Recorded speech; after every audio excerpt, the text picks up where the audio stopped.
Book 7.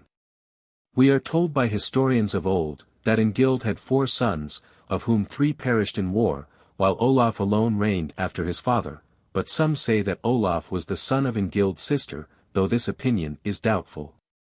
Posterity has but an uncertain knowledge of his deeds, which are dim with the dust of antiquity. Nothing but the last counsel of his wisdom has been rescued by tradition. For when he was in the last grip of death he took thought for his sons Frode and Harald, and bade them have royal sway, one over the land and the other over the sea, and receive these several powers, not in prolonged possession, but in yearly rotation. Thus their share in the rule was made equal, but Frode, who was the first to have control of the affairs of the sea, earned disgrace from his continual defeats in roving. His calamity was due to his sailors being newly married, and preferring nuptial joys at home to the toils of foreign warfare. After a time Harald, the younger son, received the rule of the sea, and chose soldiers who were unmarried, fearing to be baffled like his brother. Fortune favored his choice, for he was as glorious a rover as his brother was inglorious. And this earned him his brother's hatred. Moreover, their queens, Signa and Ulfhild, one of whom was the daughter of Suward, king of Sweden, the other of Karl, the governor of Gothland, were continually wrangling as to which was the nobler, and broke up the mutual fellowship of their husbands. Hence Harald and Frode, when their common household was thus shattered, divided up the goods they held in common, and gave more heed to the wrangling altercations of the women than to the duties of brotherly affection. Moreover, Frode, judging that his brother's glory was a disgrace to himself and brought him into contempt, ordered one of his household to put him to death secretly.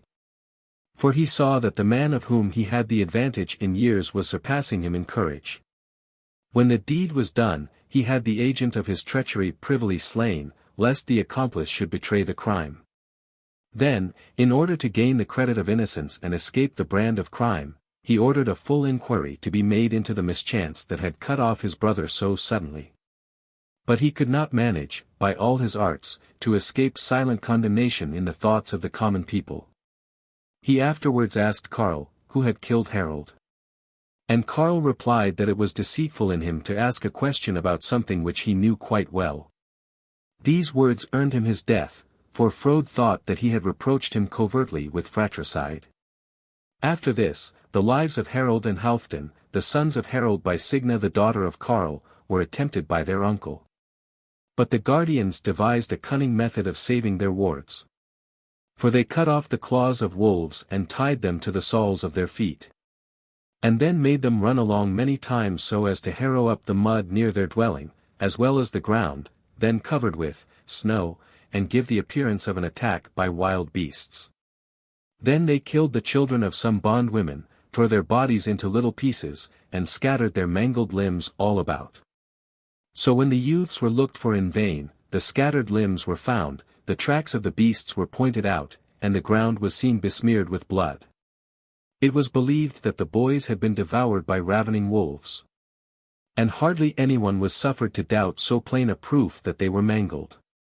The belief in this spectacle served to protect the wards. They were presently shut up by their guardians in a hollow oak, so that no trace of their being alive should get abroad, and were fed for a long time under pretence that they were dogs. And were even called by hounds' names, to prevent any belief getting abroad that they were hiding. 1. Frode alone refused to believe in their death, and he went and inquired of a woman skilled in divination where they were hid. So potent were her spells, that she seemed able, at any distance, to perceive anything, however intricately locked away, and to summon it out to light. She declared that one Ragnar had secretly undertaken to rear them, and had called them by the names of dogs to cover the matter. When the young men found themselves dragged from their hiding by the awful force of her spells, and brought before the eyes of the enchantress, loath to be betrayed by this terrible and imperious compulsion, they flung into her lap a shower of gold which they had received from their guardians. When she had taken the gift, she suddenly feigned death, and fell like one lifeless. Her servants asked the reason why she fell so suddenly, and she declared that the refuge of the sons of Harald was inscrutable. For their wondrous might qualified even the most awful effects of her spells. Thus she was content with a slight benefit, and could not bear to await a greater reward at the king's hands. After this Ragnar, finding that the belief concerning himself and his wards was becoming rife in common talk, took them, both away into Funen. Here he was taken by Frode, and confessed that he had put the young men in safe keeping. And he prayed the king to spare the wards whom he had made fatherless, and not to think it a piece of good fortune to be guilty of 2 unnatural murders. By this speech he changed the king's cruelty into shame. And he promised that if they attempted any plots in their own land, he would give information to the king. Thus he gained safety for his wards, and lived many years in freedom from terror. When the boys grew up, they went to Zealand, and were bidden by their friends to avenge their father. They vowed that they and their uncle should not both live out the year. When Ragnar found this out, he went by night to the palace, prompted by the recollection of his covenant, and announced that he was come privily to tell the king something he had promised. But the king was asleep, and he would not suffer them to wake him up, because Frode had been used to punish any disturbance of his rest with the sword. So mighty a matter was it thought of old to break the slumbers of a king by untimely intrusion. Frode heard this from the sentries in the morning, and when he perceived that Ragnar had come to tell him of the treachery, he gathered together his soldiers, and resolved to forestall deceit by ruthless measures. Harald's sons had no help for it but to feign madness. For when they found themselves suddenly attacked, they began to behave like maniacs, as if they were distraught. And when Frode thought that they were possessed, he gave up his purpose, thinking it shameful to attack with the sword those who seemed to be turning the sword against themselves. But he was burned to death by them on the following night, and was punished as befitted a fratricide. For they attacked the palace, and first crushing the queen with a mass of stones, and then, having set fire to the house, they forced Frode to crawl into a narrow cave that had been cut out long before, and into the dark recesses of tunnels. Here he lurked in hiding and perished, stifled by the reek and smoke. After Frode was killed, Halfdan reigned over his country about 3 years, and then, handing over his sovereignty to his brother Harald as deputy, went roving, and attacked and ravaged Åland and the neighboring isles, which are severed from contact with Sweden by a winding sound. Here in the winter he beached and entrenched his ships, and spent 3 years on the expedition. After this he attacked Sweden, and destroyed its king in the field. Afterwards he prepared to meet the king's grandson Eric, the son of his own uncle Frode, in battle. And when he heard that Eric's champion, Hakon, was skillful in blunting swords with his spells, he fashioned, to use for clubbing, a huge mace studded with iron knobs, as if he would prevail by the strength of wood over the power of sorcery. Then, for he was conspicuous beyond all others for his bravery, amid the hottest charges of the enemy, he covered his head with his helmet, and, without a shield, poised his club. And with the help of both hands whirled it against the bulwark of shields before him. No obstacle was so stout but it was crushed to pieces by the blow of the mass that smote it. Thus he overthrew the champion, who ran against him in the battle, with a violent stroke of his weapon. But he was conquered notwithstanding, and fled away into Helsingland, where he went to one Witalf, who had served of old with Harald, to seek tendance for his wounds. This man had spent most of his life in camp. But at last, after the grievous end of his general, he had retreated into this lonely district, where he lived the life of a peasant, and rested from the pursuits of war. Often struck himself by the missiles of the enemy, he had gained no slight skill in leechcraft by constantly tending his own wounds. But if anyone came with flatteries to seek his aid, instead of curing him he was accustomed to give him something that would secretly injure him, thinking it somewhat nobler to threaten than to wheedle for benefits. When the soldiers of Eric menaced his house, in their desire to take Halfdan, he so robbed them of the power of sight that they could neither perceive the house nor trace it with certainty, though it was close to them. So utterly had their eyesight been dulled by a decisive mist. When Halfdan had by this man's help regained his full strength, he summoned Thor, a champion of notable capacity, and proclaimed war against Eric. But when the forces were led out on the other side, and he saw that Eric was superior in numbers, he hid a part of his army, and instructed it to lie in ambush among the bushes by the wayside, in order to destroy the enemy by an ambuscade as he marched through the narrow part of the path. Eric foresaw this, having reconnoitred his means of advancing, and thought he must withdraw for fear, if he advanced along the track he had intended, of being hard-pressed by the tricks of the enemy among the steep windings of the hills. They therefore joined battle, force against force, in a deep valley, enclosed all round by lofty mountain ridges. Here Halfdan, when he saw the line of his men wavering, climbed with Thor up a crag covered with stones and, uprooting boulders, rolled them down upon the enemy below. And the weight of these as they fell crushed the line that was drawn up in the lower position. Thus he regained with stones the victory which he had lost with arms. For this deed of prowess he received the name of Byargram, rock strong, a word which seems to have been compounded from the name of his fierceness and of the mountains. He soon gained so much esteem for this among the Swedes that he was thought to be the son of the great Thor, and the people bestowed divine honors upon him, and judged him worthy of public libation. But the souls of the conquered find it hard to rest, and the insolence of the beaten ever struggles towards the forbidden thing. So it came to pass that Eric, in his desire to repair the losses incurred in flight, attacked the districts subject to Halfdan. Even Denmark he did not exempt from this harsh treatment. For he thought it a most worthy deed to assail the country of the man who had caused him to be driven from his own. And so, being more anxious to inflict injury than to repel it, he set Sweden free from the arms of the enemy. When Halfdan heard that his brother Harald had been beaten by Eric in 3 battles, and slain in the 4th, he was afraid of losing his empire. He had to quit the land of the Swedes and go back to his own country. Thus Eric regained the kingdom of Sweden all the more quickly, that he quitted it so lightly. Had fortune wished to favor him in keeping his kingdom as much as she had in regaining it, she would in no wise have given him into the hand of Halfdan. This capture was made in the following way: when Halfdan had gone back into Sweden, he hid his fleet craftily, and went to meet Eric with 2 vessels. Eric attacked him with 10. And Halfdan, sailing through sundry winding channels, stole back to his concealed forces. Eric pursued him too far, and the Danish fleet came out on the sea. Thus Eric was surrounded. But he rejected the life, which was offered him under condition of thraldom. He could not bear to think more of the light of day than liberty, and chose to die rather than serve. Lest he should seem to love life so well as to turn from a slave into a freeman, and that he might not court with newborn obeisance the man whom fortune had just before made only his equal. So little knows virtue how to buy life with dishonor. Wherefore he was put in chains, and banished to a place haunted by wild beasts, an end unworthy of that lofty spirit. Halfdan had thus become sovereign of both kingdoms, and graced his fame with a triple degree of honor.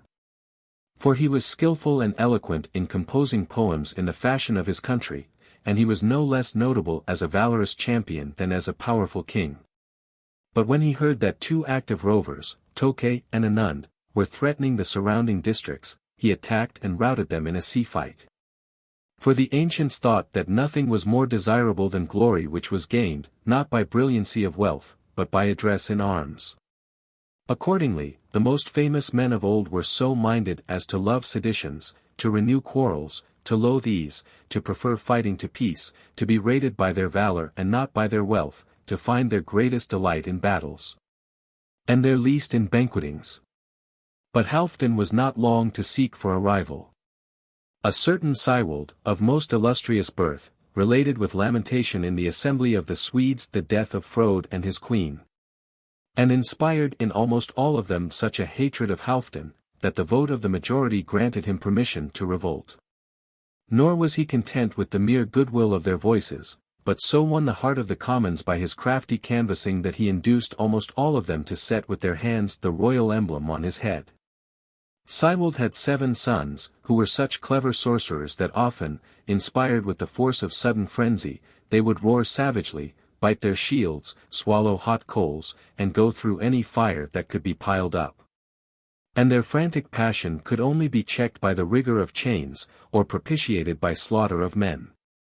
With such a frenzy did their own sanguinary temper, or else the fury of demons, inspire them.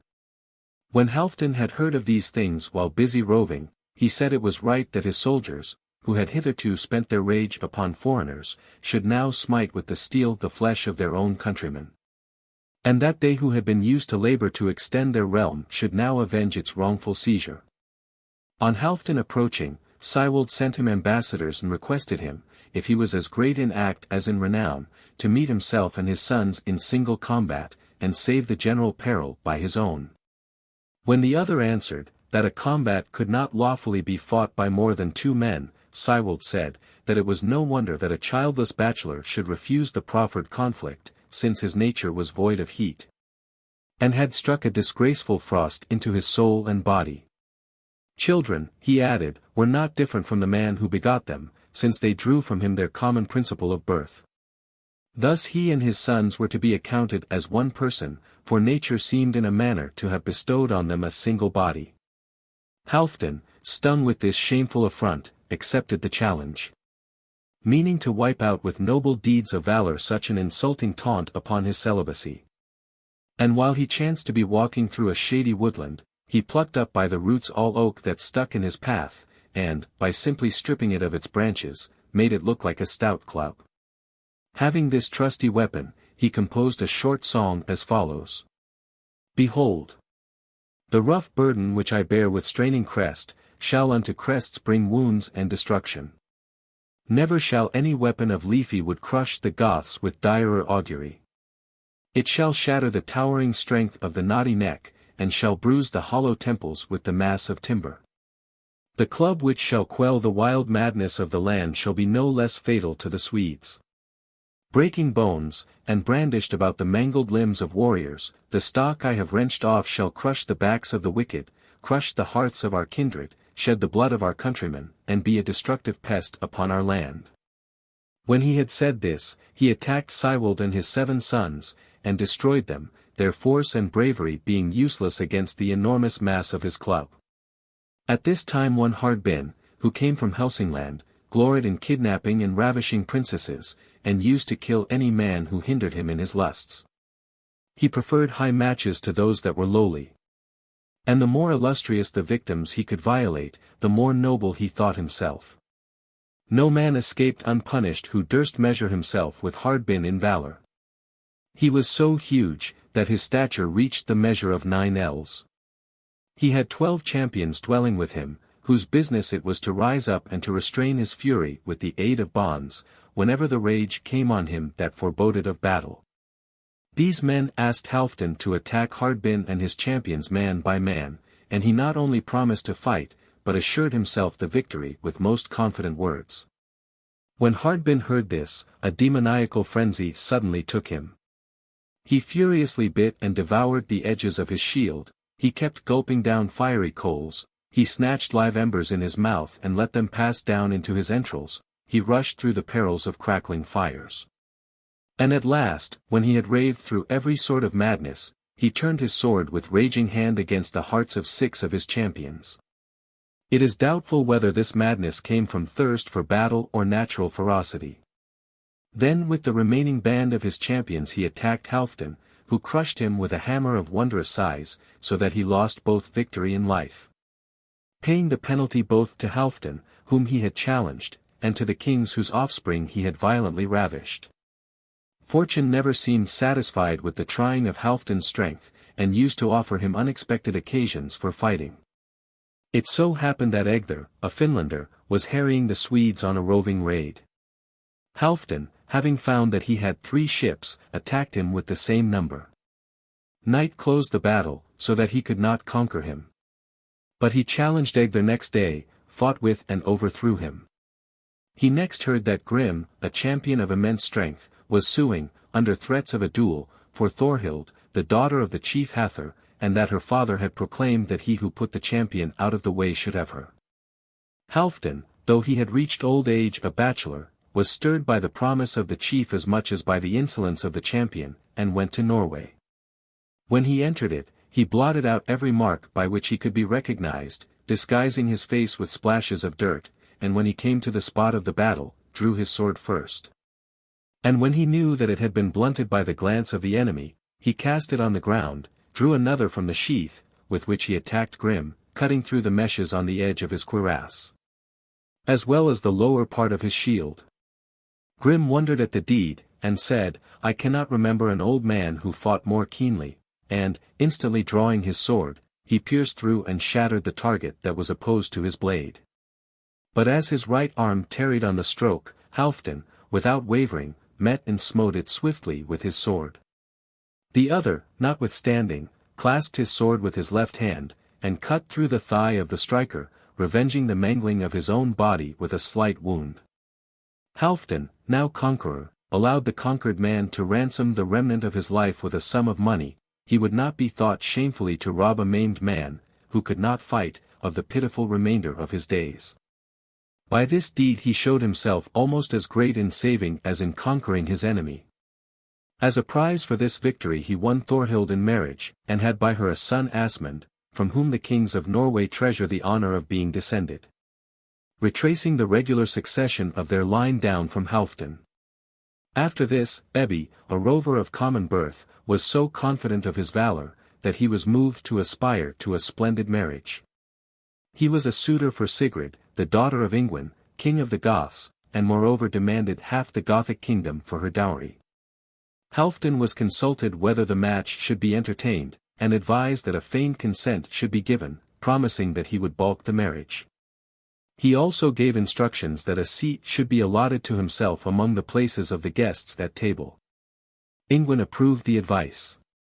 And Halfdan, utterly defacing the dignity of his royal presence with an unsightly and alien disguise, and coming by night on the wedding feast, alarmed those who met him, for they marveled at the coming of a man of such superhuman stature.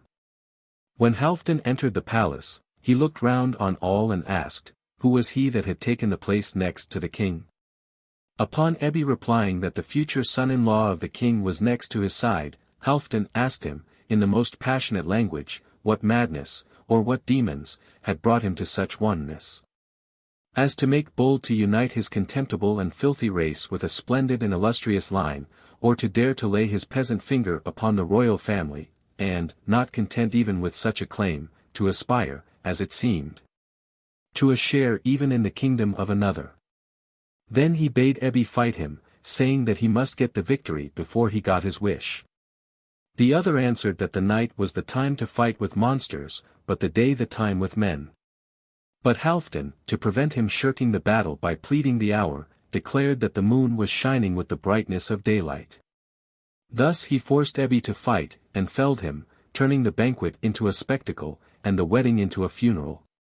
Some years passed, and Halfdan went back to his own country, and being childless he bequeathed the royal wealth by will to Ingwin, and appointed him king. Ingwin was afterwards overthrown in war by a rival named Ragnald, and he left a son Siwald. Siwald's daughter, Sigrid, was of such excellent modesty, that though a great concourse of suitors wooed her for her beauty, it seemed as if she could not be brought to look at one of them. Confident in this power of self-restraint, she asked her father for a husband who by the sweetness of his blandishments should be able to get a look back from her.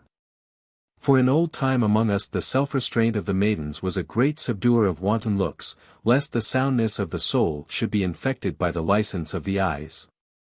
And women desired to avouch the purity of their hearts by the modesty of their faces. Then one Otter, the son of Ebb, kindled with confidence in the greatness either of his own achievements, or of his courtesy and eloquent address, stubbornly and ardently desired to woo the maiden. And though he strove with all the force of his wit to soften her gaze, no device whatever could move her downcast eyes, and, marveling at her persistence in her indomitable rigor, he departed. A giant desired the same thing, but, finding himself equally foiled, he suborned a woman. And she, pretending friendship for the girl, served her for a while as her handmaid, and at last enticed her far from her father's house, by cunningly going out of the way. Then the giant rushed upon her and bore her off into the closest fastnesses of a ledge on the mountain. Others think that he disguised himself as a woman, treacherously continued his devices so as to draw the girl away from her own house, and in the end carried her off. When Otter heard of this, he ransacked the recesses of the mountain in search of the maiden, found her, slew the giant, and bore her off. But the assiduous giant had bound back the locks of the maiden, tightly twisting her hair in such a way that the matted mass of tresses was held in a kind of curled bundle. Nor was it easy for anyone to unravel their plaited tangle, without using the steel. Again, he tried with divers allurements to provoke the maiden to look at him.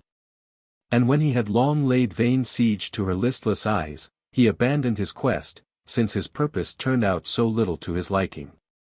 But he could not bring himself to violate the girl, loath to defile with ignoble intercourse one of illustrious birth. She then wandered long, and sped through divers desert and circuitous paths, and happened to come to the hut of a certain huge woman of the woods, who set her to the task of pasturing her goats. Again Otter granted her his aid to set her free, and again he tried to move her, addressing her in this fashion: "Wouldst thou rather hearken to my counsels, and embrace me even as I desire, than be here and tend the flock of rank goats? Spurn the hand of thy wicked mistress, and flee hastily from thy cruel taskmistress, that thou mayst go back with me to the ships of thy friends and live in freedom. Quit the care of the sheep entrusted to thee. Scorn to drive the steps of the goats, share my bed, and fitly reward my prayers. O thou whom I have sought with such pains, turn again thy listless beams, for a little while, it is an easy gesture, lift thy modest face. I will take thee hence, and set thee by the house of thy father, and unite thee joyfully with thy loving mother, if but once thou wilt show me thine eyes stirred with soft desires. Thou, whom I have borne so oft from the prisons of the giants, pay thou some due favour to my toil of old, pity my hard endeavours, and be stern no more. For why art thou become so distraught and brainsick, that thou wilt choose to tend the flock of another, and be counted among the servants of monsters, sooner than encourage our marriage troth with fitting and equal consent?" But she, that she might not suffer the constancy of her chaste mind to falter by looking at the world without, restrained her gaze, keeping her lids immovably rigid. How modest, then, must we think, were the women of that age, when, under the strongest provocations of their lovers, they could not be brought to make the slightest motion of their eyes. So when Otter found that even by the merits of his double service he could not stir the maiden's gaze towards him, he went back to the fleet, wearied out with shame and chagrin. Sigrid, in her old fashion, ran far away over the rocks, and chanced to stray in her wanderings to the abode of Ebb, where, ashamed of her nakedness and distress, she pretended to be a daughter of paupers. The mother of Otter saw that this woman, though bestained and faded, and covered with a meagre cloak, was the scion of some noble stock, and took her, and with honourable courtesy kept her by her side in a distinguished seat. For the beauty of the maiden was a sign that betrayed her birth, and her telltale features echoed her lineage. Otter saw her, and asked why she hid her face in her robe. Also, in order to test her mind more surely, he feigned that a woman was about to become his wife, and, as he went up into the bride bed, gave Sigrid the torch to hold. The lights had almost burnt down, and she was hard put to it by the flame coming closer, but she showed such an example of endurance that she was seen to hold her hand motionless, and might have been thought to feel no annoyance from the heat. For the fire within mastered the fire without, and the glow of her longing soul deadened the burn of her scorched skin. At last Otter bade her look to her hand. Then, modestly lifting her eyes, she turned her calm gaze upon him. And straightway, the pretended marriage being put away, went up unto the bride bed to be his wife. Sigwald afterward seized Otter, and thought that he ought to be hanged for defiling his daughter. But Sigrid at once explained how she had happened to be carried away, and not only brought Otter back into the king's favour, but also induced her father himself to marry Otter's sister. After this a battle was fought between Sigwald and Ragnald in Zealand, warriors of picked valour being chosen on both sides. For 3 days they slaughtered one another. But so great was the bravery of both sides, that it was doubtful how the victory would go. Then Otter, whether seized with weariness at the prolonged battle, or with desire of glory, broke, despising death, through the thickest of the foe, cut down Ragnald among the bravest of his soldiers, and won the Danes a sudden victory. This battle was notable for the cowardice of the greatest nobles. For the whole mass fell into such a panic, that 40 of the bravest of the Swedes are said to have turned and fled. The chief of these, Starkad, had been used to tremble at no fortune, however cruel, and no danger, however great. But some strange terror stole upon him, and he chose to follow the flight of his friends rather than to despise it. I should think that he was filled with this alarm by the power of heaven, that he might not think himself courageous beyond the measure of human valor. Thus the prosperity of mankind is wont ever to be incomplete. Then all these warriors embraced the service of King Hakon, the mightiest of the rovers, like remnants of the war drifting to him. After this Siwald was succeeded by his son Sigar, who had sons Siwald, Alf, and Alger, and a daughter Signa. All excelled the rest in spirit and beauty, and devoted himself to the business of a rover. Such a grace was shed on his hair, which had a wonderful dazzling glow, that his locks seemed to shine silvery. At the same time Siward, the king of the Goths, is said to have had 2 sons, Weamund and Austin, and a daughter Alfhild, who showed almost from her cradle such faithfulness to modesty that she continually kept her face muffled in her robe, lest she should cause her beauty to provoke the passion of another. Her father banished her into very close keeping, and gave her a viper and a snake to rear, wishing to defend her chastity by the protection of these reptiles when they came to grow up. For it would have been hard to pry into her chamber when it was barred by so dangerous a bolt.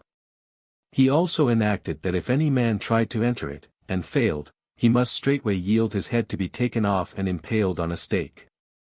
The terror which was thus attached to wantonness chastened the heated spirits of the young men.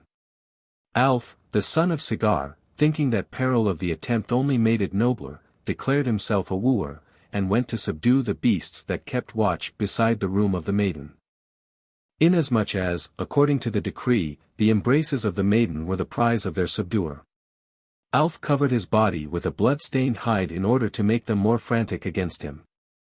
Girt with this, as soon as he had entered the doors of the enclosure, he took a piece of red-hot steel and the tongs, and plunged it into the yawning throat of the viper, which he laid dead. Then he flung his spear full into the gaping mouth of the snake as it wound and writhed forward, and destroyed it. And when he demanded the gage which was attached to victory by the terms of the covenant, Siward answered that he would accept that man only for his daughter's husband, of whom she made a free and decided choice. None but the girl's mother was stiff against the wooer's suit, and she privately spoke to her daughter in order to search her mind.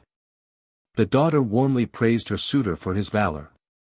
Whereon the mother upbraided her sharply, that her chastity should be unstrung, and she be captivated by charming looks, and because, forgetting to judge his virtue, she cast the gaze of a wanton mind upon the flattering lures of beauty.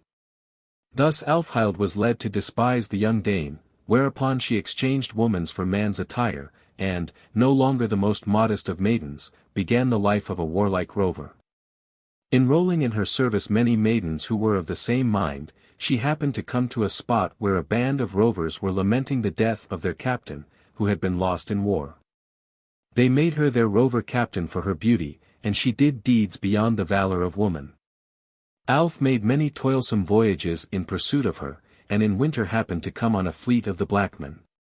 The waters were at this time frozen hard, and the ships were caught in such a mass of ice that they could not get on by the most violent rowing. But the continued frost promised the prisoners a safer way of advance.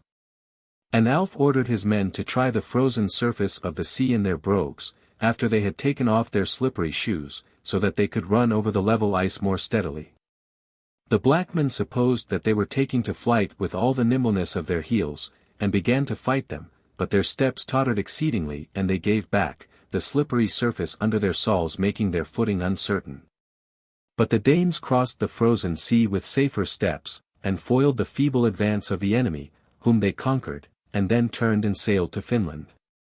Here they chanced to enter a rather narrow gulf, and, on sending a few men to reconnoiter, they learnt that the harbor was being held by a few ships. For Alfhild had gone before them with her fleet into the same narrows. And when she saw the strange ships afar off, she rode in swift haste forward to encounter them, thinking it better to attack the foe than to await them. Alf's men were against attacking so many ships with so few. But he replied that it would be shameful if anyone should report to Alfhild that his desire to advance could be checked by a few ships in the path, for he said that their record of honors ought not to be tarnished by such a trifle. The Danes wondered whence their enemies got such grace of bodily beauty and such supple limbs. So, when they began the sea fight, the young man Alf leapt on Alfhild's prow, and advanced towards the stern, slaughtering all that withstood him. His comrade Borger struck off Alfhild's helmet, and, seeing the smoothness of her chin, saw that he must fight with kisses and not with arms, that the cruel spears must be put away, and the enemy handled with gentler dealings.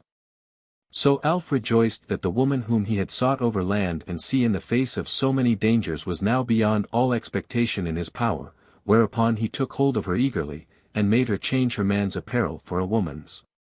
And afterwards begot on her a daughter, Gurid.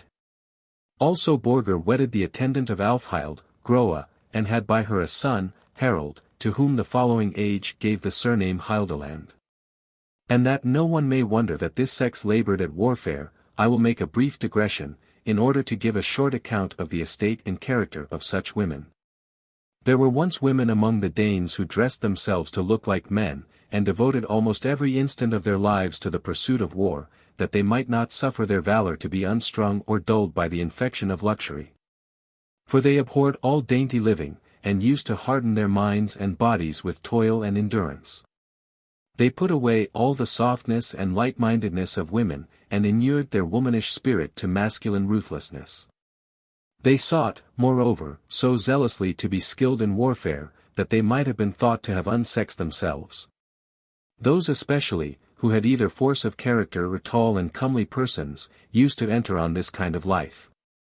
These women, therefore, just as if they had forgotten their natural estate, and preferred sternness to soft words, offered war rather than kisses, and would rather taste blood than busses.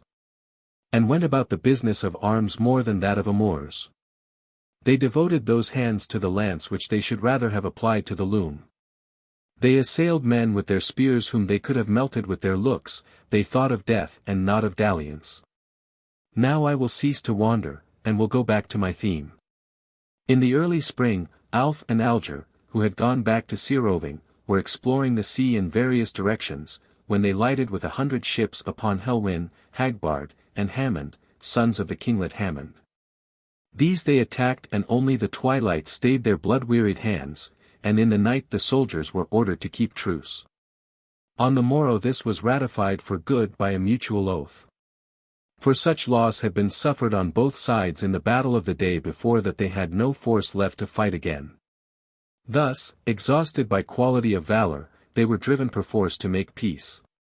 About the same time Hildegisl, a Teuton of noble birth, relying on his looks and his rank, sued for Signa, the daughter of Sigar. But she scorned him, chiefly for his insignificance, inasmuch as he was not brave, but wished to adorn his fortunes with the courage of other people. But this woman was inclined to love Hakon, chiefly for the high renown of his great deeds. For she thought more of the brave than the feeble, she admired notable deeds more than looks, knowing that every allurement of beauty is mere dross when reckoned against simple valor, and cannot weigh equal with it in the balance.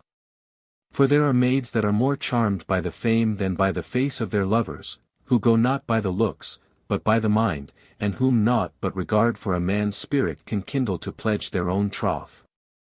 Now Hagbard, going to Denmark with the sons of Sigar, gained speech of their sister without their knowledge, and in the end induced her to pledge her word to him that she would secretly become his mistress. Afterwards, when the waiting women happened to be comparing the honorable deeds of the nobles, she preferred Hakon to Hildegisl, declaring that the latter had nothing to praise but his looks. While in the case of the other a wrinkled visage was outweighed by a choice spirit. Not content with this plain kind of praise, she is said to have sung as follows. This man lacks fairness, but shines with foremost courage, measuring his features by his force. For the lofty soul redeems the shortcoming of harsh looks, and conquers the body's blemish. His look flashes with spirit, his face, notable in its very harshness, delights in fierceness. He who strictly judges character praises not the mind for the fair hue, but rather the complexion for the mind. This man is not prized for beauty, but for brave daring and war-won honor. While the other is commended by his comely head and radiant countenance and crest of lustrous locks. Vile is the empty grace of beauty, self-confounded the deceptive pride of comeliness. Valor and looks are swayed by different inclinations, one lasts on, the other perishes. Empty red and white brings in vice, and is frittered away little by the lightly gliding years. But courage plants firmer the hearts devoted to it, and does not slip and straightway fall. The voice of the multitude is beguiled by outward good, and forsakes the rule of right. But I praise virtue at a higher rate, and scorn the grace of comeliness. This utterance fell on the ears of the bystanders in such a way, that they thought she praised Hagbard under the name of Hakon. And Hildegisel, vexed that she preferred Hagbard to himself, bribed a certain blind man, Bolwis, to bring the sons of Sigar and the sons of Hamon to turn their friendship into hatred. For King Sigar had been used to transact almost all affairs by the advice of two old men, one of whom was Bolwis. The temper of these two men was so different, that one used to reconcile folk who were at feud, while the other loved to sunder in hatred those who were bound by friendship, and by estranging folk to fan pestilent quarrels. So Bolwis began by reviling the sons of Hamon to the sons of Sigar, in lying slanders, declaring that they never used to preserve the bonds of fellowship loyally, and that they must be restrained by war rather than by league. Thus the alliance of the young men was broken through, and while Hagbard was far away, the sons of Sigar, Alf and Alger, made an attack, and Helwyn and Hammond were destroyed by the harbor which is called Hammond's Bay. Hagbard then came up with fresh forces to avenge his brothers, and destroyed them in battle. Hildegisel slunk off with a spear through both buttocks, which was the occasion for a jeer at the Teutons, since the ugliness of the blow did not fail to brand it with disgrace. Afterwards Hagbard dressed himself in woman's attire, and, as though he had not wronged Sigar's daughter by slaying her brothers, went back to her alone, trusting in the promise he had from her. And feeling more safe in her loyalty than alarmed by reason of his own misdeed. Thus does lust despise peril. And, not to lack a pretext for his journey, he gave himself out as a fighting maid of Hakon, saying that he took an embassy from him to Sigar. And when he was taken to bed at night among the handmaids, and the woman who washed his feet were wiping them, they asked him why he had such hairy legs, and why his hands were not at all soft to touch. He answered, "What wonder that the soft hollow of my foot should harden, and that long hairs should stay on my shaggy leg, when the sand has so often smitten my soles beneath, and the briars have caught me in mid-step. Now I scour the forest with leaping, now the waters with running. Now the sea, now the earth, now the wave is my path. Nor could my breast, shut in bonds of steel, and wont to be beaten with lance and missile, ever have been soft to the touch, as with you who are covered by the mantle or the smooth gown. Not the distaff or the wolf-rails, but spears dripping from the slaughter, have served for our handling." Signa did not hesitate to back up his words with like dissembling, and replied that it was natural that hands which dealt more in wounds than wounds, and in battle than in tasks of the house should show the hardness that befitted their service. And that, unenfeebled with the pliable softness of women, they should not feel smooth to the touch of others. For they were hardened partly by the toils of war, partly by the habit of seafaring. For, said she, the warlike handmaid of Hakon did not deal in woman's business, but had been wont to bring her right hand blood-stained with hurling spears and flinging missiles.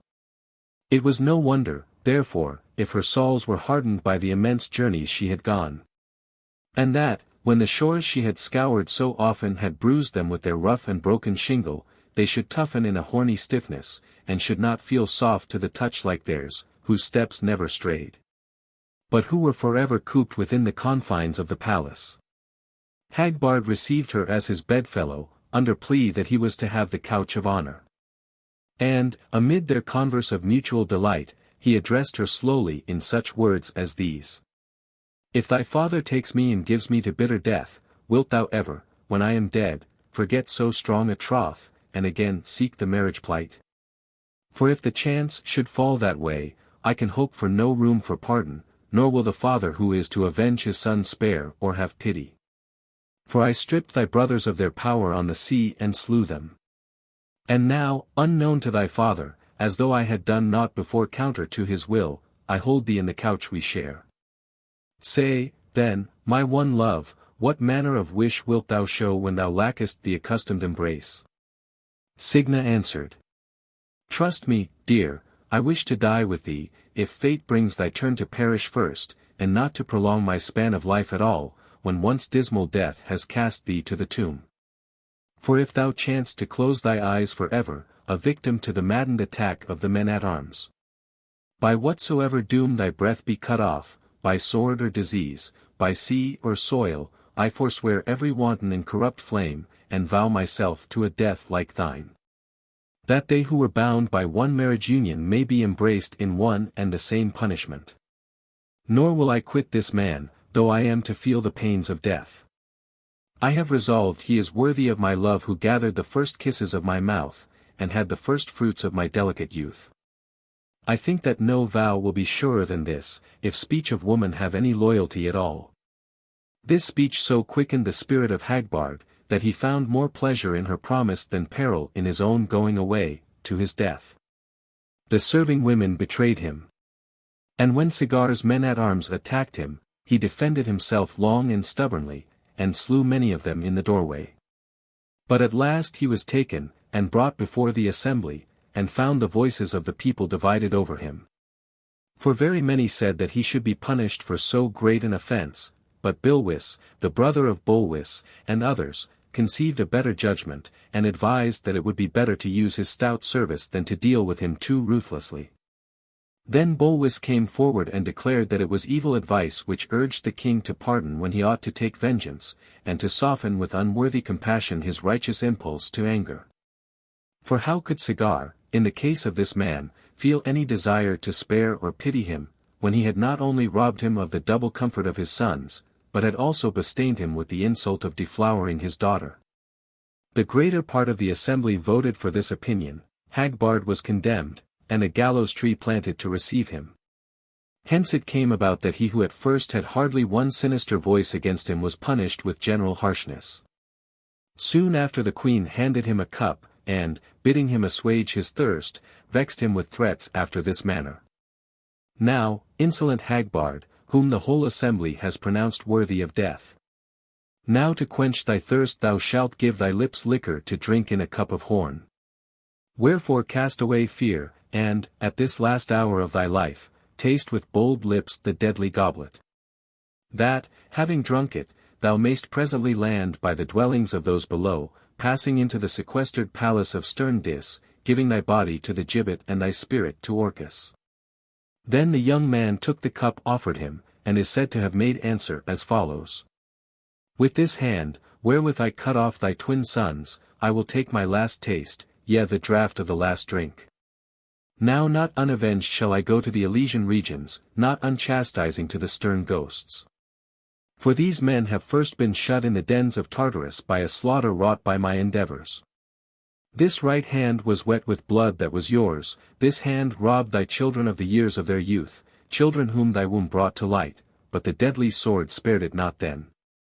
Infamous woman, raving in spirit, hapless, childless mother, no years shall restore to thee the lost, no time and no day whatsoever shall save thy child from the starkness of death, or redeem him.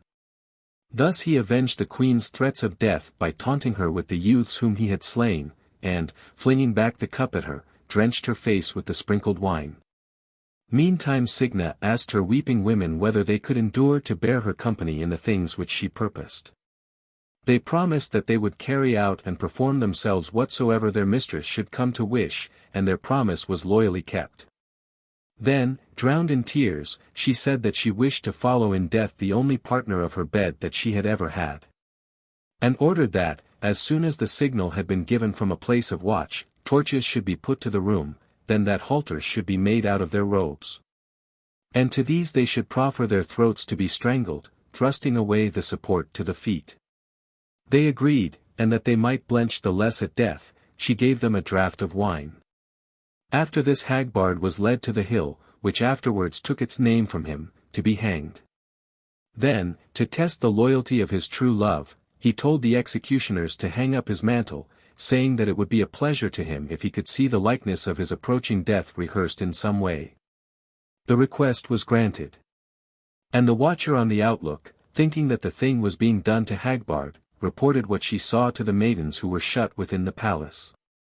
They quickly fired the house, and thrusting away the wooden support under their feet, gave their necks to the noose to be rit hen.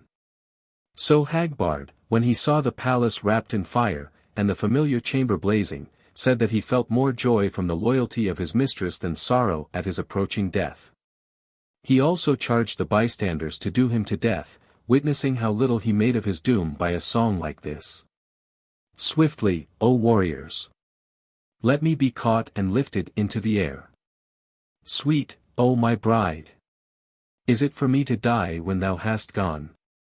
I perceive the crackling in the house ruddy with flames, and the love, long promised, declares our troth.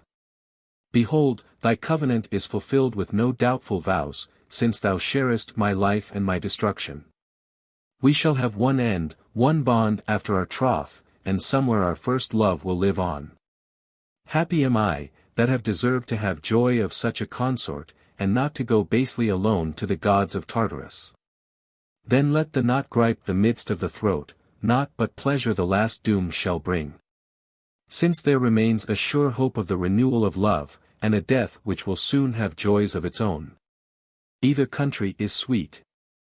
In both worlds shall be held in honor the repose of our souls together, our equal truth in love. For, see now, I welcome the doom before me, since not even among the shades does very love suffer the embrace of its partner to perish. And as he spoke the executioners strangled him. And, that none may think that all traces of antiquity have utterly disappeared, a proof of the aforesaid event is afforded by local marks yet existing. For the killing of Hagbard gave his name to the stead. And not far from the town of Sagar there is a place to be seen, where a mound a little above the level, with the appearance of a swelling in the ground, looks like an ancient homestead. Moreover, a man told Absalom that he had seen a beam found in the spot, which a countryman struck with his plowshare as he burrowed into the clods. Hakon, the son of Hammond, heard of this. But when he was seen to be on the point of turning his arms from the Irish against the Danes in order to avenge his brother, Hakon the Zealander, the son of Wigger, and Starkad deserted him. They had been his allies from the death of Ragnald up to that hour, one, because he was moved by regard for friendship, the other by regard for his birth, so that different reasons made both desire the same thing. Now patriotism diverted Hakon, of Zealand, from attacking his country, for it was apparent that he was going to fight his own people, while all the rest warred with foreigners. But Starkad forbore to become the foe of the aged Sagar, whose hospitality he had enjoyed, lest he should be thought to wrong one who deserved well of him. For some men pay such respect to hospitality that, if they can remember ever to have experienced kindly offices from folk, they cannot be thought to inflict any annoyance on them. But Hakon thought the death of his brother a worse loss than the defection of his champions. And, gathering his fleet into the haven called Herwig in Danish, and in Latin hosts bite, he drew up his men. And posted his line of foot soldiers in the spot where the town built by Esbern now defends with its fortifications those who dwell hard by, and repels the approach of barbarous savages. Then he divided his forces in three, and sent on 2/3 of his ships, appointing a few men to row to the river Susa. This force was to advance on a dangerous voyage along its winding reaches, and to help those on foot if necessary. He marched in person by land with the remainder, advancing chiefly over wooded country to escape notice. Part of this path, which was once closed up with thick woods, is now land ready for the plough, and fringed with a scanty scrub. And, in order that when they got out into the plain they might not lack the shelter of trees, he told them to cut and carry branches. Also, that nothing might burden their rapid march, he bade them cast away some of their clothes, as well as their scabbards, and carry their swords naked. In memory of this event he left the mountain and the ford a perpetual name. Thus by his night march he eluded 2 pickets of sentries, but when he came upon the third, a scout, observing the marvelous event, went to the sleeping room of Sagar, saying that he brought news of a portentous thing. For he saw leaves and shrubs like men walking. Then the king asked him how far off was the advancing forest, and when he heard that it was near, he added that this prodigy boded his own death. Hence the marsh where the shrubs were cut down was styled in common parlance Deadly Marsh. Therefore, fearing the narrow passages, he left the town, and went to a level spot which was more open, there to meet the enemy in battle. Sagar fought unsuccessfully, and was crushed and slain at the spot that is called in common speech Walbrunna, but in Latin the spring of corpses or carnage. Then Hakon used his conquest to cruel purpose, and followed up his good fortune so wickedly, that he lusted for an indiscriminate massacre, and thought no forbearance should be shown to rank or sex. Nor did he yield to any regard for compassion or shame, but stained his sword in the blood of women, and attacked mothers and children in one general and ruthless slaughter. Siwald, the son of Sigar, had thus far stayed under his father's roof. But when he heard of this, he mustered an army in order to have his vengeance. So Hakon, alarmed at the gathering of such numbers, went back with a third of his army to his fleet at Herwick, and planned to depart by sea. But his colleague, Hakon, surnamed the Proud, thought that he ought himself to feel more confidence at the late victory than fear at the absence of Hakon, and, preferring death to flight, tried to defend the remainder of the army. So he drew back his camp for a little, and for a long time waited near the town of Axelstead, for the arrival of the fleet, blaming his friends for their tardy coming. For the fleet that had been sent into the river had not yet come to anchor in the appointed harbour. Now the killing of Sigar and the love of Siwald were stirring the temper of the people one and all, so that both sexes devoted themselves to war, and you would have thought that the battle did not lack the aid of women. On the morrow Hakon and Siwald met in an encounter and fought 2 whole days. The combat was most frightful, both generals fell, and victory graced the remnants of the Danes. But, in the night after the battle, the fleet, having penetrated the Susa, reached the appointed haven. It was once possible to row along this river. But its bed is now choked with solid substances, and is so narrowed by its straits that few vessels can get in, being prevented by its sluggishness and contractedness. At daybreak, when the sailors saw the corpses of their friends, they heaped up, in order to bury the general, a barrow of notable size, which is famous to this day, and is commonly named Hakon's How. But Borger, with Scanian chivalry, suddenly came up and slaughtered a multitude of them. When the enemy were destroyed, he manned their ships, which now lacked their rowers, and hastily, with breathless speed, pursued the son of Hammond. He encountered him, and ill fortune befell Hakon, who fled in hasty panic with 3 ships to the country of the Scots, where, after 2 years had gone by, he died. All these perilous wars and fortunes had so exhausted the royal line among the Danes, that it was found to be reduced to Gurid alone, the daughter of Alf, and granddaughter of Sigar. And when the Danes saw themselves deprived of their usual high-born sovereigns, they committed the kingdom to men of the people, and appointed rulers out of the commons, assigning to Ostmer the regency of Skane, and that of Zealand to Hunding. On Hain they conferred the lordship of Funen, while in the hands of Rorik and Hather they put the supreme power of Jutland, the authority being divided. Therefore, that it may not be unknown from what father sprang the succeeding line of kings, some matters come to my mind which must be glanced at for a while in a needful digression. They say that Gunnar, the bravest of the Swedes, was once at feud with Norway for the most weighty reasons, and that he was granted liberty to attack it, but that he turned this liberty into license by the greatest perils, and fell. In the first of the raids he planned, upon the district of Jather, which he put partly to the sword and partly to the flames. Forbearing to plunder, he rejoiced only in passing through the paths that were covered with corpses, and the blood-stained ways. Other men used to abstain from bloodshed, and love pillage more than slaughter. But he preferred bloodthirstiness to booty, and liked best to wreak his deadly pleasure by slaughtering men. His cruelty drove the islanders to forestall the impending danger by a public submission. Moreover, Ragnald, the king of the Northmen, now in extreme age, when he heard how the tyrant busied himself, had a cave made and shut up in it his daughter Droda, giving her due attendance, and providing her maintenance for a long time. Also he committed to the cave some swords which had been adorned with the choicest smithcraft, besides the royal household gear, so that he might not leave the enemy to capture and use the sword, which he saw that he could not wield himself. And, to prevent the cave being noticed by its height, he levelled the hump down to the firmer ground. Then he set out to war. But being unable with his aged limbs to go down into battle, he leaned on the shoulders of his escort and walked forth propped by the steps of others. So he perished in the battle, where he fought with more ardor than success, and left his country a sore matter for shame.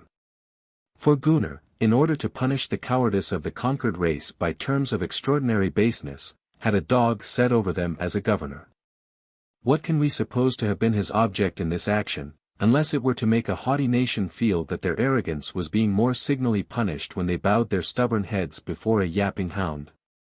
To let no insult be lacking, he appointed governors to look after public and private affairs in its name, and he appointed separate ranks of nobles to keep continual and steadfast watch over it. He also enacted that if any one of the courtiers thought it contemptible to do allegiance to their chief, and omitted offering most respectful homage to its various goings and comings as it ran hither and thither, he should be punished with loss of his limbs. Also Gunnar imposed on the nation a double tribute, one to be paid out of the autumn harvest, the other in the spring. Thus he burst the bubble conceit of the Norwegians, to make them feel clearly how their pride was gone, when they saw it forced to do homage to a dog. When he heard that the king's daughter was shut up in some distant hiding place, Gunnar strained his wits in every nerve to track her out. Hence, while he was himself conducting the search with others, his doubtful ear caught the distant sound of a subterranean hum. Then he went on slowly, and recognized a human voice with greater certainty. He ordered the ground underfoot to be dug down to the solid rock, and when the cave was suddenly laid open, he saw the winding tunnels. The servants were slain as they tried to guard the now uncovered entrance to the cave, and the girl was dragged out of the hole, together with the booty therein concealed. With great foresight, she had consigned at any rate her father's swords to the protection of a more secret place. Gunnar forced her to submit to his will, and she bore a son Hildiger. This man was such a rival to his father in cruelty, that he was ever thirsting to kill, and was bent on nothing but the destruction of men, panting with a boundless lust for bloodshed. Outlawed by his father on account of his unbearable ruthlessness, and soon after presented by Alvar with a government, he spent his whole life in arms, visiting his neighbors with wars and slaughters. Nor did he, in his estate of banishment, relax his accustomed savagery but would not change his spirit with his habitation. Meanwhile Borger, finding that Gunnar had married Droda, the daughter of Ragnald, by violence, took from him both life and wife, and wedded Droda himself. She was not an unwilling bride. She thought it right for her to embrace the avenger of her parent. For the daughter mourned her father, and could never bring herself to submit with any pleasure to his murderer. This woman and Borger had a son Halfdan, who through all his early youth was believed to be stupid, but whose later years proved illustrious for the most glorious deeds, and famous for the highest qualities that can grace life. Once, when a stripling, he mocked in boyish fashion at a champion of noble repute, who smote him with a buffet, whereupon Halfdan attacked him with the staff he was carrying and killed him. This deed was an omen of his future honors. He had hitherto been held in scorn, but henceforth throughout his life he had the highest honor and glory. The affair, indeed, was a prophecy of the greatness of his deeds in war. At this period, Hroth, a Ruthenian rover, almost destroyed our country with his rapine and cruelty. His harshness was so notable that, while other men spared their prisoners utter nakedness, he did not think it uncomely to strip of their coverings even the privy parts of their bodies. Wherefore we are wont to this day to call all severe and monstrous acts of rapine Hrothran, Hroth's robbery. He used also sometimes to inflict the following kind of torture: fastening the men's right feet firmly to the earth, he tied the left feet to boughs for the purpose that when these should spring back the body would be rent asunder. Hain, prince of Funen, wishing to win honor and glory, tried to attack this man with his sea forces, but took to flight with one attendant. It was in reproach of him that the proverb arose, "The cock, Hain, fights better on its own dunghill." Then Borger, who could not bear to see his countrymen perishing any longer, encountered Hroth. Together they fought and together they perished. It is said that in this battle Halfdan was sorely stricken, and was for some time feeble with the wounds he had received. One of these was inflicted conspicuously on his mouth, and its scar was so manifest that it remained as an open blotch when all the other wounds were healed. For the crushed portion of the lip was so ulcerated by the swelling, that the flesh would not grow out again and mend the noisome gash. This circumstance fixed on him a most insulting nickname. Although wounds in the front of the body commonly bring praise and not ignominy. So spiteful a color does the belief of the vulgar sometimes put upon men's virtues. Meanwhile Gurid, the daughter of Alf, seeing that the royal line was reduced to herself alone, and having no equal in birth whom she could marry, proclaimed a vow imposing chastity on herself. Thinking it better to have no husband than to take one from the commons. Moreover, to escape outrage, she guarded her room with a chosen band of champions. Once Halfdan happened to come to see her. The champions, whose brother he had himself slain in his boyhood, were away. He told her that she ought to loose her virgin zone, and exchange her austere chastity for deeds of love. That she ought not to give in so much to her inclination for modesty as to be too proud to make a match, and so by her service repair the fallen monarchy. So he bade her look on himself, who was of eminently illustrious birth, in the light of a husband, since it appeared that she would only admit pleasure for the reason he had named. Gurid answered that she could not bring her mind to ally the remnants of the royal line to a man of meaner rank. Not content with reproaching his obscure birth, she also taunted his unsightly countenance. Halfdan rejoined that she brought against him two faults, one that his blood was not illustrious enough, another, that he was blemished with a cracked lip whose scar had never healed. Therefore he would not come back to ask for her before he had wiped away both marks of shame by winning glory in war. Halfdan entreated her to suffer no man to be privy to her bed until she heard certain tidings either of his return or his death. The champions, whom he had bereaved of their brother long ago, were angry that he had spoken to Gurid, and tried to ride after him as he went away. When he saw it, he told his comrades to go into ambush, and said he would encounter the champions alone. His followers lingered, and thought it shameful to obey his orders, but he drove them off with threats, saying that Gurid should not find that fear had made him refuse to fight. Presently he cut down an oak tree and fashioned it into a club, fought the 12 single-handed, and killed them.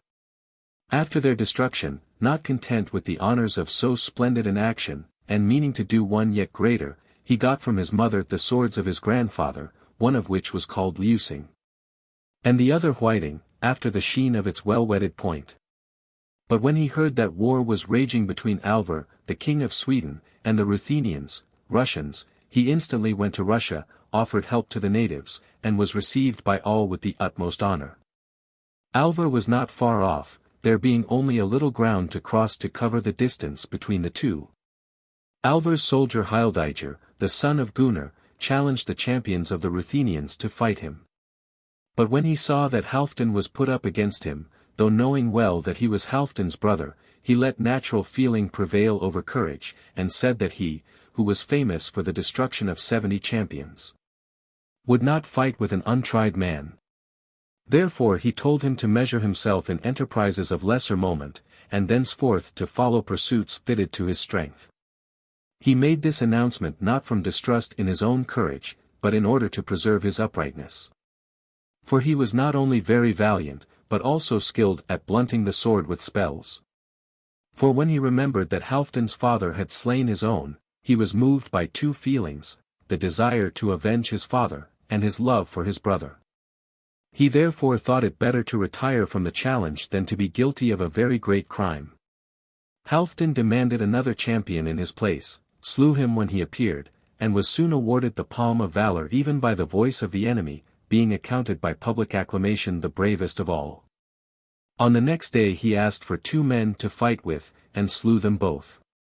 On the 3rd day he subdued 3, on the 4th he overcame 4 who met him, and on the 5th he asked for 5. When Halfdan conquered these, and when the 8th day had been reached with an equal increase in the combatants and in the victory, he laid low 11 who attacked him at once. Hildiger, seeing that his own record of honors was equalled by the greatness of Halfdan's deeds, could not bear to decline to meet him any longer. And when he felt that Halfdan had dealt him a deadly wound with a sword wrapped in rags, he threw away his arms, and, lying on the earth, addressed his brother as follows. It is pleasing to pass an hour away in mutual talk.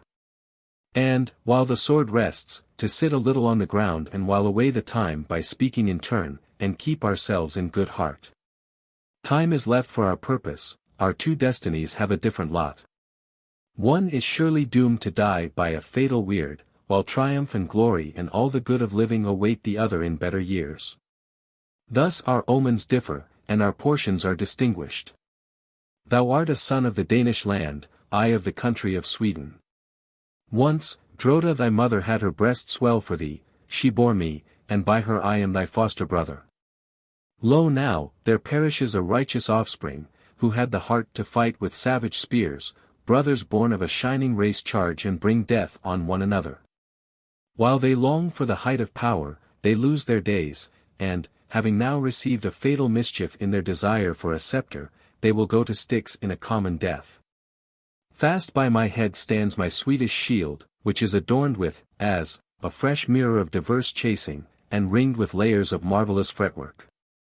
There a picture of really hues shows slain nobles and conquered champions, and the wars also and the notable deed of my right hand. In the midst is to be seen, painted in bright relief, the figure of my son, whom this hand bereft of his span of life. He was our only heir, the only thought of his father's mind, and given to his mother with comfort from above. An evil lot, which heaps years of ill fortune on the joyous, chokes mirth in mourning, and troubles our destiny. For it is lamentable and wretched to drag out a downcast life, to draw breath through dismal days and to chafe at foreboding. But whatsoever things are bound by the prophetic order of the fates, whatsoever are shadowed in the secrets of the divine plan, whatsoever are foreseen and fixed in the course of the destinies. No change of what is transient shall cancel these things. When he had thus spoken, Halfdan condemned Hildiger for sloth in avowing so late their bond of brotherhood. He declared he had kept silence that he might not be thought a coward for refusing to fight, or a villain if he fought. And while intent on these words of excuse, he died. But report had given out among the Danes that Hildiger had overthrown Halfdan. After this, Siwar, a Saxon of very high birth, began to be a suitor for Gurid, the only survivor of the royal blood among the Danes. Secretly she preferred Halfdan to him, and imposed on her wooer the condition that he should not ask her in marriage till he had united into one body the kingdom of the Danes, which was now torn limb from limb, and restored by arms what had been wrongfully taken from her. Siwar made a vain attempt to do this, but as he bribed all the guardians, she was at last granted to him in betrothal. Halfdan heard of this in Russia through traders, and voyaged so hard that he arrived before the time of the wedding rites. On their first day, before he went to the palace, he gave orders that his men should not stir from the watches appointed them till their ears caught the clash of the steel in the distance. Unknown to the guests, he came and stood before the maiden, and, that he might not reveal his meaning to too many by bare and common speech, he composed a dark and ambiguous song as follows.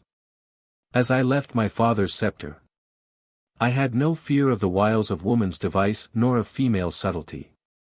When I overthrew 1 and 2, 3 and 4, and soon 5, and next 6, then 7, and also 8, yea 11 single-handed, triumphant in battle.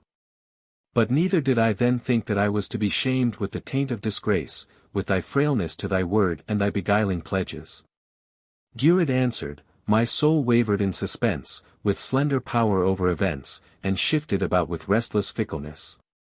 The report of thee was so fleeting, so doubtful, borne on uncertain stories, and parched by doubting heart.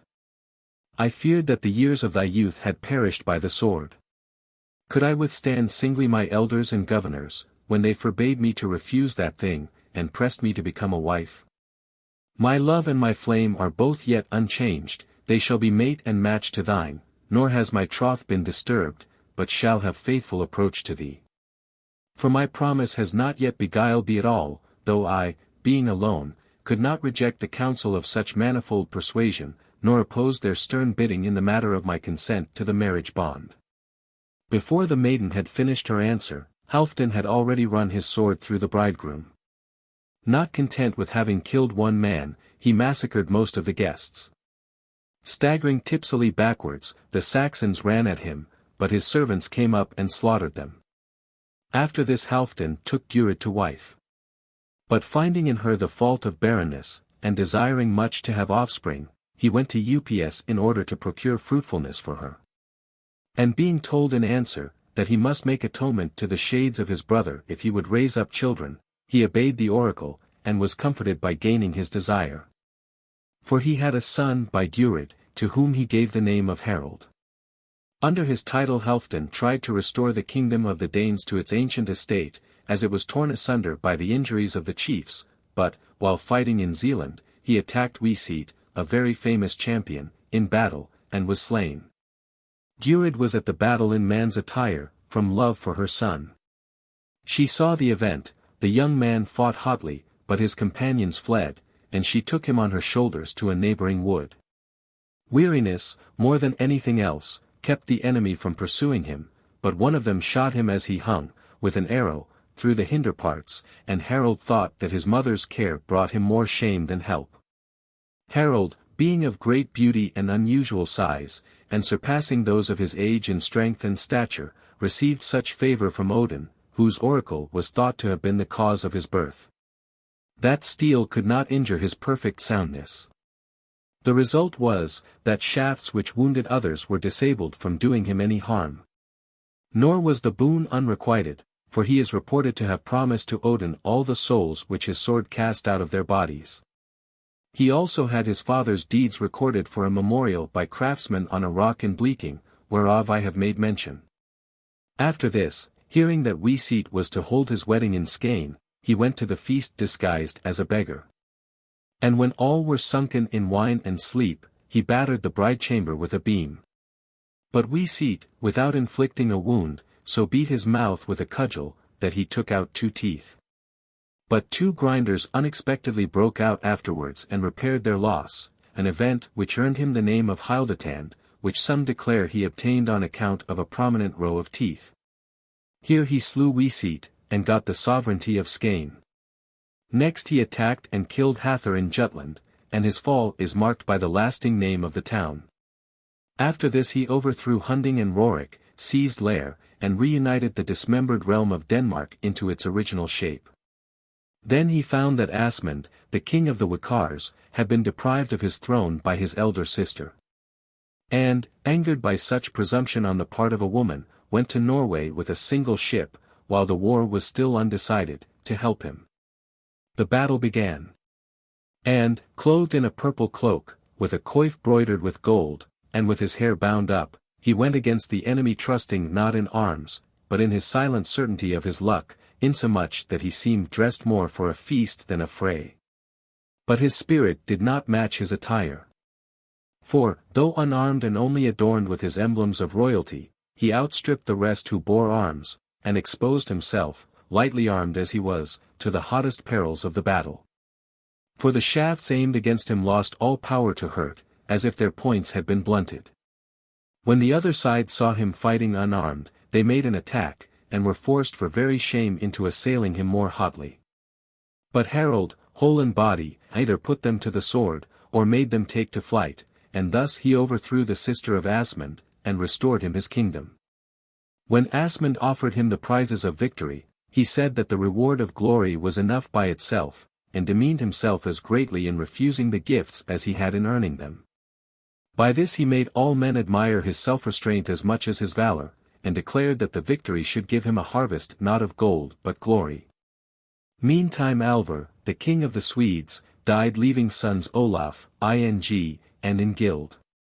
One of these, ing, dissatisfied with the honors his father bequeathed him, declared war with the Danes in order to extend his empire. And when Harold wished to inquire of oracles how this war would end, an old man of great height, but lacking one eye, and clad also in a hairy mantle, appeared before him, and declared that he was called Odin, and was versed in the practice of warfare. And he gave him the most useful instruction how to divide up his army in the field. Now he told him, whenever he was going to make war with his land forces, to divide his whole army into 3 squadrons, each of which he was to pack into 20 ranks. The center squadron, however, he was to extend further than the rest by the number of 20 men. This squadron he was also to arrange in the form of the point of a cone or pyramid, and to make the wings on either side slant off obliquely from it. He was to compose the successive ranks of each squadron in the following way: the front should begin with 2 men, and the number in each succeeding rank should only increase by 1. He was, in fact, to post a rank of 3 in the second line, 4 in the third, and so on behind. And thus, when the men mustered, all the succeeding ranks were to be manned at the same rate of proportion, until the end of the edge that made the junction of men came down to the wings. Each wing was to be drawn up in 10 lines from that point. Likewise after these squadrons he was to put the young men, equipped with lances, and behind these to set the company of aged men, who would support their comrades with what one might call a veteran valor if they faltered. Next, a skillful reckoner should attach wings of slingers to stand behind the ranks of their fellows and attack the enemy from a distance with missiles. After these he was to enroll men of any age or rank indiscriminately, without heed of their estate. Moreover, he was to draw up the rear like the vanguard, in 3 separated divisions, and arranged in ranks similarly proportioned. The back of this, joining on to the body in front, would protect it by facing in the opposite direction. But if a sea battle happened to occur, he should withdraw a portion of his fleet, which when he began the intended engagement, was to cruise round that of the enemy, wheeling to and fro continually. Equipped with this system of warfare, he forestalled matters in Sweden, and killed Ing and Olaf as they were making ready to fight. Their brother Ingild sent messengers to beg a truce, on pretence of his ill health. Harold granted his request, that his own valor, which had learnt to spare distress, might not triumph over a man in the hour of lowliness and dejection. When Ingild afterwards provoked Harold by wrongfully ravishing his sister, Harold vexed him with long and indecisive war, but then took him into his friendship, thinking it better to have him for ally than for enemy. After this he heard that Olaf, king of the Thrones, had to fight with the maidens Stikla and Rusula for the kingdom. Much angered at this arrogance on the part of women, he went to Olaf unobserved, put on dress which concealed the length of his teeth, and attacked the maidens. He overthrew them both, leaving to 2 harbors a name akin to theirs. It was then that he gave a notable exhibition of valor, for defended only by a shirt under his shoulders, he fronted the spears with unarmed breast. When Olaf offered Harold the prize of victory, he rejected the gift, thus leaving it a question whether he had shown a greater example of bravery or self-control. Then he attacked a champion of the Frisian nation, named Ub, who was ravaging the borders of Jutland and destroying numbers of the common people. And when Harold could not subdue him to his arms, he charged his soldiers to grip him with their hands, throw him on the ground, and to bind him while thus overpowered. Thus he only overcame the man and mastered him by a shameful kind of attack, though a little before he thought he would inflict a heavy defeat on him. But Harold gave him his sister in marriage, and thus gained him for his soldier. Harold made tributaries of the nations that lay along the Rhine, levying troops from the bravest of that race. With these forces he conquered Sclavonia in war, and caused its generals, Duck and Dow, because of their bravery, to be captured, and not killed. These men he took to serve with him, and, after overcoming Aquitania, soon went to Britain, where he overthrew the king of the Humbrians, and enrolled the smartest of the warriors he had conquered, the chief of whom was esteemed to be Orm, surnamed the Briton. The fame of these deeds brought champions from divers parts of the world, whom he formed into a band of mercenaries. Strengthened by their numbers, he kept down insurrections in all kingdoms by the terror of his name, so that he took out of their rulers all courage to fight with one another. Moreover, no man durst assume any sovereignty on the sea without his consent, for of old the state of the Danes had the joint lordship of land and sea. Meantime Ingild died in Sweden, leaving only a very little son, Ring, whom he had by the sister of Harold. Harold gave the boy guardians, and put him over his father's kingdom. Thus, when he had overcome princes and provinces, he passed 50 years in peace. To save the minds of his soldiers from being melted into sloth by this inaction, he decreed that they should assiduously learn from the champions the way of parrying and dealing blows. Some of these were skilled in a remarkable manner of fighting, and used to smite the eyebrow on the enemy's forehead with an infallible stroke. But if any man, on receiving the blow, blinked for fear, twitching his eyebrow, he was at once expelled the court and dismissed the service. At this time Ole, the son of Seward and of Harold's sister, came to Denmark from the land of Norway in the desire to see his uncle. Since it is known that he had the first place among the followers of Harold, and that after the Swedish war he came to the throne of Denmark, it bears somewhat on the subject to relate the traditions of his deeds. Ole, then, when he had passed his 10th to his 15th year with his father, showed incredible proofs of his brilliant gifts both of mind and body. Moreover, he was so savage of countenance that his eyes were like the arms of other men against the enemy, and he terrified the bravest with his stern and flashing glance. He heard the tidings that Gun, ruler of Telemark, with his son Grim, was haunting as a robber the forest of Itheskog, which was thick with underbrush and full of gloomy glens. The offense moved his anger. Then he asked his father for a horse, a dog, and such armor as could be got, and cursed his youth, which was suffering the right season for valor to slip sluggishly away. He got what he asked, and explored the aforesaid wood very narrowly. He saw the footsteps of a man printed deep on the snow, for the rime was blemished by the steps, and betrayed the robber's progress. Thus guided, he went over a hill, and came on a very great river. This effaced the human tracks he had seen before, and he determined that he must cross. But the mere mass of water, whose waves ran down in a headlong torrent, seemed to forbid all crossing. For it was full of hidden reefs, and the whole length of its channel was turbid with a kind of whirl of foam. Yet all fear of danger was banished from Ole's mind by his impatience to make haste. So valor conquered fear, and rashness scorned peril. Thinking nothing hard to do if it were only to his mind, he crossed the hissing eddies on horseback. When he had passed these, he came upon defiles surrounded on all sides with swamps, the interior of which was barred from easy approach by the pinnacle of a bank in front. He took his horse over this, and saw an enclosure with a number of stalls. Out of this he turned many horses, and was minded to put in his own, when a certain Talk, a servant of Gun, angry that a stranger should wax so insolent, attacked him fiercely, but Ole foiled his assailant by simply opposing his shield. Thinking it a shame to slay the fellow with the sword, he seized him, shattered him limb by limb, and flung him across into the house whence he had issued in his haste. This insult quickly aroused Gun and Grim.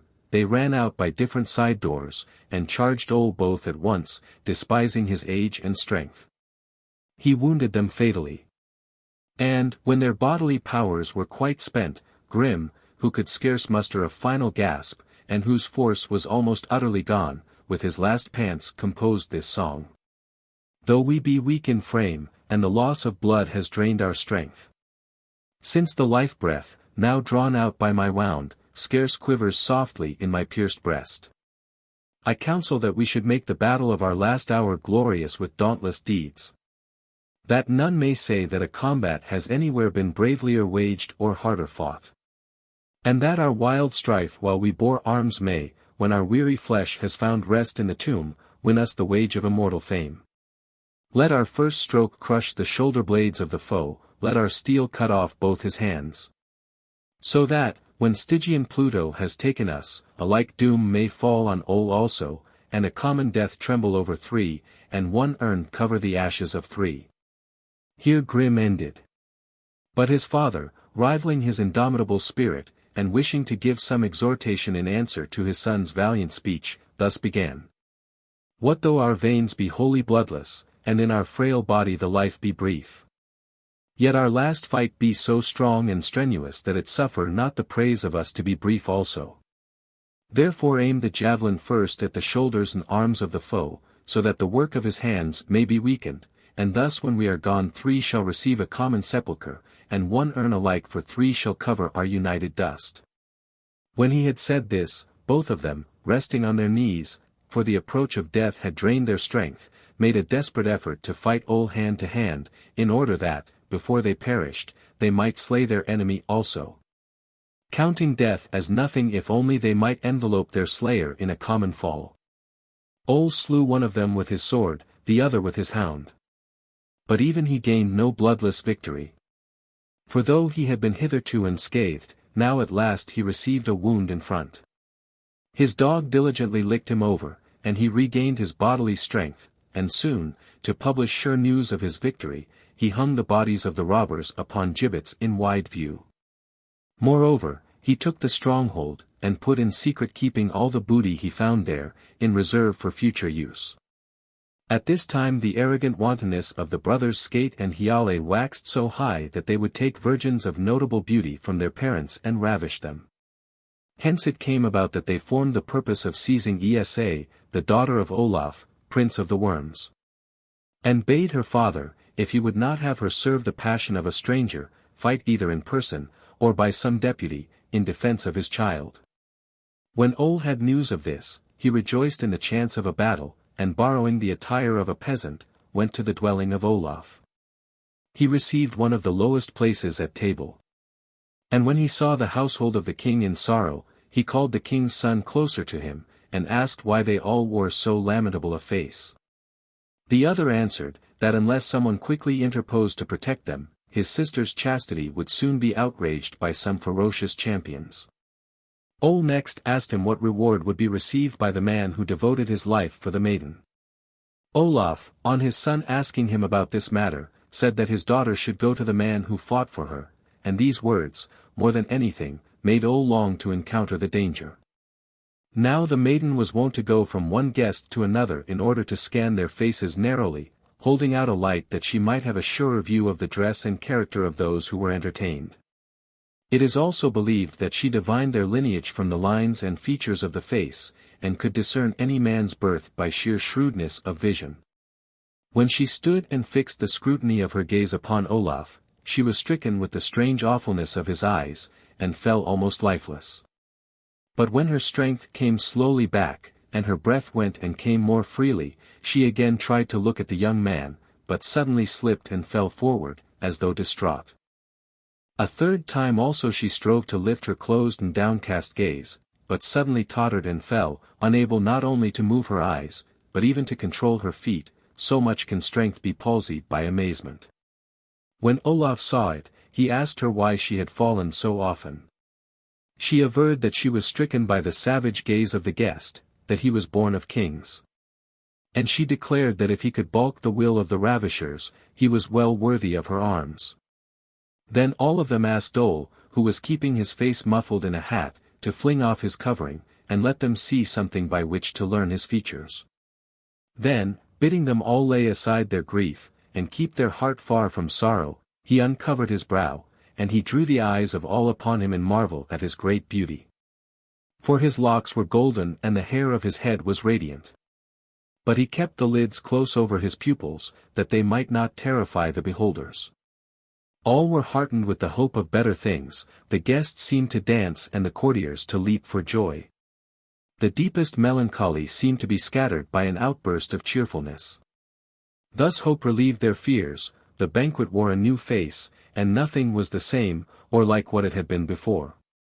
So the kindly promise of a single guest dispelled the universal terror. Meanwhile Hiale and Skate came up with 10 servants, meaning to carry off the maiden then and there, and disturbed all the place with their noisy shouts. They called on the king to give battle, unless he produced his daughter instantly. Ole at once met their frenzy with the promise to fight, adding the condition that no one should stealthily attack an opponent in the rear, but should only combat in the battle face to face.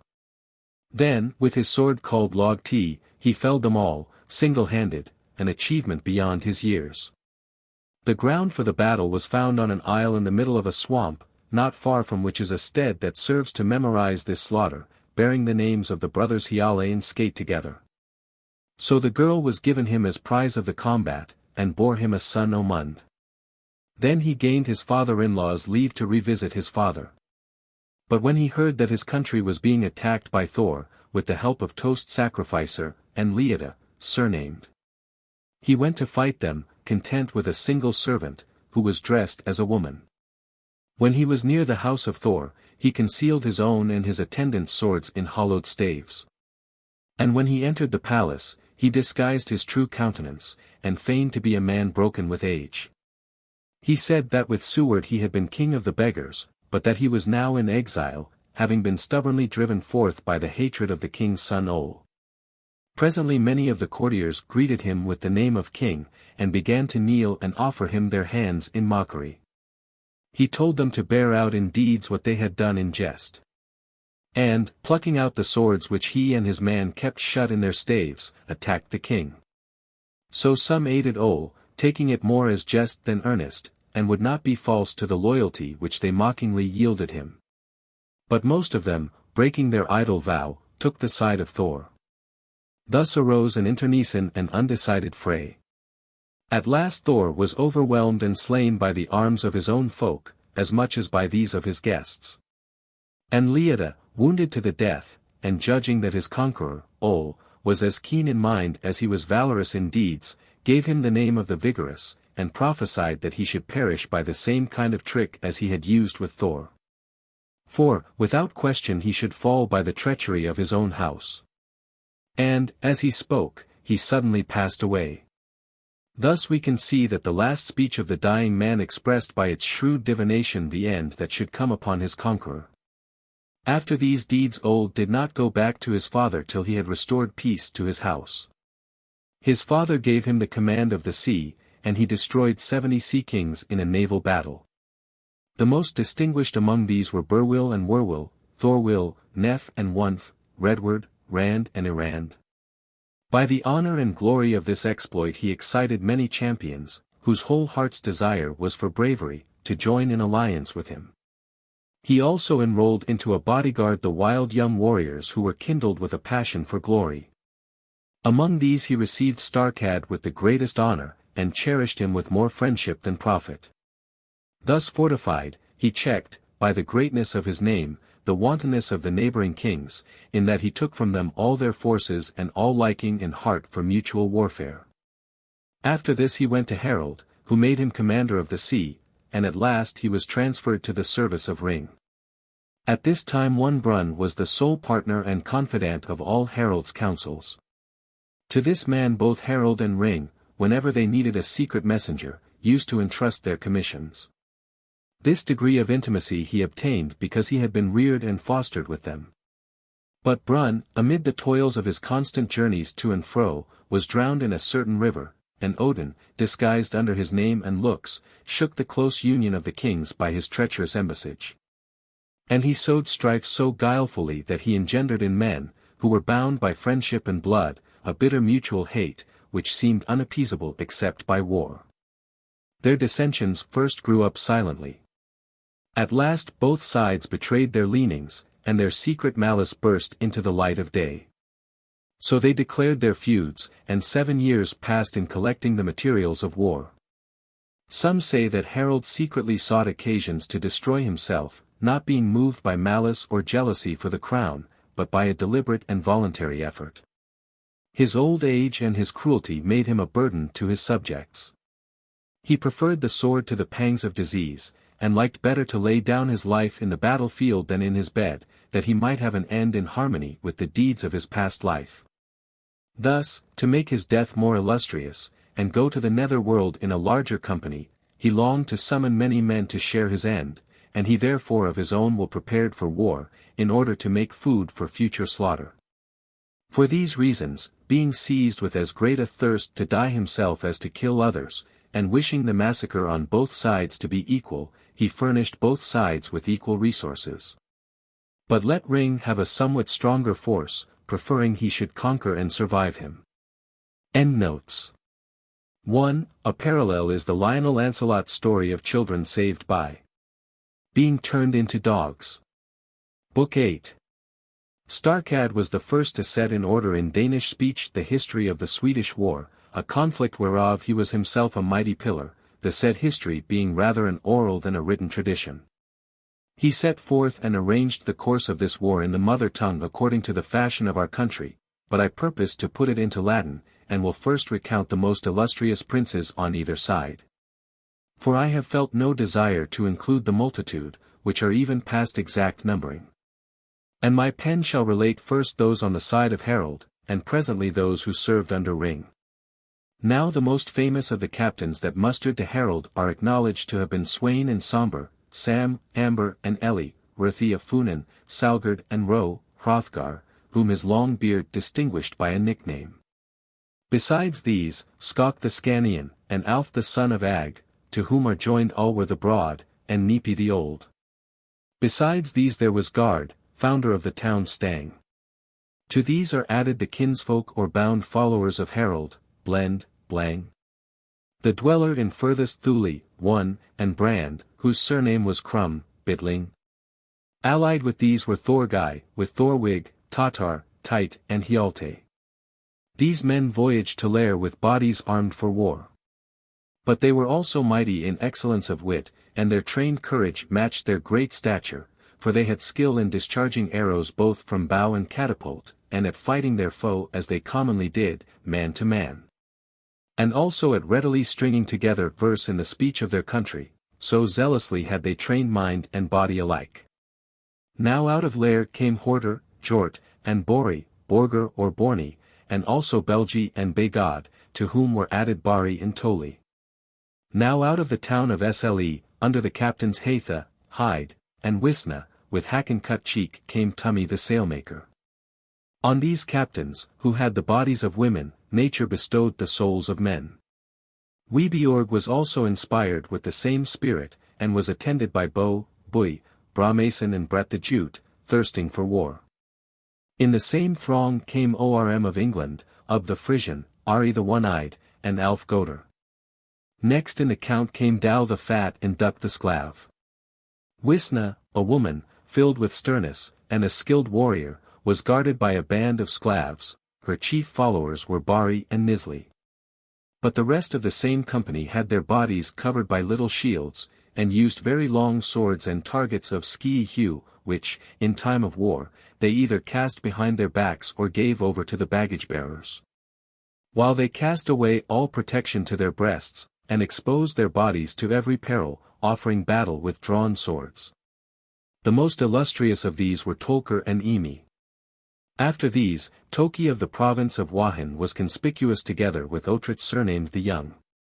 Hatha, guarded by a retinue of very active men, brought an armed company to the war, the chiefs of whom were Grim and Grensley.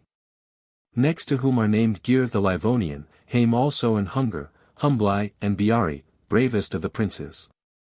These men often fought duels successfully, and won famous victories far and wide. The maidens I have named, in fighting as well as courteous array, led their land forces to the battlefield. Thus the Danish army mustered company by company. There were 7 kings, equal in spirit but differing in allegiance, some defending Harold, and some Ring. Moreover, the following went to the side of Harold: Homi and Hosethel, Isethel, him. Hastin and Hythin, Hadin, the Slight, also Dahar, Dag, named Grensky, and Harold Olafson also. From the province of Alund came Har and Hurlwar, Herleaf, with Hothbrod, surnamed the Furious. These fought in the Danish camp. But from Imisland arrived Humnahi, and Harold. They were joined by Haki and by Sigmund and Surkr the sons of Beman, all coming from the north. All these were retainers of the king, who befriended them most generously. For they were held in the highest distinction by him, receiving swords adorned with gold, and the choicest spoils of war. There came also the sons of Gondal the Old, who were in the intimate favor of Harold by reason of ancient allegiance. Thus the sea was studded with the Danish fleet, and seemed to interpose a bridge, uniting Zealand to Skane. To those that wished to pass between those provinces, the sea offered a short road on foot over the dense mass of ships. But Harold would not have the Swedes unprepared in their arrangements for war, and sent men to Ring to carry his public declaration of hostilities, and notify the rupture of the mediating peace. The same men were directed to prescribe the place of combat. These then whom I have named were the fighters for Harold. Now, on the side of Ring were numbered Ulf, Agi, Aki, Windar, Eywind, Egil the One-Eyed, Goder, Hildi, Gudrialfsson, Styr the Stout, and Tolo, Stein, who lived by the Weenick Mere. To these were joined Gerd the Glad and Gromer, Glum, from Wormland. After these are reckoned the dwellers north on the Elbe, Saxo the Splitter, Solly the Goth, Thord the Stumbler, Thronder Bignose, Grundy, Adi, Grinder, Tovi, Kall, Byarki, Hogni the Clever, Roker the Swart. Now these scorned fellowship with the common soldiers, and had formed themselves into a separate rank apart from the rest of the company. Besides these are numbered Ronnie Hildeson and Lyeth Guthi, Huljot Godi, Sven the Top Shorn, Saknar Sodi, Rethur, Hridar, Hawk, and Rolf the Uxorius, woman lover. Massed with these were Ring Adilson and Harold who came from Thotten district. Joined to these were Wallstein of Wick, Thorolf the Thick, then Gel the Tall, Hun, Solway, Burwill the Pale, Borger and Scumber, Scum. But from Telemark came the bravest of all, who had most courage but least arrogance, Thorleif the Stubborn, Thorkill the Gute, Gothlander, Grettir the Wicked and the lover of invasions. Next to these came Had the Hard and Rolder, Rolled, Toe Joint. From Norway we have the names of Thrand of Thranjum, Thok, Thor, of Mor, Rafn the White, Half, War, Bjarni, Blihar, Blig, surnamed Snub-Nosed, Bjorn from the district of Sogni. Findar, Finn, born in the Firth, Bersi born in the town F, I, Alu, Seward Boarhead, Eric the Storyteller, Holmstein the White, Hrut Rawi, or Vafi, the Doubter, Erling surnamed Snake. Now from the province of Jather came Odd the Englishman, Alf the Far Wanderer, Inar the Paunched, and Uor surnamed Thryag. Now from Thule, Iceland, came Mar the Red, born and bred in the district called Midfirth. Gromber the Aged, Gram Brundaluk, Brindok. Grim from the town of Skier, born in Skagafjord. Next came Berg the Seer, accompanied by Bragi and Raffenkel. Now the bravest of the Swedes were these, Arwaki, Keklakarl, Kelkakarl, Krok the Peasant, from Akr, Gudfast and Gumi from Gislamark. These were kindred of the god Frey, and most faithful witnesses to the gods. Ingi, Ingwi, also, and Oli, Alvar, Foki, all sons of Elric, Aurek, embraced the service of Ring. They were men ready of hand, quick in counsel, and very close friends of Ring. They likewise held the god Frey to be the founder of their race. Amongst these from the town of Sigtun also came Sigmund, a champion advocate, versed in making contracts of sale and purchase. Besides him Frosty surnamed Bull, allied with him was Alf the Lofty, proud, from the district of Ups. This man was a swift spear-thrower, and used to go in the front of the battle. Ol had a bodyguard in which were 7 kings, very ready of hand and of counsel, namely, Holti, Hendil, Holmar, Louis, Leif, and Haim. With these was enrolled Regnald the Russian, the grandson of Radbard, and Sibold also furrowed the sea with 11 light ships. Lisi, the conqueror of the Pannonians, Huns, fitted with a sail his swift galley ringed with gold. Thririkr, Eric Helsing, sailed in a ship whose prows were twisted like a dragon. Also Thryger, Trigv, and Torwil sailed and brought 12 ships jointly. In the entire fleet of Ring there were 2,500 ships. The fleet of Gotland was waiting for the Swedish fleet in the harbour named Garnum. So Ring led the land force, while Ol was instructed to command the fleet. Now the Goths were appointed a time and a place between Wick and Warren for the conflict with the Swedes. Then was the sea to be seen furrowed up with prows, and the canvas unfurled upon the masts cut off the view over the ocean. The Danes had so far been distressed with bad weather, but the Swedish fleet had a fair voyage, and had reached the scene of battle earlier.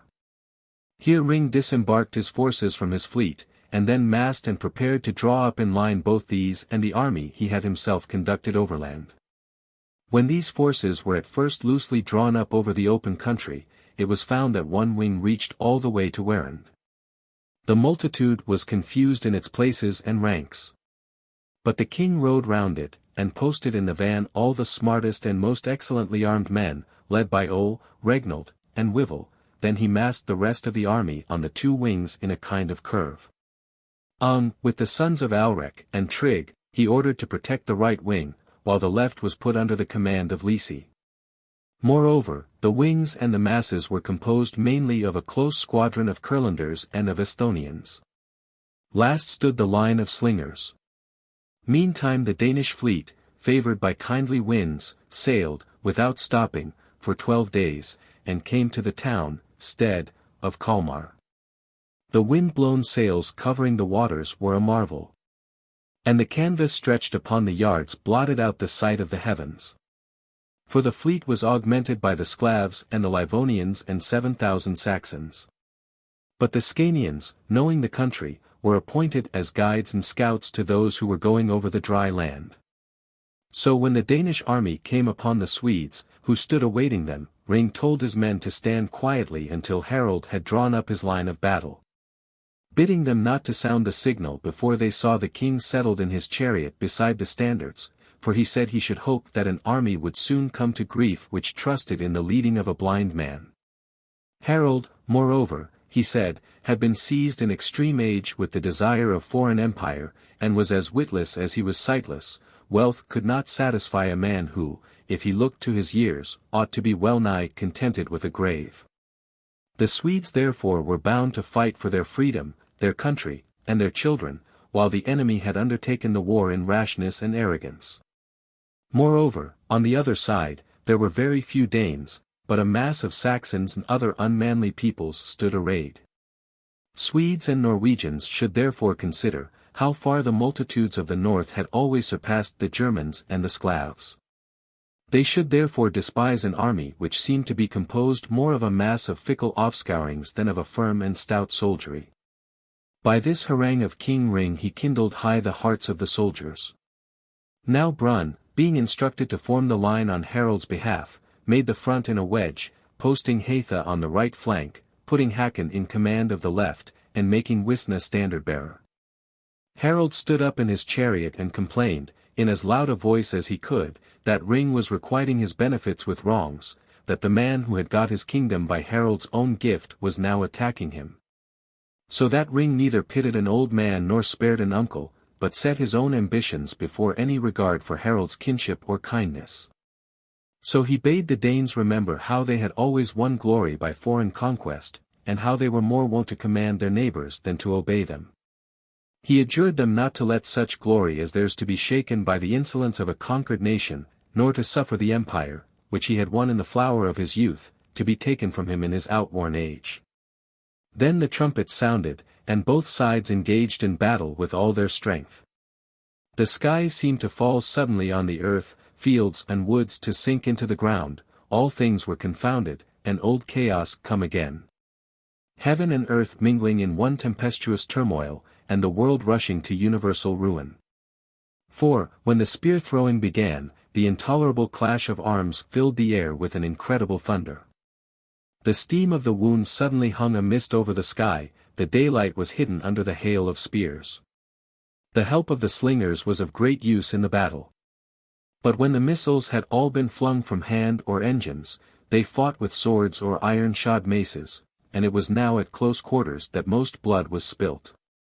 Then the sweat streamed down their weary bodies, and the clash of the swords could be heard afar. Starkad, who was the first to set forth the history of this war in the telling, fought foremost in the fray, and relates that he overthrew the nobles of Harold, Hun and Eli, Hort and Bugha, and cut off the right hand of Wisna. He also relates that one Roa, with two others, Nepi and Gardar, fell wounded by him in the field. To these he adds the father of Skok, whose name is not given. He also declares that he cast Hakon, the bravest of the Danes, to the earth, but received from him such a wound in return that he had to leave the war with his lung protruding from his chest, his neck cleft to the center, and his hand deprived of one finger. So that he long had a gaping wound, which seemed as if it would never either scar over or be curable. The same man witnesses that the maiden Wegbiorg, Webiorg, fought against the enemy and felled Soth the champion. While she was threatening to slay more champions, she was pierced through by an arrow from the bowstring of Thorkill, a native of Telemark. For the skilled archers of the Gotlanders strung their bows so hard that the shafts pierced through even the shields, nothing proved more murderous. For the arrow points made their way through hauberk and helmet as if they were men's defenseless bodies. Meanwhile of the Frisian, who was the readiest of Harold's soldiers, and of notable bodily stature, slew 25 picked champions, besides 11 whom he had wounded in the field. All these were of Swedish or Gothic blood. Then he attacked the vanguard and burst into the thickest of the enemy, driving the Swedes struggling in a panic every way with spear and sword. It had all but come to a flight, when Hagder had rolled and Grettir attacked the champion, emulating his valor, and resolving at their own risk to retrieve the general ruin. But, fearing to assault him at close quarters, they accomplished their end with arrows from afar, and thus Ub was riddled by a shower of arrows, no one daring to fight him hand to hand. 144 arrows had pierced the breast of the warrior before his bodily strength failed and he bent his knee to the earth. Then at last the Danes suffered a great defeat, owing to the Thranes and the dwellers in the province of Dala. For the battle began afresh by reason of the vast mass of the archers, and nothing damaged our men more. But when Harold, being now blind with age, heard the lamentable murmur of his men, he perceived that fortune had smiled on his enemies. So, as he was riding in a chariot armed with scythes, he told Brun, who was treacherously acting as charioteer, to find out in what manner Ring had his line drawn up. Brun's face relaxed into something of a smile, and he answered that he was fighting with a line in the form of a wedge. When the king heard this he began to be alarmed, and to ask in great astonishment from whom Ring could have learnt this method of disposing his line, especially as Odin was the discoverer and imparter of this teaching. And none but himself had ever learnt from him this new pattern of warfare. At this Brun was silent, and it came into the king's mind that here was Odin, and that the god whom he had once known so well was now disguised in a changeful shape, in order either to give help or withhold it. Presently he began to beseech him earnestly to grant the final victory to the Danes, since he had helped them so graciously before, and to fill up his last kindness to the measure of the first, promising to dedicate to him as a gift the spirits of all who fell. But Brun, utterly unmoved by his entreaties, suddenly jerked the king out of the chariot, battered him to the earth, plucked the club from him as he fell, whirled it upon his head, and slew him with his own weapon. Countless corpses lay round the king's chariot, and the horrid heap overtopped the wheels, the pile of carcasses rose as high as the pole. For about 12,000 of the nobles of Ring fell upon the field. But on the side of Harold about 30,000 nobles fell, not to name the slaughter of the commons. When Ring heard that Harold was dead, he gave the signal to his men to break up their line and cease fighting. Then under cover of truce he made treaty with the enemy, telling them that it was vain to prolong the fray without their captain. Next he told the Swedes to look everywhere among the confused piles of carcasses for the body of Harold, that the corpse of the king might not wrongfully lack its due rights. So the populace set eagerly to the task of turning over the bodies of the slain, and over this work half the day was spent. At last the body was found with the club, and he thought that propitiation should be made to the shade of Harold. So he harnessed the horse on which he rode to the chariot of the king, decked it honorably with a golden saddle, and hallowed it in his honor. Then he proclaimed his vows, and added his prayer that Harold would ride on this and outstrip those who shared his death in their journey to Tartarus, and that he would pray Pluto, the lord of Orcus, to grant a calm abode there for friend and foe. Then he raised a pyre, and bade the Danes fling on the gilded chariot of their king as fuel to the fire. And while the flames were burning the body cast upon them, he went round the mourning nobles and earnestly charged them that they should freely give arms, gold, and every precious thing to feed the pyre in honor of so great a king, who had deserved so nobly of them all. He also ordered that the ashes of his body, when it was quite burnt, should be transferred to an urn, taken to Lair, and there, together with the horse and armor, receive a royal funeral. By paying these due rites of honor to his uncle's shade, he won the favor of the Danes, and turned the hate of his enemies into goodwill. Then the Danes besought him to appoint Heitha over the remainder of the realm. But, that the fallen strength of the enemy might not suddenly rally, he severed Skane from the mass of Denmark, and put it separately under the governorship of Ole, ordering that only Zealand and the other lands of the realm should be subject to Heitha. Thus the changes of fortune brought the Empire of Denmark under the Swedish rule. So ended the Bravik War. But the Zealanders, who had had Harold for their captain, and still had the picture of their former fortune hovering before their minds, thought it shameful to obey the rule of a woman, and appealed to Oeli not to suffer men that had been used to serve under a famous king to be kept under a woman's yoke. They also promised to revolt to him if he would take up arms to remove their ignominious lot. Ol, tempted as much by the memory of his ancestral glory as by the homage of the soldiers, was not slow to answer their entreaties. So he summoned Hatha, and forced her by threats rather than by arms to quit every region under her control except Jutland, and even Jutland he made a tributary state, so as not to allow a woman the free control of a kingdom. He also begot a son whom he named Omund. But he was given to cruelty, and showed himself such an unrighteous king, that all who had found it a shameful thing to be ruled by a queen now repented of their former scorn. 12 generals, whether moved by the disasters of their country, or hating Ol for some other reason, began to plot against his life. Among these were Hleni, Adel, Thought, and Withen, the last of whom was a Dane by birth, though he held a government among the Sclavs. Moreover, not trusting in their strength and their cunning to accomplish their deed, they bribed Starkad to join them. He was prevailed to do the deed with the sword, he undertook the bloody work, and resolved to attack the king while at the bath. In he went while the king was washing, but was straightway stricken by the keenness of his gaze and by the restless and quivering glare of his eyes. His limbs were palsied with sudden dread. He paused, stepped back, and stayed his hand and his purpose. Thus he who had shattered the arms of so many captains and champions could not bear the gaze of a single unarmed man.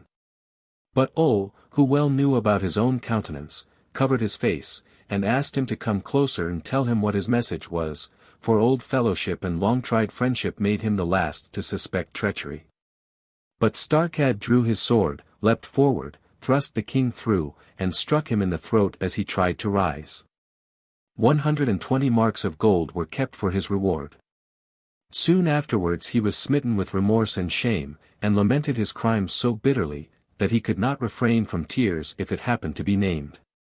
Thus his soul, when he came to his senses, blushed for his abominable sin.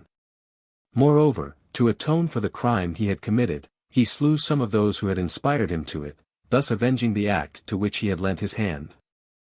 Now the Danes made Omund, the son of Ol, king, thinking that more heed should be paid to his father's birth than to his deserts. Omund, when he had grown up, fell in nowise behind the exploits of his father.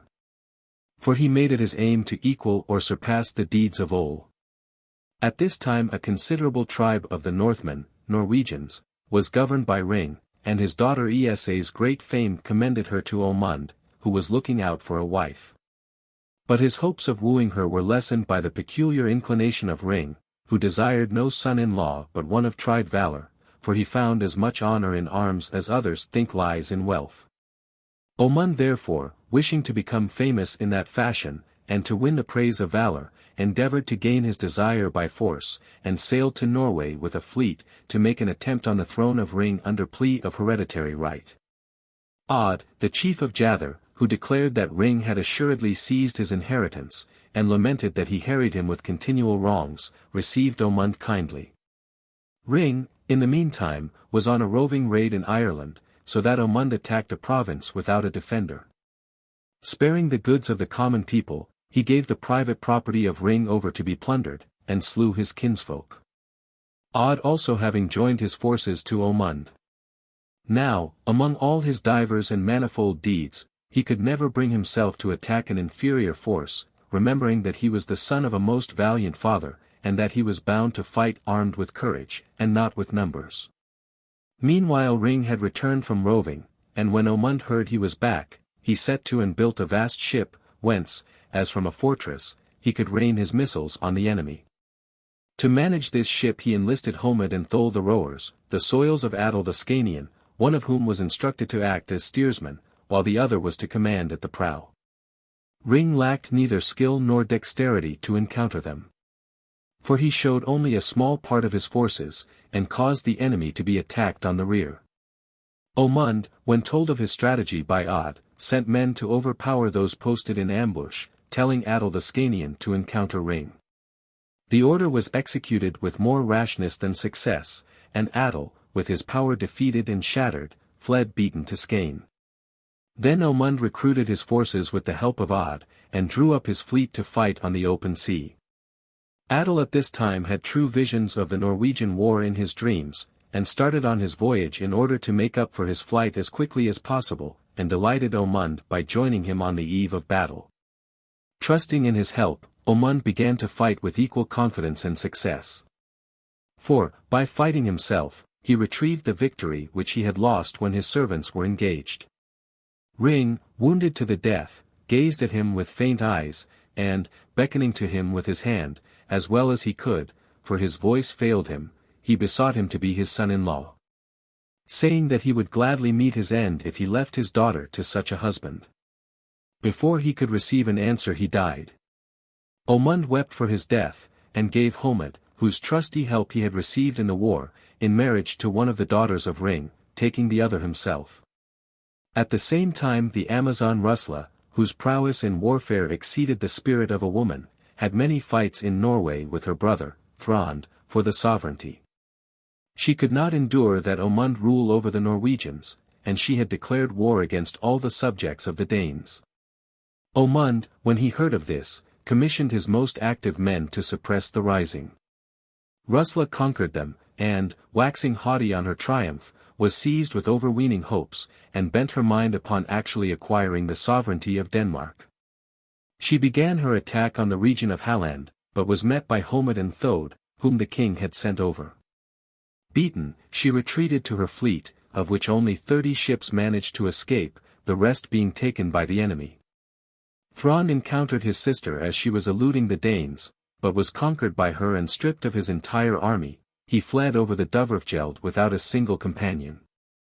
Thus she, who had first yielded before the Danes, soon overcame her brother, and turned her flight into a victory. When Omund heard of this, he went back to Norway with a great fleet, first sending Homed and Thole by a short and secret way to rouse the people of Telemark against the rule of Rusla. The end was that she was driven out of her kingdom by the commons, fled to the Isles for safety, and turned her back, without a blow, upon the Danes as they came up. The king pursued her hotly, caught up her fleet on the sea, and utterly destroyed it. The enemy suffered mightily, and he won a bloodless victory in splendid spoils. But Rusla escaped with a very few ships, and rode ploughing the waves furiously. But, while she was avoiding the Danes, she met her brother and was killed. So much more effectual for harm are dangers unsurmised, and chance sometimes makes the less alarming evil worse than that which threatens. The king gave Thrond a governorship for slaying his sister, put the rest under tribute, and returned home. At this time Thoreas, and Bjorn, the most active of the soldiers of Rusla, were roving in Ireland. But when they heard of the death of their mistress, whom they had long ago sworn to avenge, they hotly attacked Omund, and challenged him to a duel, which it used to be accounted shameful for a king to refuse. For the fame of princes of old was reckoned more by arms than by riches. So Homed and Thole came forward, offering to meet in battle the men who had challenged the king. Omund praised them warmly, but at first declined for very shame to allow their help. At last, hard besought by his people, he brought himself to try his fortune by the hand of another. We are told that Br fell in this combat, while Thoreas left the battle severely wounded. The king, having first cured him of his wounds, took him into his service, and made him prince, earl, over Norway. Then he sent ambassadors to exact the usual tribute from the Sklavs. These were killed, and he was even attacked in Jutland by a Sclavish force. But he overcame 7 kings in a single combat, and ratified by conquest his accustomed right to tribute. Meantime, Starkad, who was now worn out with extreme age, and who seemed to be past military service and the calling of a champion, was loath to lose his ancient glory through the fault of Eld. And thought it would be a noble thing if he could make a voluntary end, and hasten his death by his own free will. Having so often fought nobly, he thought it would be mean to die a bloodless death. And, wishing to enhance the glory of his past life by the luster of his end, he preferred to be slain by some man of gallant birth rather than await the tardy shaft of nature. So shameful was it thought that men devoted to war should die by disease. His body was weak, and his eyes could not see clearly, so that he hated to linger any more in life. In order to buy himself an executioner, he wore hanging on his neck the gold which he had earned for the murder of Ole. Thinking there was no fitter way of atoning for the treason he had done than to make the price of Ole's death that of his own also, and to spend on the loss of his own life what he had earned by the slaying of another. This, he thought, would be the noblest use he could make of that shameful price. So he girded him with 2 swords, and guided his powerless steps leaning on 2 staves. One of the common people, seeing him, thinking 2 swords superfluous for the use of an old man, mockingly asked him to make him a present of one of them.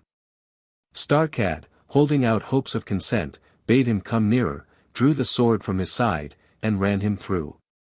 This was seen by a certain Hathor, whose father Hlen Starcad had once killed in repentance for his own impious crime. Hatfire was hunting game with his dogs, but now gave over the chase, and bade 2 of his companions spur their horses hard and charge at the old man to frighten him.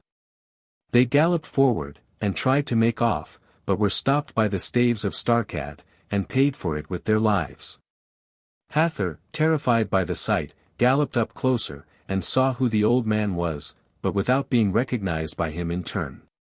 And asked him if he would like to exchange his sword for a carriage. Starcad replied that he used in old days to chastise jeerers, and that the insolent had never insulted him unpunished. But his sightless eyes could not recognize the features of the youth, so he composed a song, wherein he should declare the greatness of his anger, as follows. As the unreturning waters sweep down the channel, so, as the years run by, the life of man flows on never to come back, fast gallops the cycle of doom, child of old age who shall make an end of all. Old age smites alike the eyes and the steps of men, robs the warrior of his speech and soul, tarnishes his fame by slow degrees, and wipes out his deeds of honor. It seizes his failing limbs, chokes his panting utterance, and numbs his nimble wit. When a cough is taken, when the skin itches with the scab, and the teeth are numb and hollow, and the stomach turns squeamish, then old age banishes the grace of youth, covers the complexion with decay, and sows many a wrinkle in the dusky skin. Old age crushes noble arts, brings down the memorials of men of old, and scorches ancient glories up, shatters wealth, hungrily gnaws away the worth and good of virtue, turns athwart and disorders all things. I myself have felt the hurtful power of injurious age, dim-sighted, and hoarse in my tones and in my chest, and all helpful things have turned to my hurt. Now my body is less nimble, and I prop it up, leaning my faint limbs on the support of staves. Sightless I guide my steps with 2 sticks, and follow the short path which the rod shows me, trusting more in the leading of a stock than in my eyes. None takes any charge of me, and no man in the ranks brings comfort to the veteran, unless, perchance, Hathor is here, and succors his shattered friend. Whomsoever Hathor once thinks worthy of his duteous love, that man he attends continually with even zeal, constant to his purpose, and fearing to break his early ties. He also often pays fit rewards to those that have deserved well in war, and fosters their courage. He bestows dignities on the brave, and honors his famous friends with gifts. Free with his wealth, he is fain to increase with bounty the brightness of his name, and to surpass many of the mighty. Nor is he less in war, his strength is equal to his goodness, he is swift in the fray, slow to waver, ready to give battle.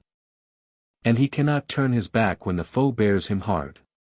But for me, if I remember right, fate appointed at my birth that wars I should follow and in war I should die, that I should mix in broils, watch in arms, and pass a life of bloodshed. I was a man of camps, and rested not, hating peace, I grew old under thy standard, O war god, in utmost peril, conquering fear, I thought it comely to fight, shameful to loiter, and noble to kill and kill again, to be for ever slaughtering. Oft have I seen the stern kings meet in war, seen shield and helmet bruised, and the fields redden with blood, and the cuirass broken by the spear point, and the corslets all around giving it the thrust of the steel. And the wild beasts battening on the unburied soldier. Here, as it chanced, one that attempted a mighty thing, a strong-handed warrior, fighting against the press of the foe, smote through the mail that covered my head, pierced my helmet, and plunged his blade into my crest. This sword also hath often been driven by my right hand in war, and, once unsheathed, hath cleft the skin and bitten into the skull. Hathor, in answer, sang as follows. Whence comest thou, who art used to write the poems of thy land, leaning thy wavering steps on a frail staff? Or whither dost thou speed, who art the readiest bard of the Danish muse? All the glory of thy great strength is faded and lost, the hue is banished from thy face, the joy is gone out of thy soul, the voice has left thy throat, and is hoarse and dull, thy body has lost its former stature. The decay of death begins, and has wasted thy features and thy force. As a ship wearies, buffeted by continual billows, even so old age, gendered by a long course of years, brings forth bitter death. And the life falls when its strength is done, and suffers the loss of its ancient lot. Famous old man, who has told thee that thou mayst not duly follow the sports of youth, or fling balls, or bite and eat the nut. I think it were better for thee now to sell thy sword, and buy a carriage wherein to ride often, or a horse easy on the bit, or at the same cost to purchase a light cart. It will be more fitting for beasts of burden to carry weak old men, when their steps fail them. The wheel, driving round and round, serves for him whose foot totters feebly. But if perchance thou art loath to sell the useless steel, thy sword, if it be not for sale, shall be taken from thee and shall slay thee. Starcad answered, Wretch, thy glib lips scatter idle words, unfit for the ears of the good. Why seek the gifts to reward that guidance, which thou shouldst have offered for naught? Surely I will walk afoot, and will not basely give up my sword and by the help of a stranger.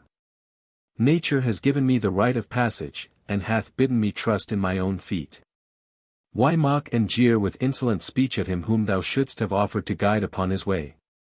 Why give to dishonor my deeds of old, which deserve the memorial of fame? Why requite my service with reproach? Why pursue with jeers the old man mighty in battle, and put to shame my unsurpassed honors and illustrious deeds, belittling my glories and girding at my prowess? For what valor of thine dost thou demand my sword, which thy strength does not deserve? It befits not the right hand or the unwarlike side of a herdsman, who is wont to make his peasant music on the pipe, to see to the flock, to keep the herds in the fields. Surely among the henchmen, close to the greasy pot, thou dippest thy crust in the bubbles of the foaming pan, drenching a meager slice in the rich, oily fat, and stealthily, with thirsty finger, licking the warm juice. More skilled to spread thy accustomed cloak on the ashes, to sleep on the hearth, and slumber all day long, and go busily about the work of the reeking kitchen, than to make the brave blood flow with thy shafts in war. Men think thee a hater of the light and a lover of a filthy hole, a wretched slave of thy belly, like a whelp who licks the coarse grain, husk and all. By heaven, thou didst not try to rob me of my sword when thrice at great peril I fought for the son of Ol. For truly, in that array, my hand either broke the sword or shattered the obstacle, so heavy was the blow of the smiter. What of the day when I first taught them, to run with wood-shod feet over the shore of the Curlanders, and the path bestrewn with countless points? For when I was going to the fields studded with calthrops, I guarded their wounded feet with clogs below them. After this I slew Haim, who fought me mightily. And soon, with the captain Rin the son of Flebuck, I crushed the Curlanders, yea, or all the tribes Esthonia breeds, and thy peoples, O Semgala. Then I attacked the men of Telemark, and took thence my head bloody with bruises, shattered with mallets, and smitten with the welded weapons. Here first I learned how strong was the iron wrought on the anvil, or what valor the common people had.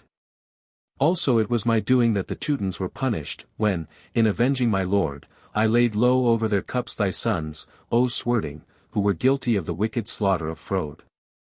Not less was the deed when, for the sake of a beloved maiden, I slew 9 brethren in one fray, witness the spot, which was consumed by the bowels that left me, and brings not forth the grain anew on its scorched sod. And soon, when Ker the captain made ready a war by sea, with a noble army we beat his serried ships. Then I put Waski to death, and punished the insolent smith by slashing his hinder parts. And with the sword I slew Weeseen, who from the snowy rocks blunted the spears. Then I slew the 4 sons of Lur, and the champions of Permland, and then having taken the chief of the Irish race, I rifled the wealth of Dublin. And our courage shall ever remain manifest by the trophies of Bravalla. Why do I linger? Countless are the deeds of my bravery, and when I review the works of my hands I fail to number them to the full. The whole is greater than I can tell. My work is too great for fame, and speech serves not for my doings. So sang Starcad. At last, when he found by their talk that Hathor was the son of Hlen, and saw that the youth was of illustrious birth, he offered him his throat to smite, bidding him not to shrink from punishing the slayer of his father. He promised him that if he did so he should possess the gold which he had himself received from Hlen. And to enrage his heart more vehemently against him, he is said to have harangued him as follows. Moreover, Hathor, I robbed thee of thy father Hlen, requite me this, I pray, and strike down the old man who longs to die. Aim at my throat with the avenging steel. For my soul chooses the service of a noble smiter, and shrinks to ask its doom at a coward's hand. Righteously may a man choose to forestall the ordinance of doom. What cannot be escaped it will be lawful also to anticipate. The fresh tree must be fostered, the old one hewn down. He is nature's instrument who destroys what is near its doom and strikes down what cannot stand. Death is best when it is sought, and when the end is loved, life is wearisome. Let not the troubles of age prolong a miserable lot. So saying, he took money from his pouch and gave it him. But Hathor, desiring as much to enjoy the gold as to accomplish vengeance for his father, promised that he would comply with his prayer, and would not refuse the reward. Starcad eagerly handed him the sword, and at once stooped his neck beneath it, counseling him not to do the smiter's work timidly, or use the sword like a woman. And telling him that if, when he had killed him, he could spring between the head and the trunk before the corpse fell, he would be rendered proof against arms.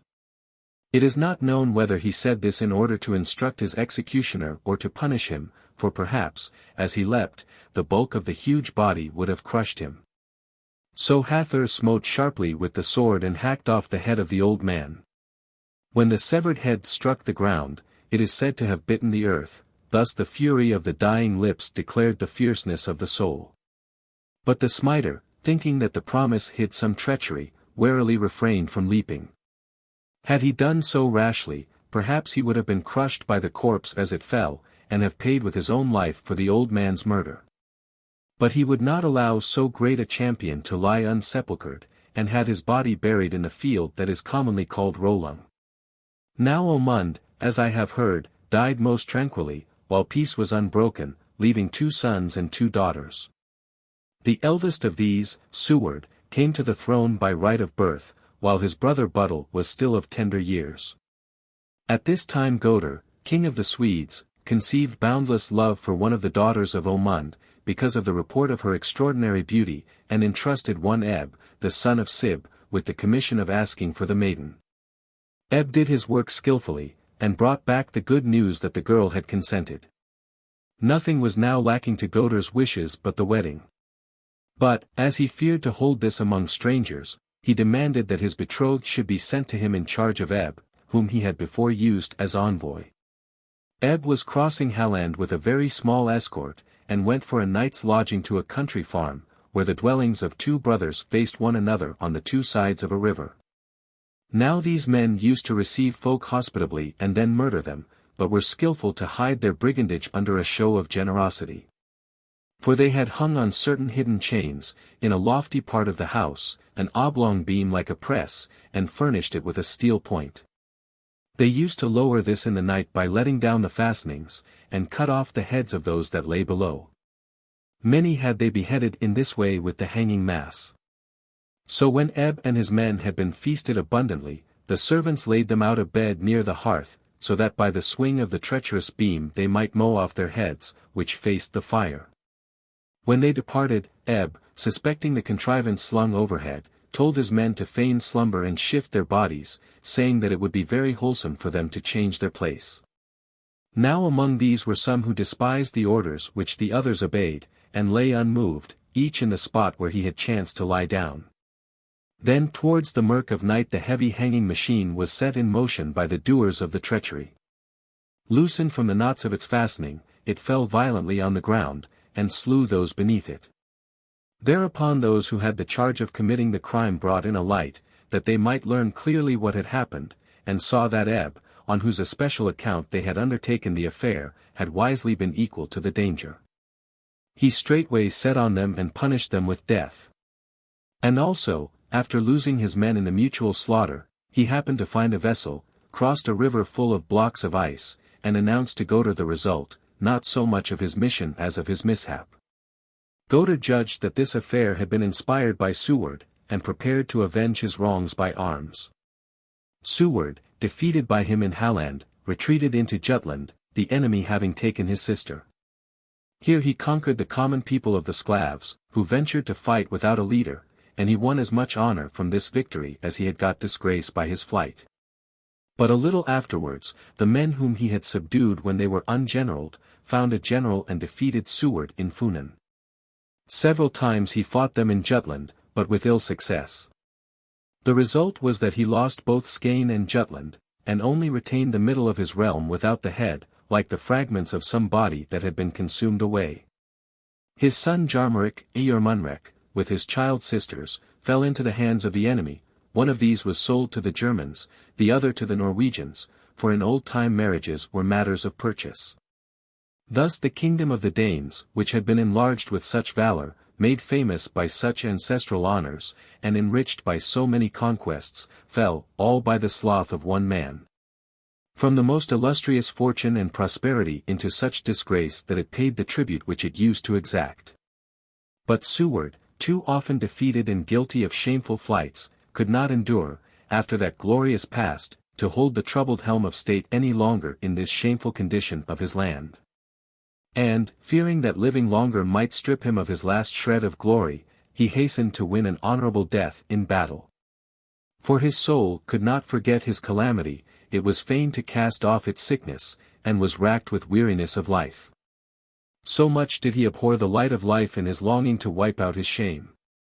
So he mustered his army for battle, and openly declared war with one Simon, who was governor of Skane under Gotr. This war he pursued with stubborn rashness. He slew Simon, and ended his own life amid a great slaughter of his foes. Yet his country could not be freed from the burden of the tribute. Jarmeric, meantime, with his foster brother of the same age as himself, Gun, was living in prison, in charge of Ismar, the king of the Sclavs. At last he was taken out and put to agriculture, doing the work of a peasant. So actively did he manage this matter that he was transferred and made master of the royal slaves. As he likewise did this business most uprightly, he was enrolled in the band of the king's retainers. Here he bore himself most pleasantly as courtiers use, and was soon taken into the number of the king's friends and obtained the first place in his intimacy. Thus, on the strength of a series of great services, he passed from the lowest estate to the most distinguished height of honor. Also, loath to live a slack and enfeebled youth, he trained himself to the pursuits of war, enriching his natural gifts by diligence. All men loved Jarmeric, and only the queen mistrusted the young man's temper. A sudden report told them that the king's brother had died. Ismar, wishing to give his body a splendid funeral, prepared a banquet of royal bounty to increase the splendor of the obsequies. But Jarmeric, who used at other times to look after the household affairs together with the queen, began to cast about for means of escape, for a chance seemed to be offered by the absence of the king. For he saw that even in the lap of riches he would be the wretched thrall of a king, and that he would draw, as it were, his very breath on sufferance and at the gift of another. Moreover, though he held the highest offices with the king, he thought that freedom was better than delights, and burned with a mighty desire to visit his country and learn his lineage. But, knowing that the queen had provided sufficient guards to see that no prisoner escaped, he saw that he must approach by craft where he could not arrive by force. So he plaited one of those baskets of rushes and withies, shaped like a man, with which countrymen used to scare the birds from the corn, and put a live dog in it. Then he took off his own clothes, and dressed it in them, to give a more plausible likeness to a human being. Then he broke into the private treasury of the king, took out the money, and hid himself in places of which he alone knew. Meantime Gun, whom he had told to conceal the absence of his friend, took the basket into the palace and stirred up the dog to bark, and when the queen asked what this was, he answered that Jarmeric was out of his mind and howling. She, beholding the effigy, was deceived by the likeness, and ordered that the madman should be cast out of the house. Then Gun took the effigy out and put it to bed, as though it were his distraught friend. But towards night he plied the watch bountifully with wine and festal mirth, cut off their heads as they slept, and set them at their groins, in order to make their slaying more shameful. The queen, roused by the din, and wishing to learn the reason of it, hastily rushed to the doors.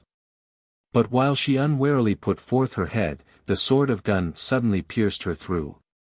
Feeling a mortal wound, she sank, turned her eyes on her murderer, and said, "Had it been granted me to live unscathed, no screen or treachery should have let thee leave this land unpunished." A flood of such threats against her slayer poured from her dying lips. Then Jarmeric, with Gun, the partner of his noble deed, secretly set fire to the tent wherein the king was celebrating with a banquet the obsequies of his brother. All the company were overcome with liquor. The fire filled the tent and spread all about, and some of them, shaking off the torpor of drink, took horse and pursued those who had endangered them. But the young men fled at first on the beasts they had taken, and at last, when these were exhausted with their long gallop, took to flight on foot. They were all but caught, when a river saved them. For they crossed a bridge, of which, in order to delay the pursuer, they first cut the timbers down to the middle, thus making it not only unequal to a burden, but ready to come down. Then they retreated into a dense morass. The Sclavs pressed on them hard and, not foreseeing the danger, unwarily put the weight of their horses on the bridge, the flooring sank, and they were shaken off and flung into the river. But, as they swam up to the bank, they were met by Gun and Jarmeric, and either drowned or slain. Thus the young men showed great cunning, and did a deed beyond their years, being more like sagacious old men than runaway slaves, and successfully achieving their shrewd design. When they reached the strand they seized a vessel chance threw in their way, and made for the deep. The barbarians who pursued them, tried, when they saw them sailing off, to bring them back by shouting promises after them that they should be kings if they returned. For, by the public statute of the ancients, the succession was appointed to the slayers of the kings. As they retreated, their ears were long deafened by the Sclavs obstinately shouting their treacherous promises. At this time Budle, the brother of Seward, was regent over the Danes, who forced him to make over the kingdom to Jarmeric when he came, so that Budle fell from a king into a common man. At the same time Goder charged Sib with debauching his sister, and slew him. Sib's kindred, much angered by his death, came wailing to Jarmeric, and promised to attack Goder with him, in order to avenge their kinsman. They kept their promise well, for Jarmeric, having overthrown Goder by their help, gained Sweden. Thus, holding the sovereignty of both nations, he was encouraged by his increased power to attack the Sclavs, 40 of whom he took and hung with a wolf tied to each of them. This kind of punishment was assigned of old to those who slew their own kindred. But he chose to inflict it upon enemies, that all might see plainly, just from their fellowship with ruthless beasts, how grasping they had shown themselves towards the Danes. When Jarmeric had conquered the country, he posted garrisons in all the fitting places, and departing thence, he made a slaughter of the Sems and the Curlanders, and many nations of the east. The Sclavs, thinking that this employment of the king gave them a chance of revolting, killed the governors whom he had appointed, and ravaged Denmark.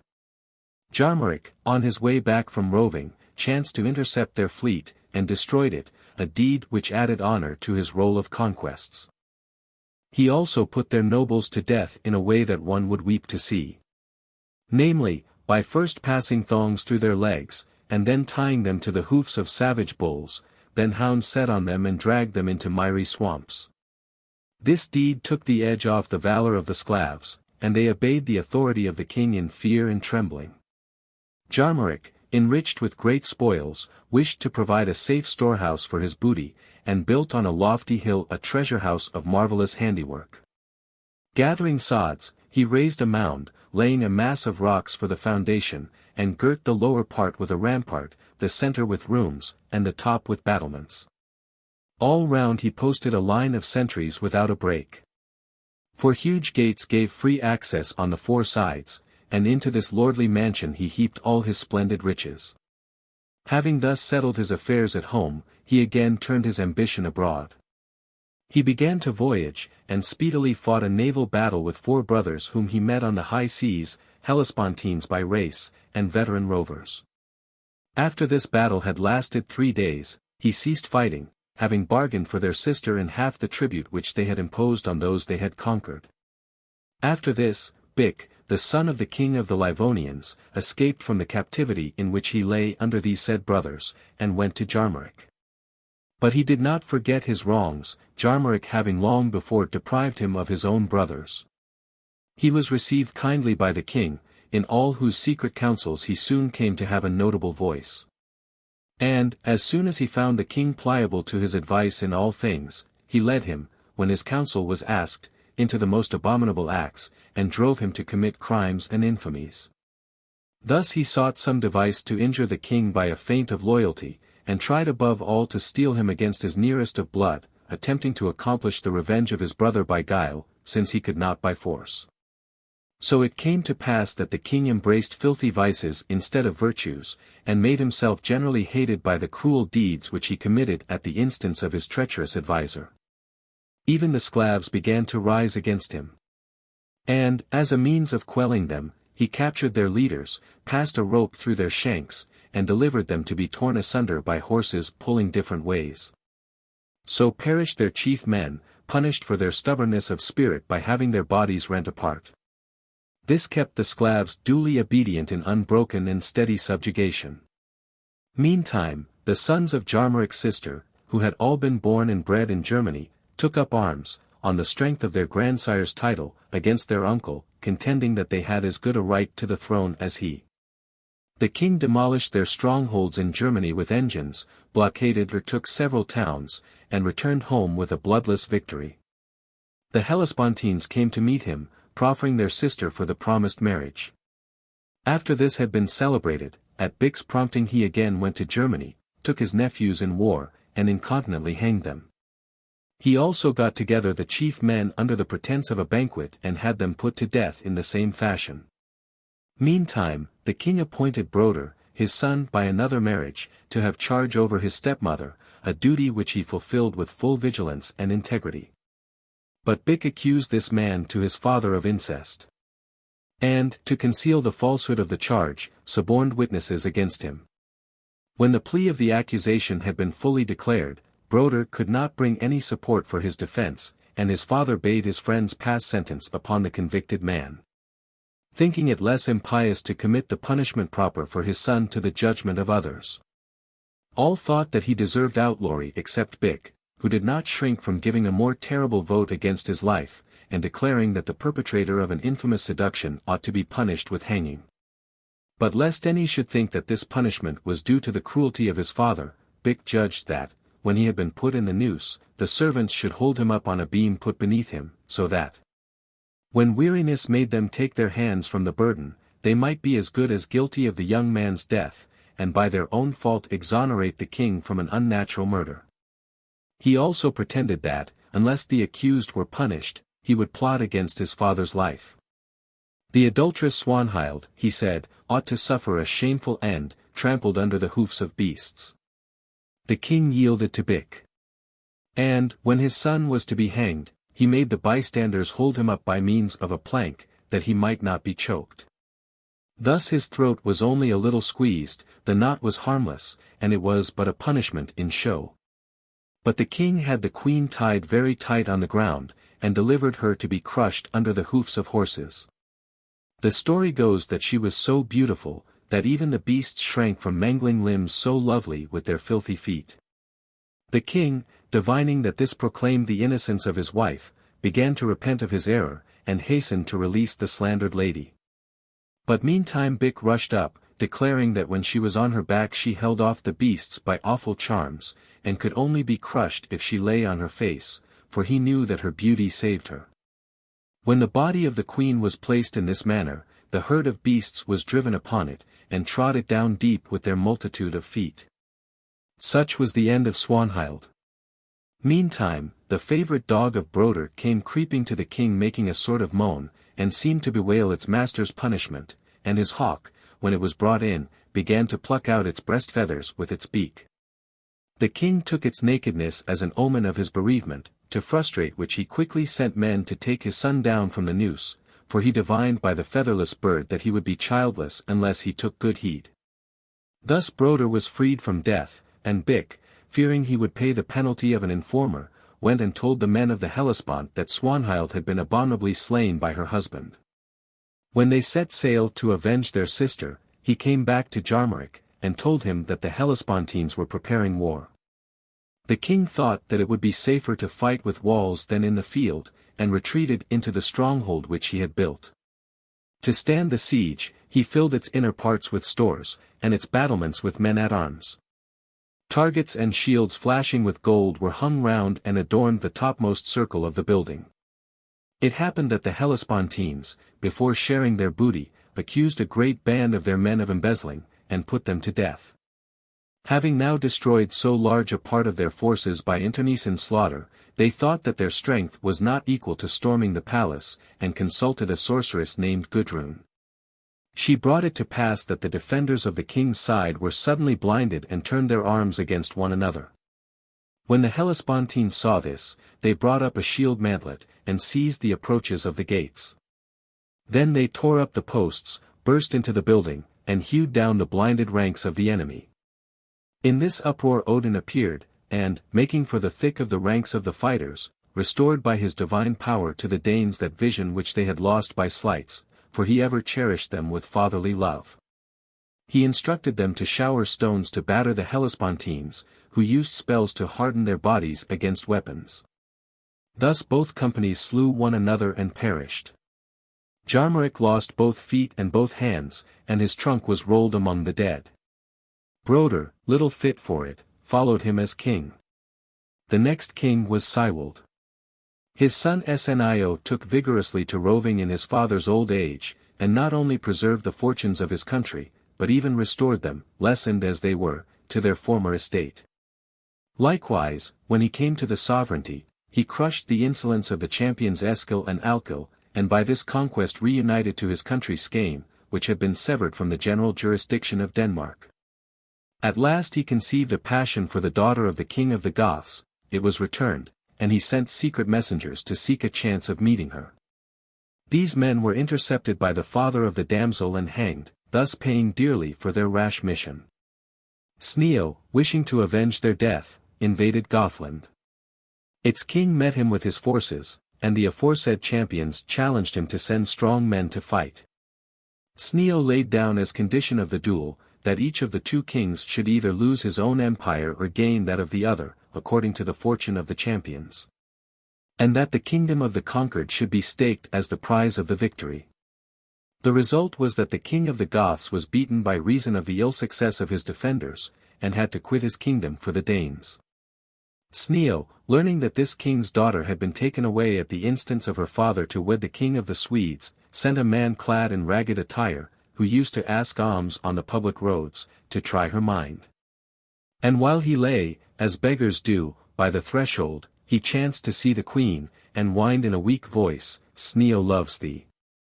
She feigned not to have heard the sound that stole on her ears, and neither looked nor stepped back, but went on to the palace, then returned straightway, and said in a low whisper, which scarcely reached his ears, "I love him who loves me." And having said this she walked away. The beggar rejoiced that she had returned a word of love, and, as he sat on the next day at the gate, when the queen came up, he said, briefly as ever, "Wishes should have a tryst." Again she shrewdly caught his cunning speech, and passed on, dissembling wholly. A little later she passed by her questioner, and said that she would shortly go to Boshur, for this was the spot to which she meant to flee. And when the beggar heard this, he insisted, with his wonted shrewd questions, upon being told a fitting time for the tryst. The woman was as cunning as he, and as little clear of speech, and named as quickly as she could the beginning of the winter. Her train, who had caught a flying word of this love message, took her great cleverness for the raving of utter folly. And when Sneo had been told all this by the beggar, he contrived to carry the queen off in a vessel, for she got away under pretence of bathing, and took her husband's treasures. After this there were constant wars between Sneo and the king of Sweden, whereof the issue was doubtful and the victory changeful, the one king seeking to regain his lawful, the other to keep his unlawful love. At this time the yield of crops was ruined by most inclement weather, and a mighty dearth of corn befell. Victuals began to be scarce, and the commons were distressed with famine, so that the king, anxiously pondering how to relieve the hardness of the times, and seeing that the thirsty spent somewhat more than the hungry, introduced thrift among the people. He abolished drinking bouts, and decreed that no drink should be prepared from gram, thinking that the bitter famine should be got rid of by prohibiting needless drinking, and that plentiful food could be levied as a loan on thirst. Then a certain wanton slave of his belly, lamenting the prohibition against drink, adopted a deep kind of knavery, and found a new way to indulge his desires. He broke the public law of temperance by his own excess, contriving to get at what he loved by a device both cunning and absurd. For he sipped the forbidden liquor drop by drop, and so satisfied his longing to be tipsy. When he was summoned for this by the king, he declared that there was no stricter observer of sobriety than he, inasmuch as he mortified his longing to quaff deep by this device for moderate drinking. He persisted in the fault with which he was taxed, saying that he only sucked. At last he was also menaced with threats, and forbidden not only to drink, but even to sip, yet he could not check his habits. For in order to enjoy the unlawful thing in a lawful way, and not to have his throat subject to the command of another, he sopped morsels of bread in liquor, and fed on the pieces thus soaked with drink. Tasting slowly, so as to prolong the desired debauch, and attaining, though in no unlawful manner, the forbidden measure of satiety. Thus his stubborn and frantic intemperance risked his life, all for luxury. And, undeterred even by the threats of the king, he fortified his rash appetite to despise every peril. A second time he was summoned by the king on the charge of disobeying his regulation. Yet he did not even theft cease to defend his act, but maintained that he had in no wise contravened the royal decree, and that the temperance prescribed by the ordinance had been in no way violated by that which allured him. Especially as the thrift ordered in the law of plain living was so described, that it was apparently forbidden to drink liquor, but not to eat it. Then the king called heaven to witness, and swore by the general good, that if he ventured on any such thing hereafter he would punish him with death. But the man thought that death was not so bad as temperance, and that it was easier to quit life than luxury, and he again boiled the grain in water, and then fermented the liquor.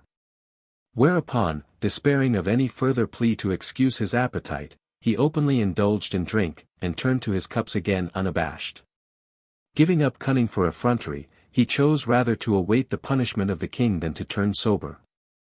Therefore, when the king asked him why he had so often made free to use the forbidden thing, he said, "O king, this craving is begotten, not so much of my thirst, as of my goodwill towards thee. For I remembered that the funeral rites of a king must be paid with a drinking bout. Therefore, led by good judgment more than the desire to swill, I have, by mixing the forbidden liquid, taken care that the feast whereat thy obsequies are performed should not, by reason of the scarcity of corn, lack the due and customary drinking. Now I do not doubt that thou wilt perish of famine before the rest, and be the first to need a tomb, for thou hast passed this strange law of thrift in fear that thou wilt be thyself the first to lack food. Thou art thinking for thyself, and not for others, when thou bringest thyself to start such strange miserly ways."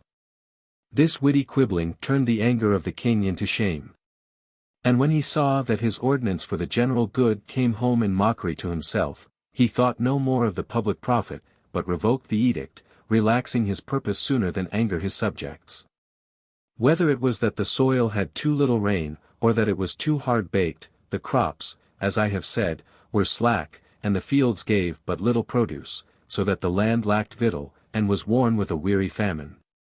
The stock of food began to fail, and no help was left to stave off hunger. Then, at the proposal of Ag and of Eb, it was provided by a decree of the people that the old men and the tiny children should be slain. That all who were too young to bear arms should be taken out of the land, and only the strong should be vouchsafed their own country. That none but able-bodied soldiers and husbandmen should continue to abide under their own roofs and in the houses of their fathers. When Ag and Eb brought news of this to their mother Gambaruk, she saw that the authors of this infamous decree had found safety in crime. Condemning the decision of the assembly, she said that it was wrong to relieve distress by murder of kindred, and declared that a plan both more honorable and more desirable for the good of their souls and bodies would be to preserve respect towards their parents and children, and choose by lot men who should quit the country. And if the lot fell on old men and weak, then the stronger should offer to go into exile in their place, and should of their own free will undertake to bear the burden of it for the feeble. But those men who had the heart to save their lives by crime and impiety, and to prosecute their parents and their children by so abominable a decree, did not deserve life, for they would be doing a work of cruelty and not of love. Finally, all those whose own lives were dearer to them than the love of their parents or their children, deserved but ill of their country. These words were reported to the assembly, and assented to by the vote of the majority.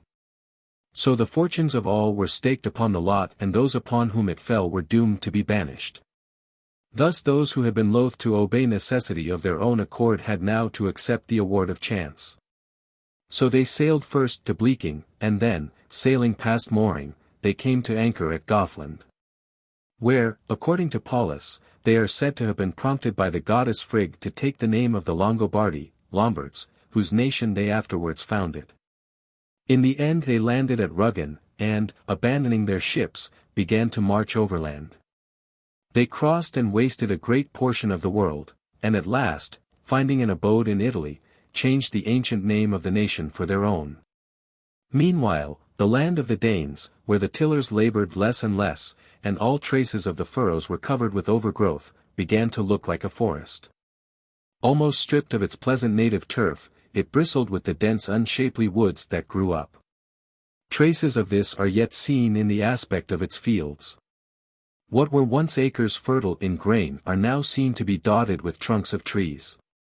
And where of old the tillers turned the earth up deep and scattered the huge clods, there has now sprung up a forest covering the fields, which still bear the tracks of ancient tillage. Had not these lands remained untilled and desolate with long overgrowth, the tenacious roots of trees could never have shared the soil of one and the same land with the furrows made by the plough. Moreover, the mounds which men laboriously built up of old on the level ground for the burial of the dead are now covered by a mass of woodland.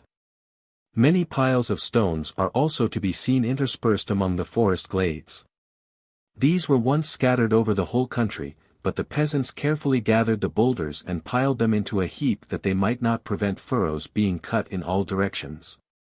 For they would sooner sacrifice a little of the land than find the whole of it stubborn. From this work, done by the toil of the peasants for the easier working of the fields, it is judged that the population in ancient times was greater than the present one, which is satisfied with small fields, and keeps its agriculture within narrower limits than those of the ancient tillage. Thus the present generation is amazed to behold that it has exchanged a soil which could once produce grain for one only fit to grow acorns, and the plough handle and the cornstalks for a landscape studded with trees. Let this account of Sneo, which I have put together as truly as I could, suffice. Sneo was succeeded by Bjorn, and after him Harold became sovereign. Harold's son Jorem won no mean place of honor among the ancient generals of the Danes by his record of doughty deeds. For he ventured into fresh fields, preferring to practice his inherited valor, not in war, but in searching the secrets of nature. And, just as other kings are stirred by warlike ardor, so his heart thirsted to look into marvels, either what he could experience himself, or what were merely matters of report.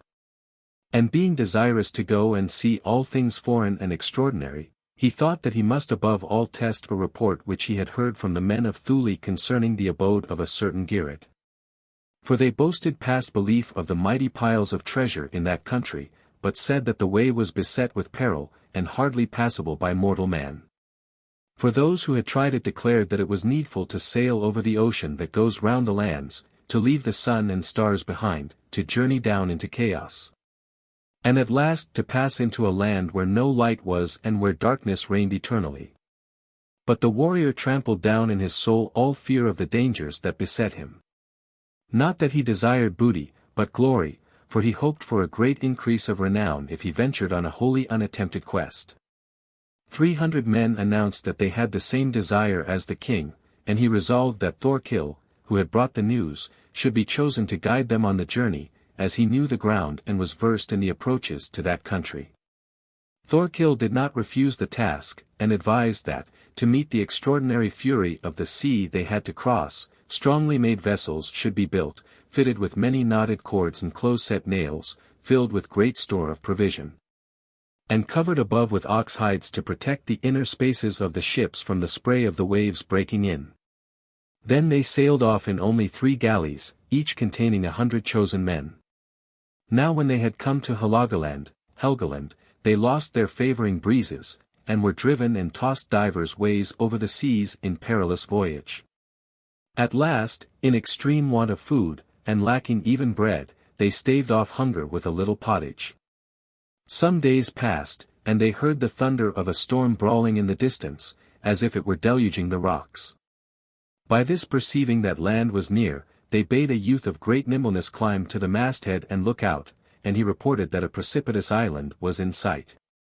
All were overjoyed, and gazed with thirsty eyes at the country at which he pointed, eagerly awaiting the refuge of the promised shore. At last they managed to reach it, and made their way out over the heights that blocked their way, along very steep paths, into the higher ground. Then Thorkild told them to take no more of the herds that were running about in numbers on the coast, than would serve once to appease their hunger. If they disobeyed, the guardian gods of the spot would not let them depart. But the seamen, more anxious to go on filling their bellies than to obey orders, postponed counsels of safety to the temptations of gluttony, and loaded the now emptied holds of their ships with the carcasses of slaughtered cattle. These beasts were very easy to capture, because they gathered in amazement at the unwonted sight of men, their fears being made bold. On the following night monsters dashed down upon the shore, filled the forest with clamor, and beleaguered and beset the ships. One of them, huger than the rest, strode over the waters, armed with a mighty club. Coming close up to them, he bellowed out that they should never sail away till they had atoned for the crime they had committed in slaughtering the flock, and had made good the losses of the herd of the gods by giving up 1 man for each of their ships.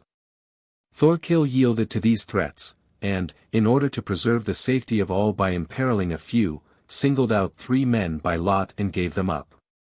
This done, a favoring wind took them, and they sailed to further Permland. It is a region of eternal cold, covered with very deep snows, and not sensible to the force even of the summer heats, full of pathless forests, not fertile in grain and haunted by beasts uncommon elsewhere.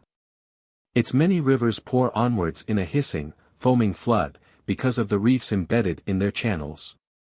Here Thorkild drew up his ships ashore, and bade them pitch their tents on the beach, declaring that they had come to a spot whence the passage to Girid would be short.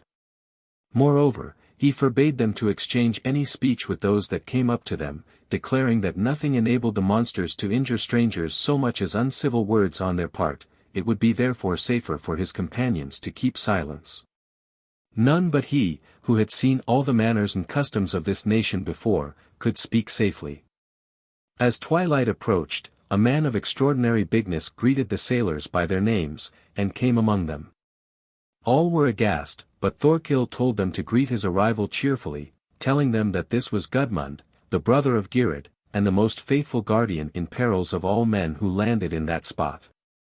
When the man asked why all the rest thus kept silence, he answered that they were very unskilled in his language, and were ashamed to use a speech they did not know. Then Gudmund invited them to be his guests, and took them up in carriages. As they went forward, they saw a river which could be crossed by a bridge of gold. They wished to go over it, but Gudmund restrained them, telling them that by this channel nature had divided the world of men from the world of monsters, and that no mortal track might go further. Then they reached the dwelling of their guide. And here Thorkild took his companions apart and warned them to behave like men of good counsel amidst the diverse temptations chance might throw in their way, to abstain from the food of the stranger, and nourish their bodies only on their own. And to seek a seat apart from the natives, and have no contact with any of them as they lay at meat. For if they partook of that food they would lose recollection of all things, and must live for ever in filthy intercourse amongst ghastly hordes of monsters.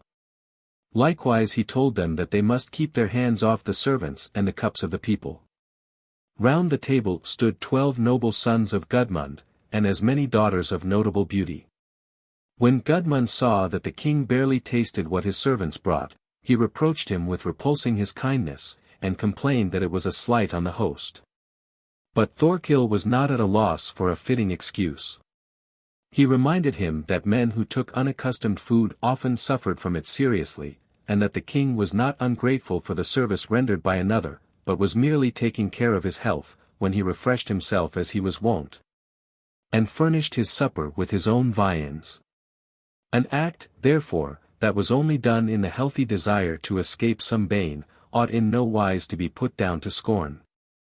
Now when Gudmund saw that the temperance of his guest had baffled his treacherous preparations, he determined to sap their chastity, if he could not weaken their abstinence, and eagerly strained every nerve of his wit to enfeeble their self-control.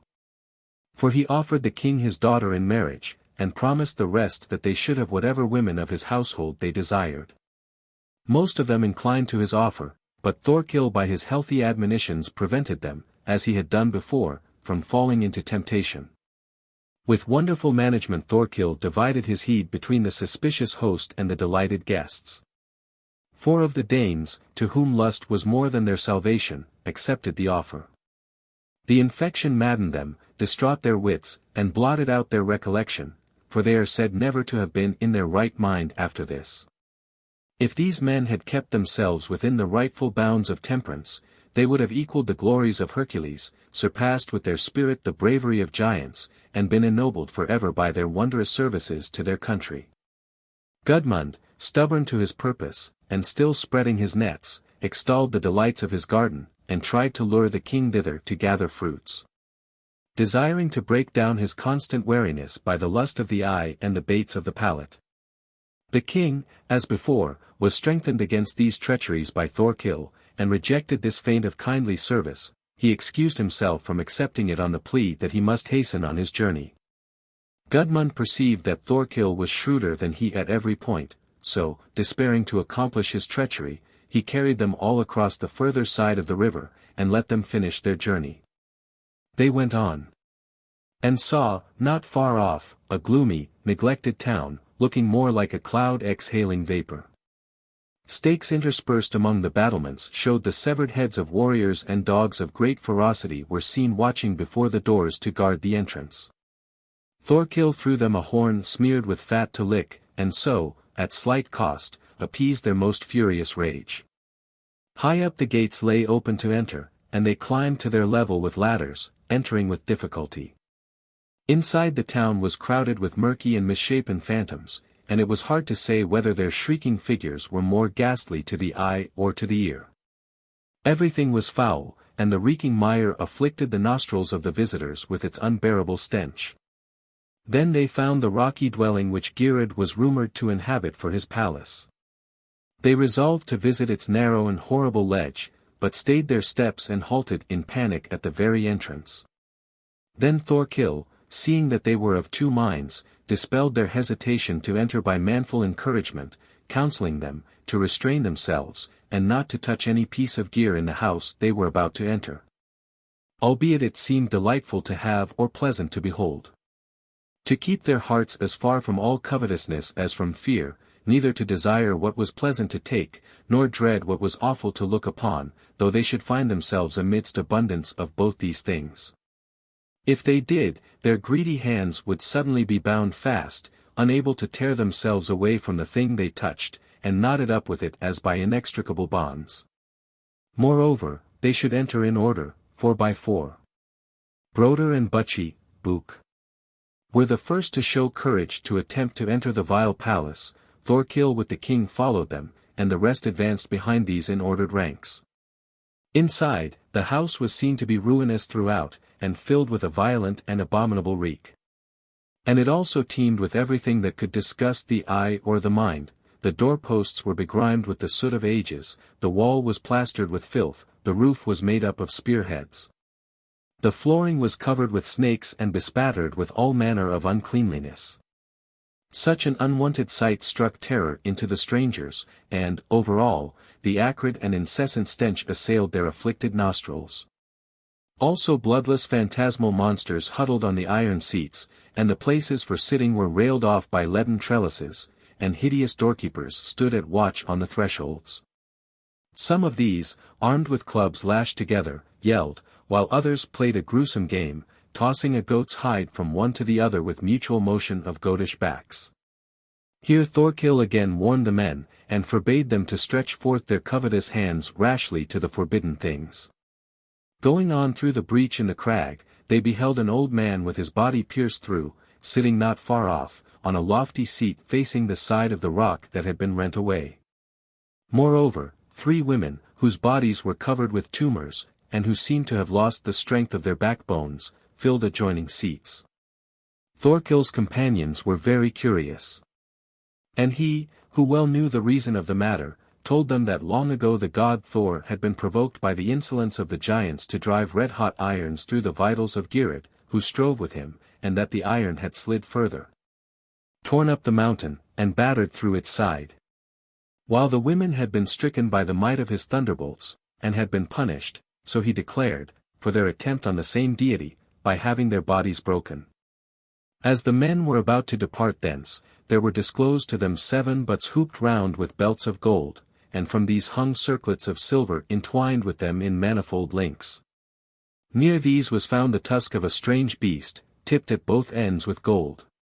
Close by was a vast stag horn, laboriously decked with choice and flashing gems, and this also did not lack chasing. Hard by was to be seen a very heavy bracelet. One man was kindled with an inordinate desire for this bracelet, and laid covetous hands upon the gold, not knowing that the glorious metal covered deadly mischief, and that a fatal bane lay hid under the shining spoil. A second also, unable to restrain his covetousness, reached out his quivering hands to the horn. A third, matching the confidence of the others, and having no control over his fingers, ventured to shoulder the tusk. The spoil seemed alike lovely to look upon and desirable to enjoy, for all that met the eye was fair and tempting to behold. But the bracelet suddenly took the form of a snake, and attacked him who was carrying it with its poisoned tooth. The horn lengthened out into a serpent, and took the life of the man who bore it. The tusk wrought itself into a sword, and plunged into the vitals of its bearer. The rest dreaded the fate of perishing with their friends, and thought that the guiltless would be destroyed like the guilty. They durst not hope that even innocence would be safe. Then the side door of another room showed them a narrow alcove, and a privy chamber with a yet richer treasure was revealed, wherein arms were laid out too great for those of human stature. Among these were seen a royal mantle, a handsome hat, and a belt marvellously wrought. Thorkill, struck with amazement at these things, gave rein to his covetousness, and cast off all his purposed self-restraint. He who so oft had trained others could not so much as conquer his own cravings. For he laid his hand upon the mantle, and his rash example tempted the rest to join in his enterprise of plunder. Thereupon the recess shook from its lowest foundations, and began suddenly to reel and totter. Straightway the women raised a shriek that the wicked robbers were being endured too long. Then they, who were before supposed to be half dead or lifeless phantoms, seemed to obey the cries of the women, and, leaping suddenly up from their seats, attacked the strangers with furious onset. The other creatures bellowed hoarsely. But Broder and Butchie fell to their old and familiar arts, and attacked the witches, who ran at them, with a shower of spears from every side, and with the missiles from their bows and slings they crushed the array of monsters. There could be no stronger or more successful way to repulse them, but only 20 men out of all the king's company were rescued by the intervention of this archery, the rest were torn in pieces by the monsters. The survivors returned to the river, and were ferried over by Gudmund, who entertained them at his house. Long and often as he besought them, he could not keep them back, so at last he gave them presents and let them go. Butchie relaxed his watch upon himself, his self-control became unstrung, and he forsook the virtue in which he hitherto rejoiced. For he conceived an incurable love for one of the daughters of Gudmund, and embraced her. But he obtained a bride to his undoing, for soon his brain suddenly began to whirl, and he lost his recollection. Thus the hero who had subdued all the monsters and overcome all the perils was mastered by passion for one girl. His soul strayed far from temperance, and he lay under a wretched sensual yoke. For the sake of respect, he started to accompany the departing king. But as he was about to ford the river in his carriage, his wheels sank deep, he was caught up in the violent eddies and destroyed. The king bewailed his friend's disaster and departed hastening on his voyage. This was at first prosperous, but afterwards he was tossed by bad weather. His men perished of hunger, and but few survived, so that he began to feel awe in his heart, and fell to making vows to heaven, thinking the gods alone could help him in his extreme need. At last the others besought sundry powers among the gods, and thought they ought to sacrifice to the majesty of divers deities. But the king, offering both vows and peace offerings to Utgardaloki, obtained that fair season of weather for which he prayed.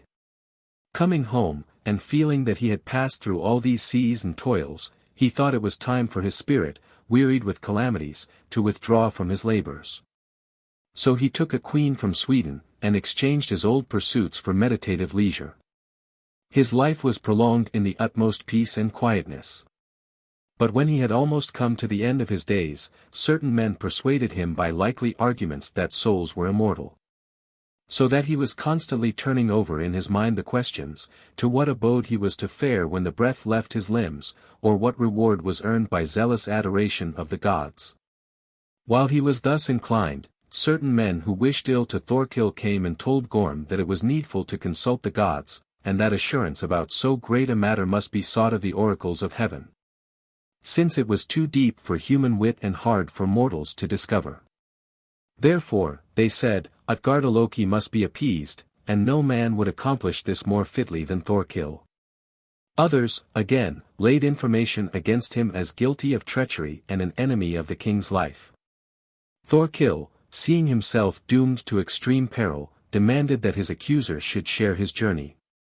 Then they who had aspersed an innocent man saw that the peril they had designed against the life of another had recoiled upon themselves, and tried to take back their plan. But vainly did they pester the ears of the king. He forced them to sail under the command of Thorkill, and even upbraided them with cowardice. Thus, when a mischief is designed against another, it is commonly sure to strike home to its author. And when these men saw that they were constrained, and could not possibly avoid the peril, they covered their ship with ox hides, and filled it with abundant store of provision. In this ship they sailed away, and came to a sunless land, which knew not the stars, was void of daylight, and seemed to overshadow them with eternal night. Long they sailed under this strange sky. At last their timber fell short, and they lacked fuel, and, having no place to boil their meat in, they staved off their hunger with raw viands. But most of those who ate contracted extreme disease, being glutted with undigested food. For the unusual diet first made a faintness steal gradually upon their stomachs, then the infection spread further, and the malady reached the vital parts. Thus there was danger in either extreme, which made it hurtful not to eat, and perilous to indulge, for it was found both unsafe to feed and bad for them to abstain. Then, when they were beginning to be in utter despair, a gleam of unexpected help relieved them, even as the string breaks most easily when it is stretched tightest. For suddenly the weary men saw the twinkle of a fire at no great distance, and conceived a hope of prolonging their lives. Thorkill thought this fire a heaven-sent relief, and resolved to go and take some of it. To be sure of getting back to his friends, Thorkill fastened a jewel upon the masthead, to mark it by the gleam. When he got to the shore, his eyes fell on a cavern in a close defile, to which a narrow way led. Telling his companions to await him outside, he went in, and saw two men, swart and very huge, with horny noses, feeding their fire with any chance-given fuel. Moreover, the entrance was hideous, the doorposts were decayed, the walls grimy with mold, the roof filthy, and the floor swarming with snakes, all of which disgusted the eye as much as the mind. Then one of the giants greeted him, and said that he had begun a most difficult venture in his burning desire to visit a strange god, and his attempt to explore with curious search an untrodden region beyond the world. Yet he promised to tell Thorkill the paths of the journey he proposed to make, if he would deliver 3 true judgments in the form of as many sayings. Then said Thorkill, "In good truth, I do not remember ever to have seen a household with more uncomely noses, nor have I ever come to a spot where I had less mind to live." Also he said, that, I think, is my best foot which can get out of this foremost. The giant was pleased with the shrewdness of Thorkill, and praised his sayings, telling him that he must first travel to a grassless land which was veiled in deep darkness. But he must first voyage for 4 days, rowing incessantly, before he could reach his goal. There he could visit Utgardaloki, who had chosen hideous and grisly caves for his filthy dwelling. Thorkill was much aghast at being bidden to go on a voyage so long and hazardous, but his doubtful hopes prevailed over his present fears, and he asked for some live fuel. Then said the giant, "If thou needest fire, thou must deliver 3 more judgments in like sayings." Then said Thorkill, "Good counsel is to be obeyed, though a mean fellow gave it. Likewise, I have gone so far in rashness, that if I can get back I shall owe my safety to none but my own legs. And again, were I free to retreat this moment, I would take good care never to come back." Thereupon Thorkill took the fire along to his companions, and finding a kindly wind, landed on the 4th day at the appointed harbor. With his crew he entered a land where an aspect of unbroken night checked the vicissitude of light and darkness. He could hardly see before him, but beheld a rock of enormous size. Wishing to explore it, he told his companions, who were standing posted at the door, to strike a fire from flints as a timely safeguard against demons, and kindle it in the entrance. Then he made others bear a light before him, and stooped his body through the narrow jaws of the cavern, where he beheld a number of iron seats among a swarm of gliding serpents. Next there met his eye a sluggish mass of water gently flowing over a sandy bottom. He crossed this, and approached a cavern which sloped somewhat more steeply. Again, after this, a foul and gloomy room was disclosed to the visitors, wherein they saw Utgardaloki, laden hand and foot with enormous chains. Each of his reeking hairs was as large and stiff as a spear of cornel. Thorkill, his companions lending a hand, in order that his deeds might gain more credit, plucked one of these from the chin of Utgardaloki, who suffered it. Straightway such a noisome smell reached the bystanders, that they could not breathe without stopping their noses with their mantles. They could scarcely make their way out, and were bespattered by the snakes which darted at them on every side. Only 5 of Thorkill's company embarked with their captain, the poison killed the rest. The demons hung furiously over them, and cast their poisonous slaver from every side upon the men below them. But the sailors sheltered themselves with their hides, and cast back the venom that fell upon them. One man by chance at this point wished to peep out, the poison touched his head, which was taken off his neck as if it had been severed with a sword. Another put his eyes out of their shelter, and when he brought them back under it they were blinded. Another thrust forth his hand while unfolding his covering, and, when he withdrew his arm, it was withered by the virulence of the same slaver. They besought their deities to be kinder to them, vainly, until Thorkill prayed to the God of the universe, and poured forth unto him libations as well as prayers.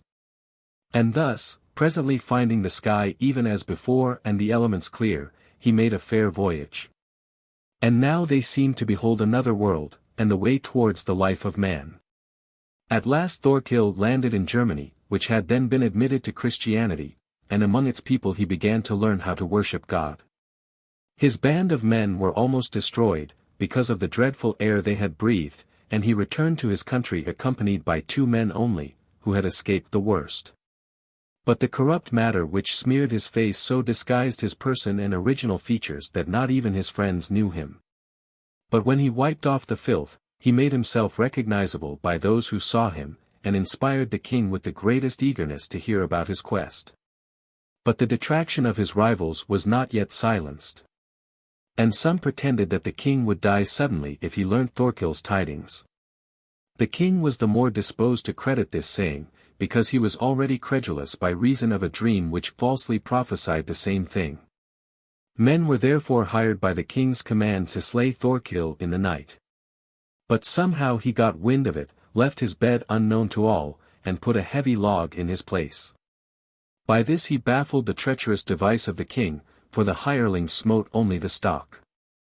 On the morrow Thorkill went up to the king as he sat at meat, and said, "I forgive thy cruelty and pardon thy error, in that thou hast decreed punishment, and not thanks, to him who brings good tidings of his errand.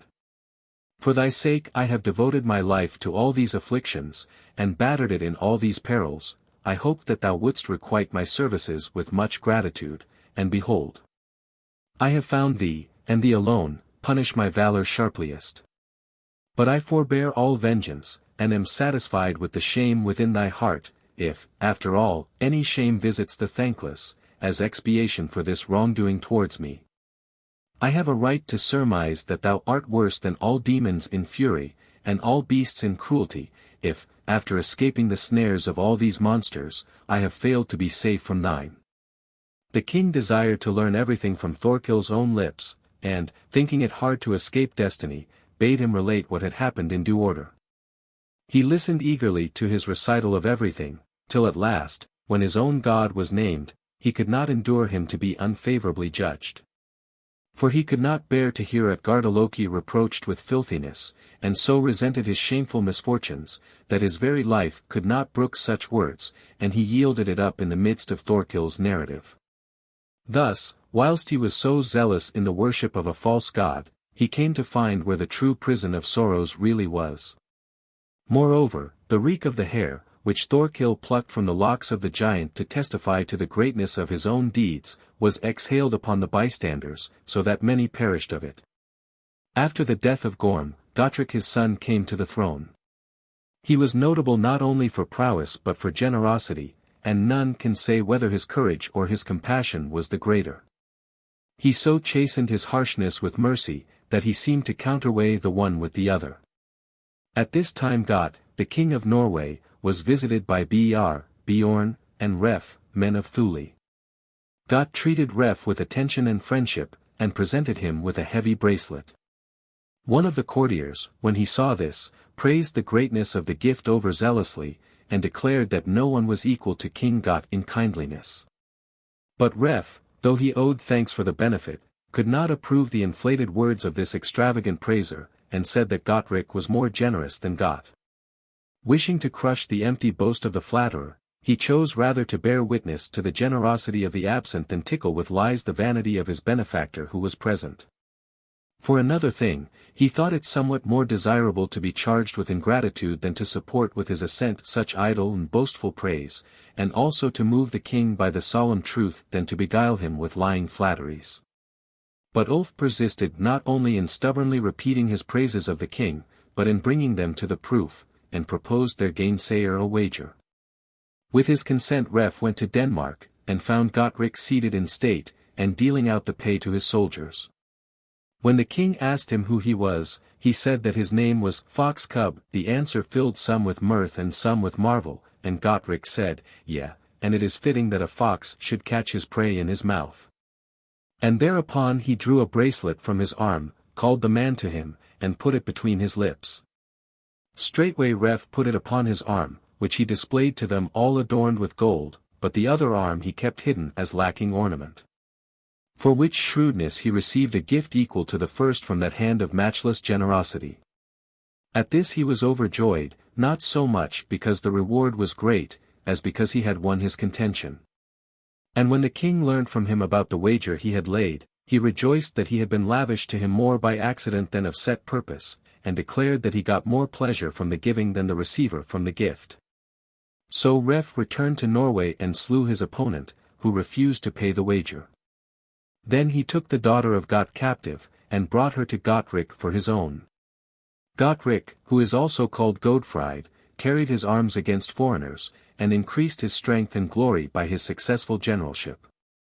Among his memorable deeds were the terms of tribute he imposed upon the Saxons. Namely, that whenever a change of kings occurred among the Danes, their princes should devote 100 snow-white horses to the new king on his accession.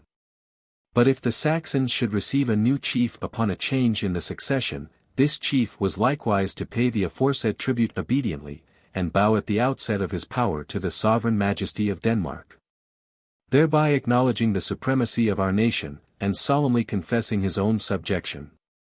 Nor was it enough for Gotrek to subjugate Germany, he appointed Ref on a mission to try the strength of Sweden. The Swedes feared to slay him with open violence, but ventured to act like bandits, and killed him, as he slept, with the blow of a stone. For, hanging a millstone above him, they cut its fastenings, and let it drop upon his neck as he lay beneath. To expiate this crime it was decreed that each of the ringleaders should pay 12 golden talents, while each of the common people should pay Gottric 1 ounce. Men called this the foxcub's tribute. Reef skilled. Meanwhile it befell that Karl, king of the Franks, crushed Germany in war, and forced it not only to embrace the worship of Christianity, but also to obey his authority. When Gottric heard of this, he attacked the nations bordering on the Elbe, and attempted to regain under his sway as of old the realm of Saxony, which eagerly accepted the yoke of Karl, and preferred the Roman to the Danish arms. Karl had at this time withdrawn his victorious camp beyond the Rhine, and therefore forbore to engage the stranger enemy, being prevented by the intervening river. But when he was intending to cross once more to subdue the power of Gottric, he was summoned by Leo the Pope of the Romans to defend the city. Obeying this command, Karl entrusted his son Pepin with the conduct of the war against Gottric. So that while he himself was working against a distant foe, Pepin might manage the conflict he had undertaken with his neighbor. For Karl was distracted by 2 anxieties, and had to furnish sufficient out of a scanty band to meet both of them. Meanwhile Gottric won a glorious victory over the Saxons. Then gathering new strength, and mustering a larger body of forces, he resolved to avenge the wrong he had suffered in losing his sovereignty, not only upon the Saxons, but upon the whole people of Germany. He began by subduing Friesland with his fleet. This province lies very low, and whenever the fury of the ocean bursts the dikes that bar its waves, it is wont to receive the whole mass of the deluge over its open plains. On this country Gottric imposed a kind of tribute, which was not so much harsh as strange. I will briefly relate its terms and the manner of it. First, a building was arranged, 240 feet in length, and divided into 12 spaces. Each of these stretching over an interval of 20 feet, and thus making together, when the whole room was exhausted, the aforesaid total. Now at the upper end of this building sat the king's treasurer, and in a line with him at its further end was displayed a round shield. When the Frisians came to pay tribute, they used to cast their coins one by one into the hollow of this shield. But only those coins which struck the ear of the distant toll-gatherer with a distinct clang were chosen by him, as he counted, to be reckoned among the royal tribute. The result was that the collector only reckoned that money towards the treasury of which his distant ear caught the sound as it fell. But that of which the sound was duller, and which fell out of his earshot, was received indeed into the treasury, but did not count as any increase to the sum paid. Now many coins that were cast and struck with no audible loudness whatever on the collector's ear, so that men who came to pay their appointed toll sometimes squandered much of their money in useless tribute. Karl is said to have freed them afterwards from the burden of this tax. After Gottric had crossed Friesland, and Karl had now come back from Rome, Gottric determined to swoop down upon the further districts of Germany, but was treacherously attacked by one of his own servants, and perished at home by the sword of a traitor. When Karl heard this, he leapt up overjoyed, declaring that nothing more delightful had ever fallen to his lot than this happy chance. Endnotes. 1. Furthest Thule, the names of Icelanders have thus crept into the account of a battle fought before the discovery of Iceland. Book 9. After Gottric's death reigned his son Olaf, who, desirous to avenge his father, did not hesitate to involve his country in civil wars, putting patriotism after private inclination. When he perished, his body was put in a barrow, famous for the name of Olaf, which was built up close by Lair. He was succeeded by Hemming, of whom I have found no deed worthy of record, save that he made a sworn peace with Kaiser Ludwig, and yet, perhaps, envious antiquity hides many notable deeds of his time, albeit they were then famous. After these men there came to the throne, backed by the Scanians and Zealanders, Seward, surnamed Ring. He was the son, born long ago, of the chief of Norway who bore the same name, by Gottric's daughter. Now Ring, cousin of Seward, and also a grandson of Gottric, was master of Jutland. Thus the power of the single kingdom was divided. And, as though its 2 parts were contemptible for their smallness, foreigners began not only to despise but to attack it. These Seward assailed with greater hatred than he did his rival for the throne. And, preferring wars abroad to wars at home, he stubbornly defended his country against dangers for 5 years, for he chose to put up with a trouble at home that he might the more easily cure one which came from abroad. Wherefore Ring, desiring his command, seized the opportunity, tried to transfer the whole sovereignty to himself, and did not hesitate to injure in his own land the man who was watching over it without. For he attacked the provinces in the possession of Seward, which was an ungrateful requital for the defense of their common country. Therefore, some of the Zealanders who were more zealous for Seward, in order to show him firmer loyalty in his absence, proclaimed his son Ragnar as king, when he was scarcely dragged out of his cradle.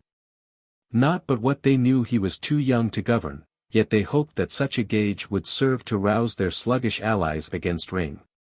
But, when Ring heard that Seward had meantime returned from his expedition, he attacked the Zealanders with a large force, and proclaimed that they should perish by the sword if they did not surrender. But the Zealanders, who were bidden to choose between shame and peril, were so few that they distrusted their strength, and requested a truce to consider the matter. It was granted. But, since it did not seem open to them to seek the favor of Seward, nor honorable to embrace that of Ring, they wavered long in perplexity between fear and shame. In this plight even the old were at a loss for counsel. But Ragnar, who chanced to be present at the assembly, said, "The short bow shoots its shaft suddenly. Though it may seem the hardihood of a boy that I venture to forestall the speech of the elders, yet I pray you to pardon my errors, and be indulgent to my unripe words. Yet the counselor of wisdom is not to be spurned, though he seem contemptible. For the teaching of profitable things should be drunk in with an open mind. Now it is shameful that we should be branded as deserters and runaways, but it is just as foolhardy to venture above our strength. And thus there is proved to be equal blame either way. We must, then, pretend to go over to the enemy, but, when a chance comes in our way, we must desert him betimes. It will thus be better to forestall the wrath of our foe by reined obedience than, by refusing it, to give him a weapon wherewith to attack us yet more harshly. For if we decline the sway of the stronger, are we not simply turning his arms against our own throat? Intricate devices are often the best nurse of craft. You need cunning to trap a fox." By this sound counsel he dispelled the wavering of his countrymen, and strengthened the camp of the enemy to its own hurt. The assembly, marveling at the eloquence as much as at the wit of one so young, gladly embraced a proposal of such genius, which they thought excellent beyond his years. Nor were the old men ashamed to obey the bidding of a boy when they lacked counsel themselves, for, though it came from one of tender years, it was full, notwithstanding, of weighty and sound instruction. But they feared to expose their adviser to immediate peril, and sent him over to Norway to be brought up. Soon afterwards, Seward joined battle with Ring and attacked him. He slew Ring, but himself received an incurable wound, of which he died a few days afterwards. He was succeeded on the throne by Ragnar. At this time Frey, the king of Sweden, after slaying Seward, the king of the Norwegians, put the wives of Seward's kinsfolk in bonds in a brothel, and delivered them to public outrage. When Ragnar heard of this, he went to Norway to avenge his grandfather. As he came, many of the matrons, who had either suffered insult to their persons or feared imminent peril to their chastity, hastened eagerly to his camp in male attire, declaring that they would prefer death to outrage. Nor did Ragnar, who was to punish this reproach upon the women, scorn to use against the author of the infamy the help of those whose shame he had come to avenge. Among them was Legerda, a skilled Amazon, who, though a maiden, had the courage of a man, and fought in front among the bravest with her hair loose over her shoulders. All marveled at her matchless deeds, for her locks flying down her back betrayed that she was a woman. Ragnar, when he had justly cut down the murderer of his grandfather, asked many questions of his fellow soldiers concerning the maiden whom he had seen so forward in the fray, and declared that he had gained the victory by the might of one woman. Learning that she was of noble birth among the barbarians, he steadfastly wooed her by means of messengers. She spurned his mission in her heart, but feigned compliance.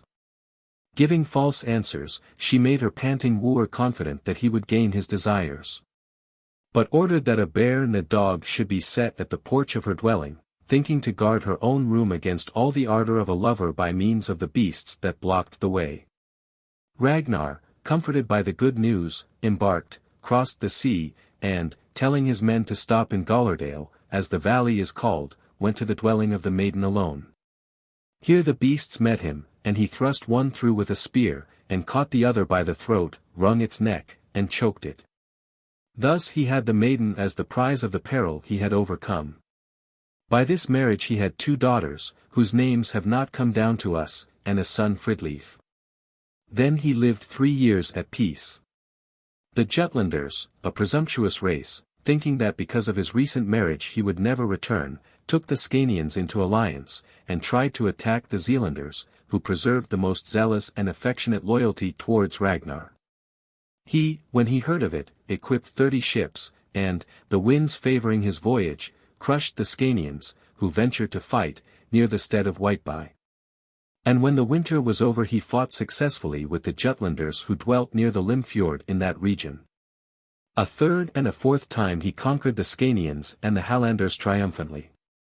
Afterwards, changing his love, and desiring Thora, the daughter of the king Harald, to wife, Ragnar divorced himself from Legerda.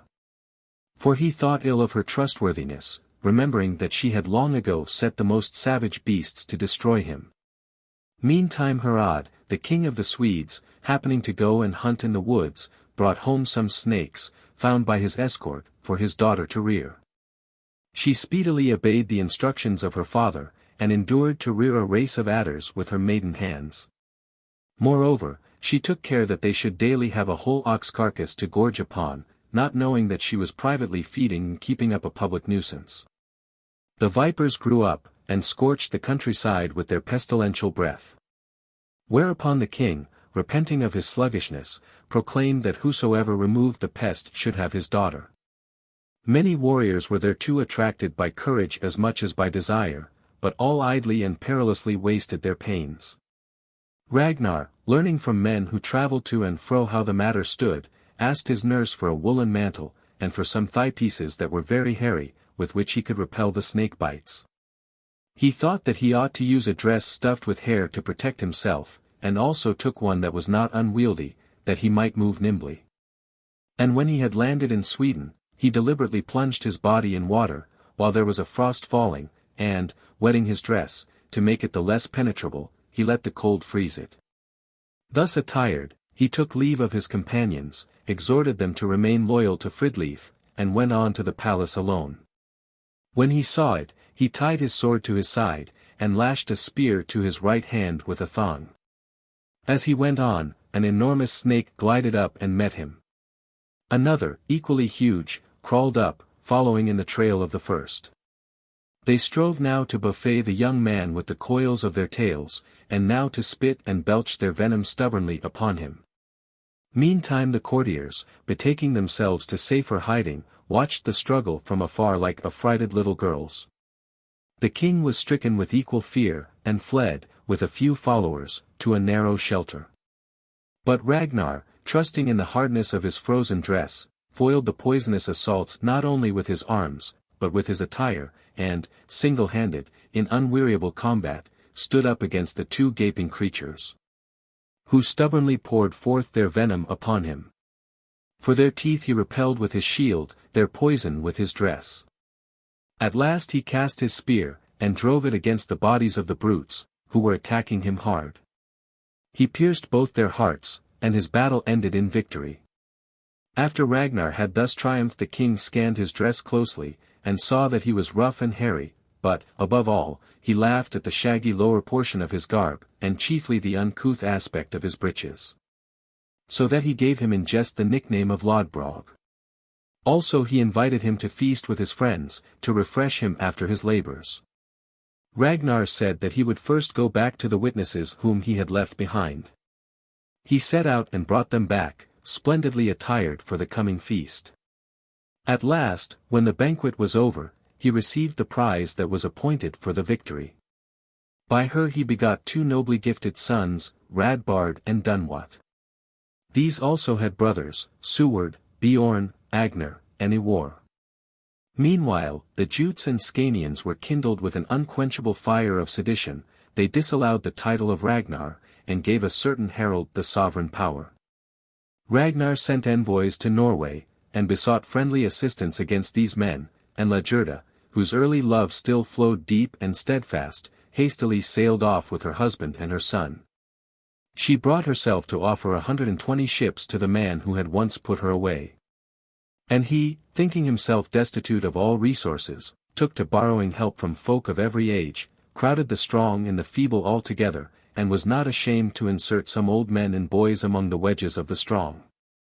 So he first tried to crush the power of the Scanians in the field which in Latin is called Lanius, Woolly. Here he had a hard fight with the rebels.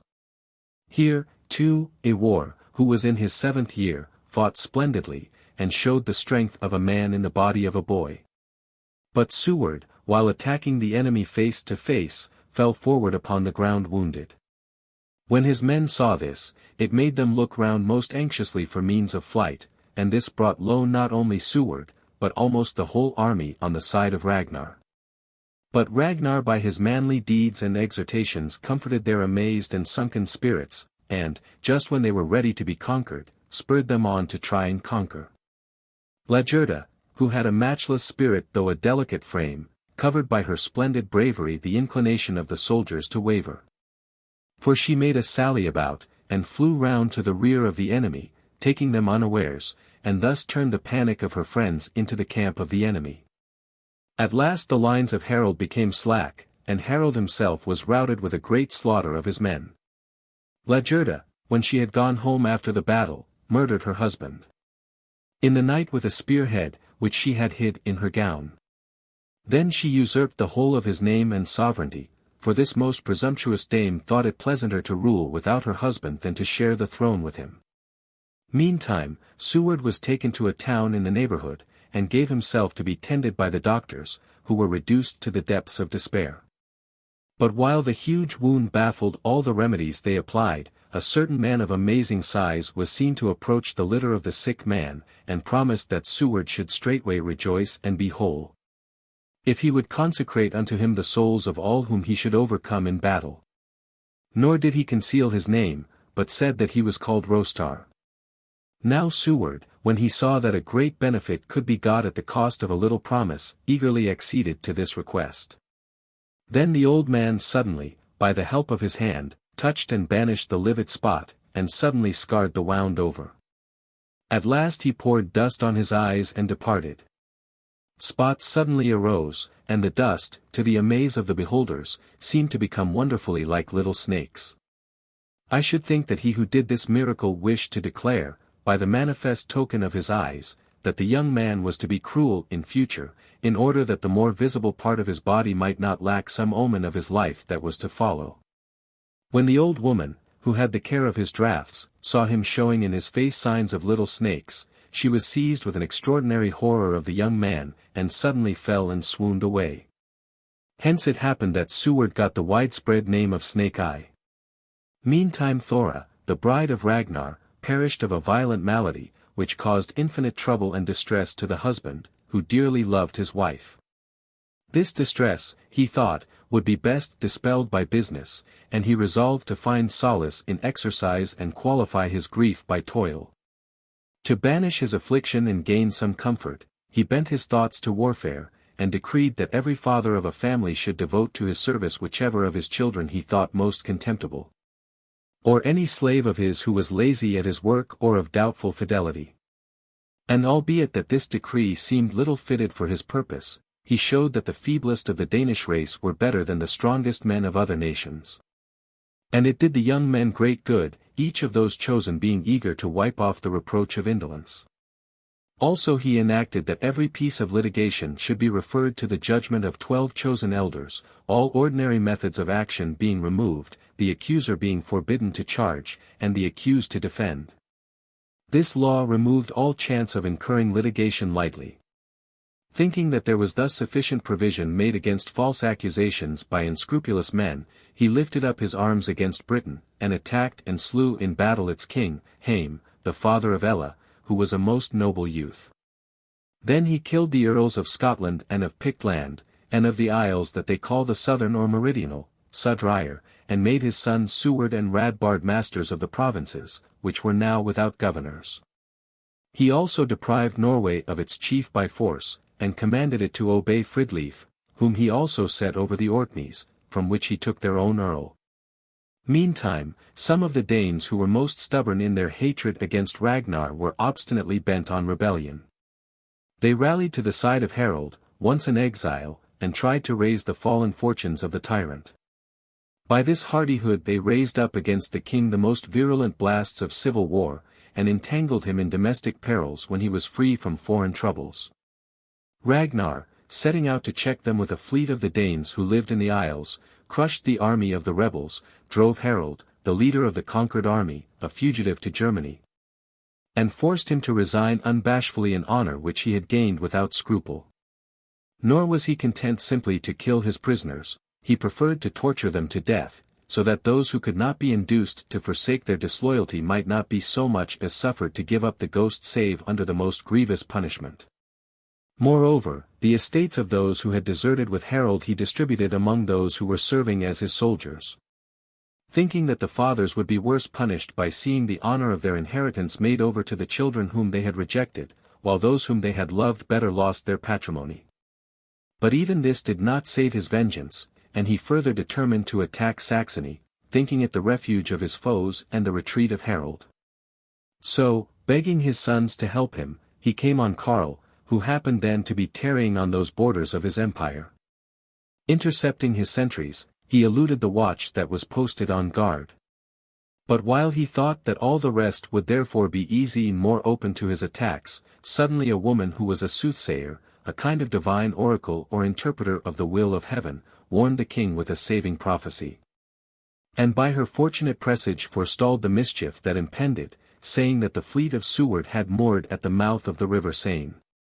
The emperor, heeding the warning, and understanding that the enemy was at hand, managed to engage with and stop the barbarians, who were thus pointed out to him.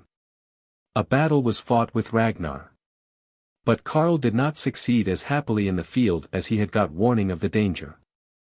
And so that tireless conqueror of almost all Europe, who in his calm and complete career of victory had travelled over so great a portion of the world, now beheld his army, which had vanquished all these states and nations, turning its face from the field, and shattered by a handful from a single province.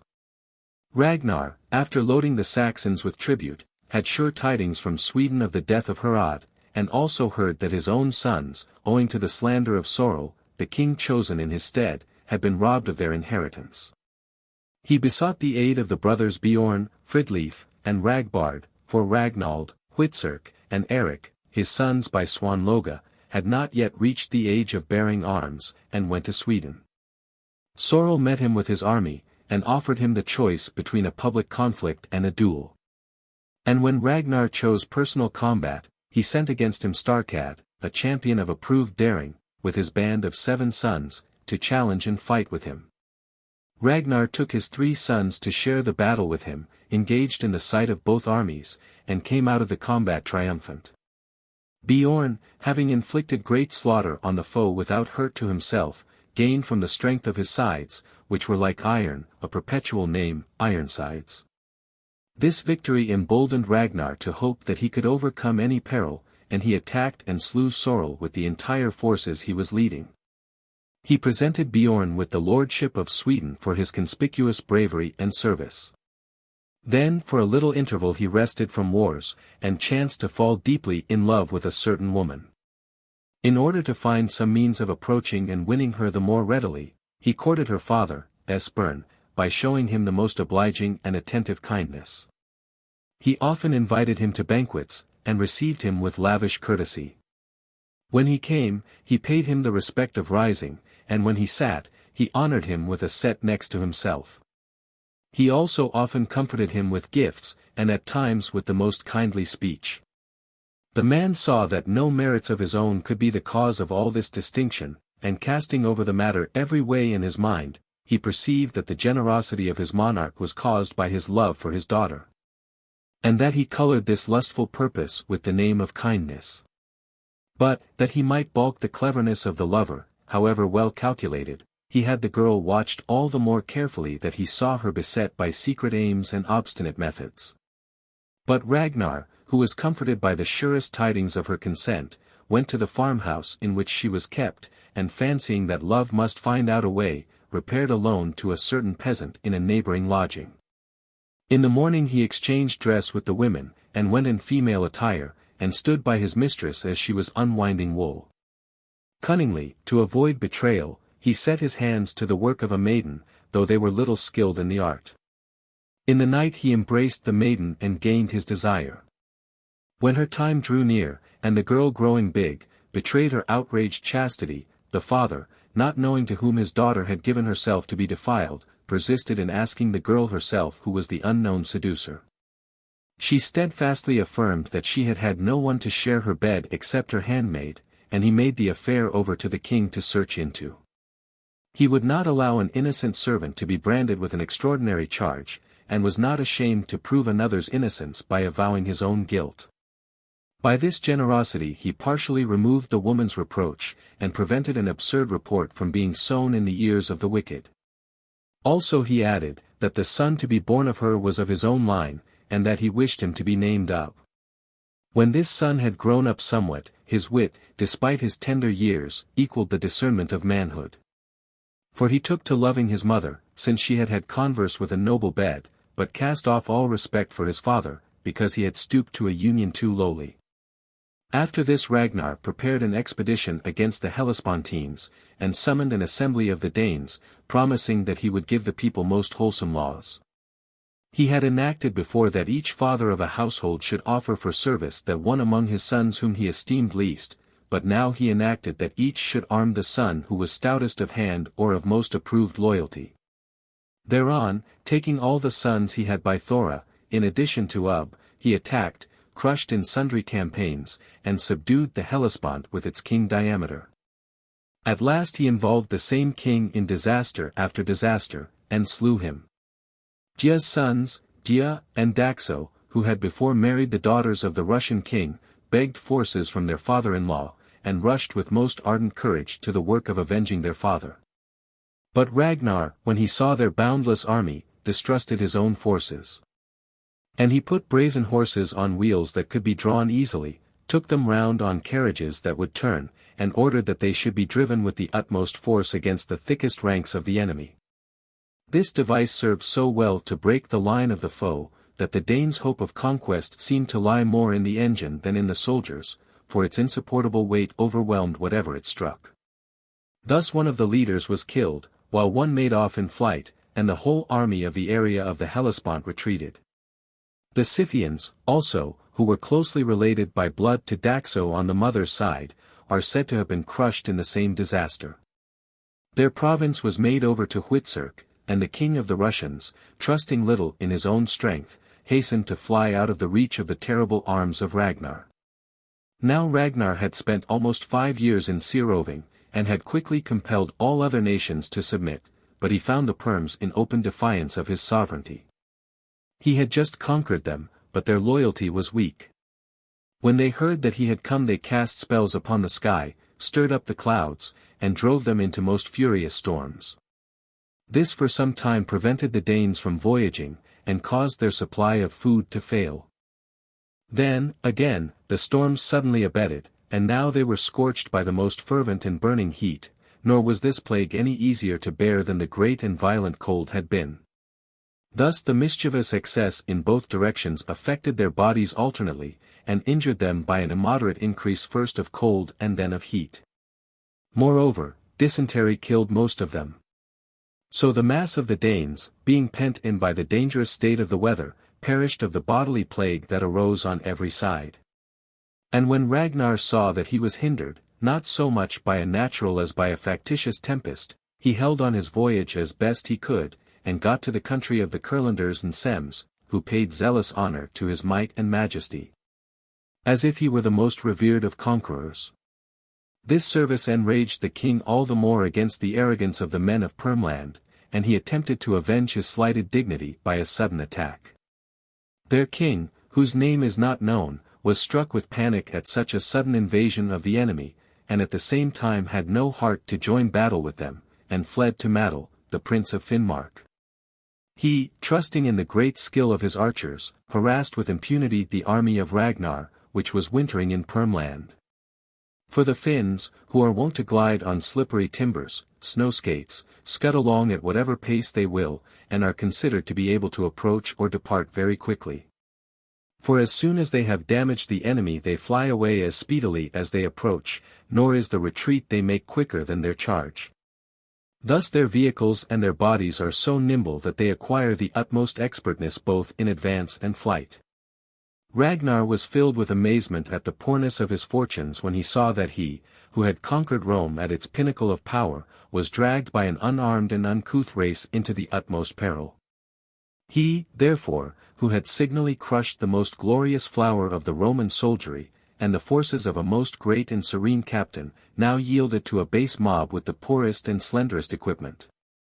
And he whose luster in war the might of the strongest race on earth had failed to tarnish, was now too weak to withstand the tiny band of a miserable tribe.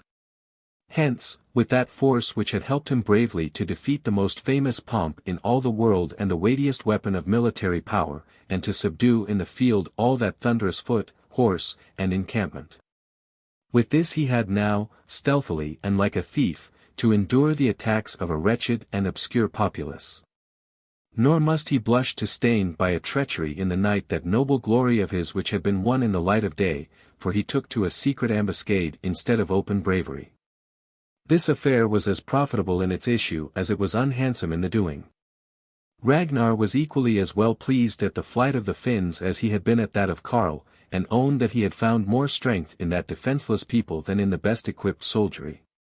For he found the heaviest weapons of the Romans easier to bear than the light darts of this ragged tribe.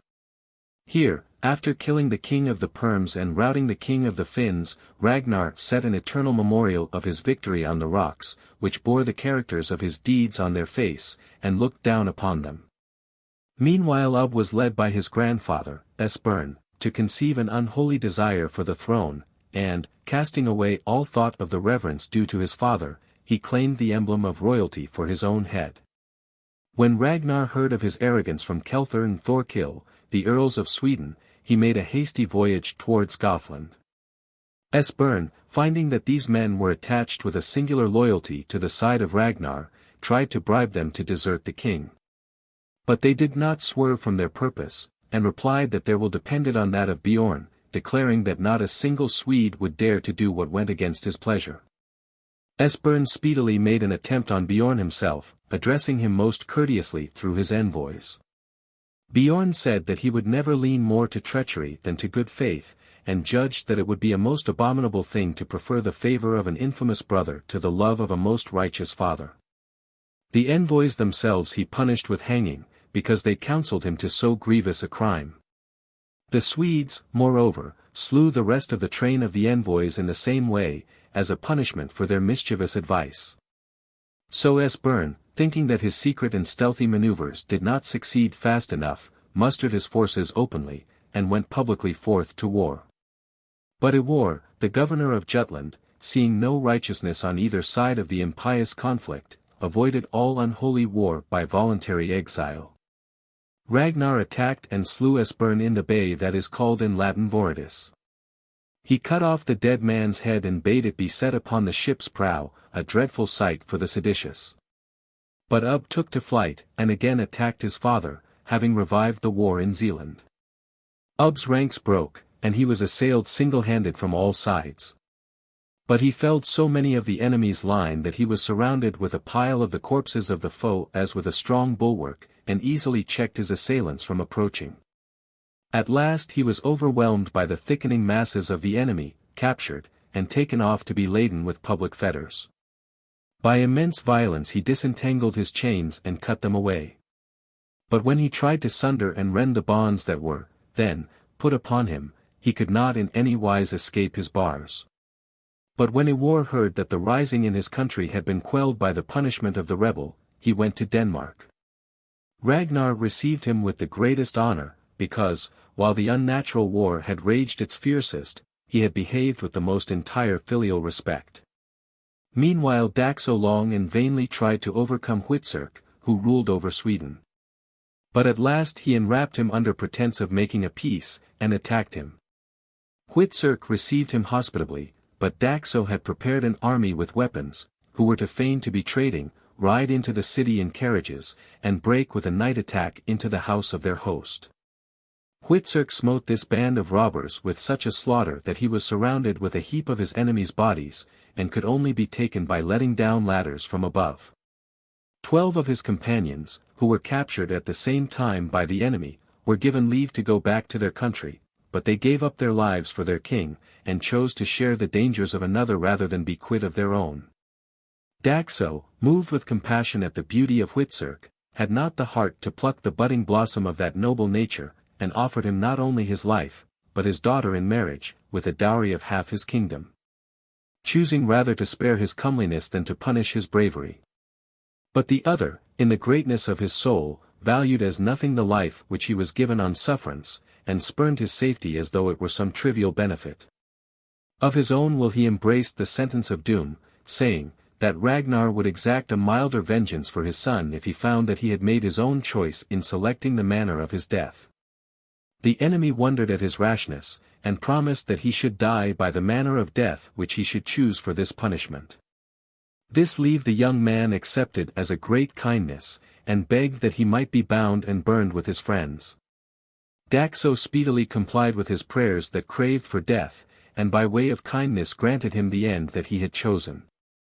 When Ragnar heard of this, he began to grieve stubbornly even unto death, and not only put on the garb of mourning, but, in the exceeding sorrow of his soul, took to his bed and showed his grief by groaning. But his wife, who had more than a man's courage, chid his weakness, and put heart into him with her manful admonitions. Drawing his mind off from his woe, she bade him be zealous in the pursuit of war. Declaring that it was better for so brave a father to avenge the blood-stained ashes of his son with weapons than with tears. She also told him not to whimper like a woman, and get as much disgrace by his tears as he had once earned glory by his valor. Upon these words Ragnar began to fear lest he should destroy his ancient name for courage by his womanish sorrow. So, shaking off his melancholy garb and putting away his signs of mourning, he revived his sleeping valor with hopes of speedy vengeance. Thus do the weak sometimes nerve the spirits of the strong. So he put his kingdom in charge of Iwar, and embraced with a father's love Ub, who was now restored to his ancient favor. Then he transported his fleet over to Russia, took Daxo, bound him in chains, and sent him away to be kept in Utgard.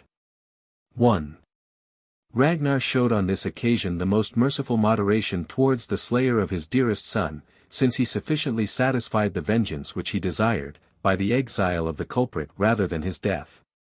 This compassion shamed the Russians out of any further rage against such a king, who could not be driven even by the most grievous wrongs to inflict death upon his prisoners. Ragnar soon took Daxo back into favor, and restored him to his country, upon his promising that he would every year pay him his tribute barefoot, like a suppliant, with 12 elders, also unshod. For he thought it better to punish a prisoner and a suppliant gently, than to draw the axe of bloodshed, better to punish that proud neck with constant slavery than to sever it once and for all. Then he went on and appointed his son Eric, surnamed Windhat, over Sweden. Here, while Fridleif and Seward were serving under him, he found that the Norwegians and the Scots had wrongfully conferred the title of king on 2 other men. So he first overthrew the usurper to the power of Norway, and let Bjorn have the country for his own benefit. Then he summoned Bjorn and Eric, ravaged the Orkneys, landed at last on the territory of the Scots, and in a 3 days' battle wearied out their king Muriel, and slew him. But Ragnar's sons, Dunwat and Radbard, after fighting nobly, were slain by the enemy. So that the victory their father won was stained with their blood. He returned to Denmark, and found that his wife Swanloga had in the meantime died of disease. Straightway he sought medicine for his grief in loneliness, and patiently confined the grief of his sick soul within the walls of his house. But this bitter sorrow was driven out of him by the sudden arrival of Iwar, who had been expelled from the kingdom. For the Gauls had made him fly, and had wrongfully bestowed royal power on a certain Ella, the son of Haim. Ragnar took Iwar to guide him, since he was acquainted with the country, gave orders for a fleet, and approached the harbor called York. Here he disembarked his forces, and after a battle which lasted 3 days, he made Ella, who had trusted in the valor of the Gauls, desirous to fly. The affair cost much blood to the English and very little to the Danes. Here Ragnar completed a year of conquest, and then, summoning his sons to help him, he went to Ireland, slew its king Melbrick, besieged Dublin, which was filled with wealth of the barbarians, attacked it, and received its surrender. There he lay in camp for a year, and then, sailing through the Midland Sea, he made his way to the Hellespont. He won signal victories as he crossed all the intervening countries, and no ill fortune anywhere checked his steady and prosperous advance. Harold, meanwhile, with the adherence of certain Danes who were cold-hearted servants in the army of Ragnar, disturbed his country with renewed sedition, and came forward claiming the title of king. He was met by the arms of Ragnar returning from the Hellespont, but being unsuccessful, and seeing that his resources of defense at home were exhausted, he went to ask help of Ludwig, who was then stationed at Mainz. But Ludwig, filled with the greatest zeal for promoting his religion, imposed a condition on the barbarian, promising him help if he would agree to follow the worship of Christ. For he said there could be no agreement of hearts between those who embraced discordant creeds. Anyone, therefore, who asked for help, must first have a fellowship in religion. No men could be partners in great works who were separated by a different form of worship. This decision procured not only salvation for Ludwig's guest, but the praise of piety for Ludwig himself, who, as soon as Harold had gone to the holy font, accordingly strengthened him with Saxon auxiliaries. Trusting in these, Harold built a temple in the land of Schleswig with much care and cost, to be hallowed to God. Thus he borrowed a pattern of the most holy way from the worship of Rome. He unhallowed, pulled down the shrines that had been profaned by the error of misbelievers, outlawed the sacrificers, abolished the heathen priesthood, and was the first to introduce the religion of Christianity to his uncouth country. Rejecting the worship of demons, he was zealous for that of God. Lastly, he observed with the most scrupulous care whatever concerned the protection of religion. But he began with more piety than success. For Ragnar came up, outraged the holy rites he had brought in, outlawed the true faith, restored the false one to its old position, and bestowed on the ceremonies the same honor as before. As for Harold, he deserted and cast in his lot with sacrilege. For though he was a notable ensample by his introduction of religion, yet he was the first who was seen to neglect it, and this illustrious promoter of holiness proved a most infamous forsaker of the same. Meanwhile, Ella betook himself to the Irish, and put to the sword or punished all those who were closely and loyally attached to Ragnar. Then Ragnar attacked him with his fleet, but, by the just visitation of the Omnipotent, was openly punished for disparaging religion. For when he had been taken and cast into prison, his guilty limbs were given to serpents to devour, and adders found ghastly substance in the fibers of his entrails. His liver was eaten away, and a snake, like a deadly executioner, beset his very heart. Then in a courageous voice he recounted all his deeds in order, and at the end of his recital added the following sentence: if the porkers knew the punishment of the boar-pig, surely they would break into the sty and hasten to loose him from his affliction. At this saying, Ella conjectured that some of his sons were yet alive, and bade that the executioners should stop and the vipers be removed.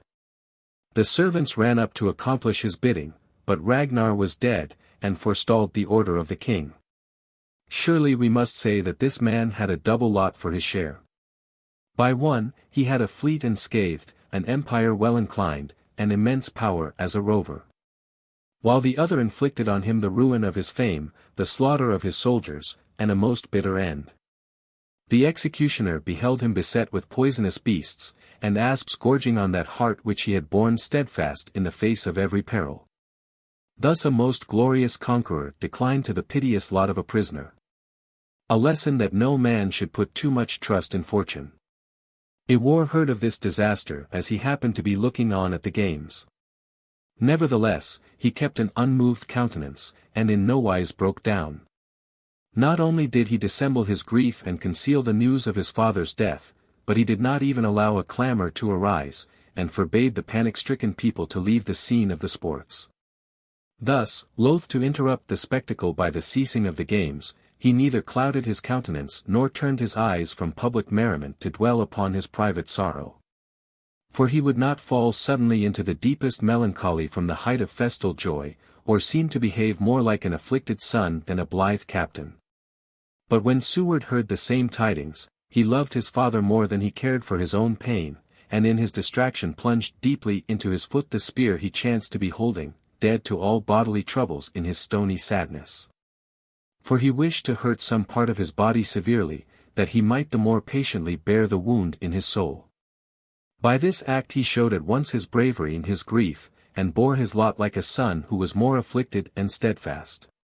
But Bjorn received the tidings of his father's death while he was playing at dice, and squeezed so violently the piece that he was grasping that he wrung the blood from his fingers and shed it on the table.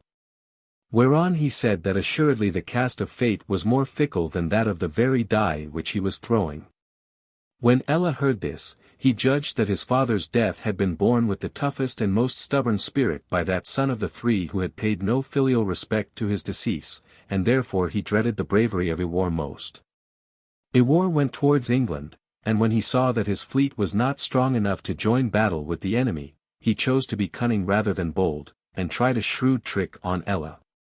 Begging as a pledge of peace between them a strip of land as great as he could cover with a horse's hide. He gained his request, for the king supposed that it would cost little, and thought himself happy that so strong a foe begged for a little boon instead of a great one, supposing that a tiny skin would cover but a very little land. But Iwar cut the hide out and lengthened it into very slender thongs, thus enclosing a piece of ground large enough to build a city on. Then Ella came to repent of his lavishness, and tardily set to reckoning the size of the hide, measuring the little skin more narrowly now that it was cut up than when it was whole. For that which he had thought would encompass a little strip of ground, he saw lying wide over a great estate. Iwar brought into the city, when he founded it, supplies that would serve amply for a siege, wishing the defences to be as good against scarcity as against an enemy. Meantime, Seward and Bjorn came up with a fleet of 400 ships, and with open challenge declared war against the king. This they did at the appointed time. And when they had captured him, they ordered the figure of an eagle to be cut in his back, rejoicing to crush their most ruthless foe by marking him with the cruelest of birds. Not satisfied with imprinting a wound on him, they salted the mangled flesh. Thus Ella was done to death, and Bjorn and Seward went back to their own kingdoms. Iwar governed England for 2 years. Meanwhile the Danes were stubborn in revolt, and made war, and delivered the sovereignty publicly to a certain Seward and to Eric, both of the royal line. The sons of Ragnar, together with a fleet of 1,700 ships, attacked them at Sleswick, and destroyed them in a conflict which lasted 6 months. Barrows remained to tell the tale. The sound on which the war was conducted has gained equal glory by the death of Seward. And now the royal stock was almost extinguished, saving only the sons of Ragnar. Then, when Bjorn and Eric had gone home, Iwar and Seward settled in Denmark, that they might curb the rebels with a stronger reign, setting Agner to govern England. Agner was stung because the English rejected him, and, with the help of Seward, chose, rather than foster the insolence of the province that despised him, to dispeople it and leave its fields, which were matted in decay, with none to till them. He covered the richest land of the island with the most hideous desolation, thinking it better to be lord of a wilderness than of a headstrong country. After this he wished to avenge Eric, who had been slain in Sweden by the malice of a certain Austin. But while he was narrowly bent on avenging another, he squandered his own blood on the foe. And while he was eagerly trying to punish the slaughter of his brother, sacrificed his own life to brotherly love. Thus Seward, by the sovereign vote of the whole Danish assembly, received the empire of his father. But after the defeats he had inflicted everywhere he was satisfied with the honor he received at home, and liked better to be famous with the gown than with the sword. He ceased to be a man of camps, and changed from the fiercest of despots into the most punctual guardian of peace. He found as much honor in ease and leisure as he had used to think lay in many victories. Fortune so favored his change of pursuits, that no foe ever attacked him, nor he any foe. He died, and Eric, who was a very young child, inherited his nature, rather than his realm or his tranquility. For Eric, the brother of Harold, despising his exceedingly tender years, invaded the country with rebels, and seized the crown, nor was he ashamed to assail the lawful infant sovereign, and to assume an unrightful power. In thus bringing himself to despoil a feeble child of the kingdom, he showed himself the more unworthy of it.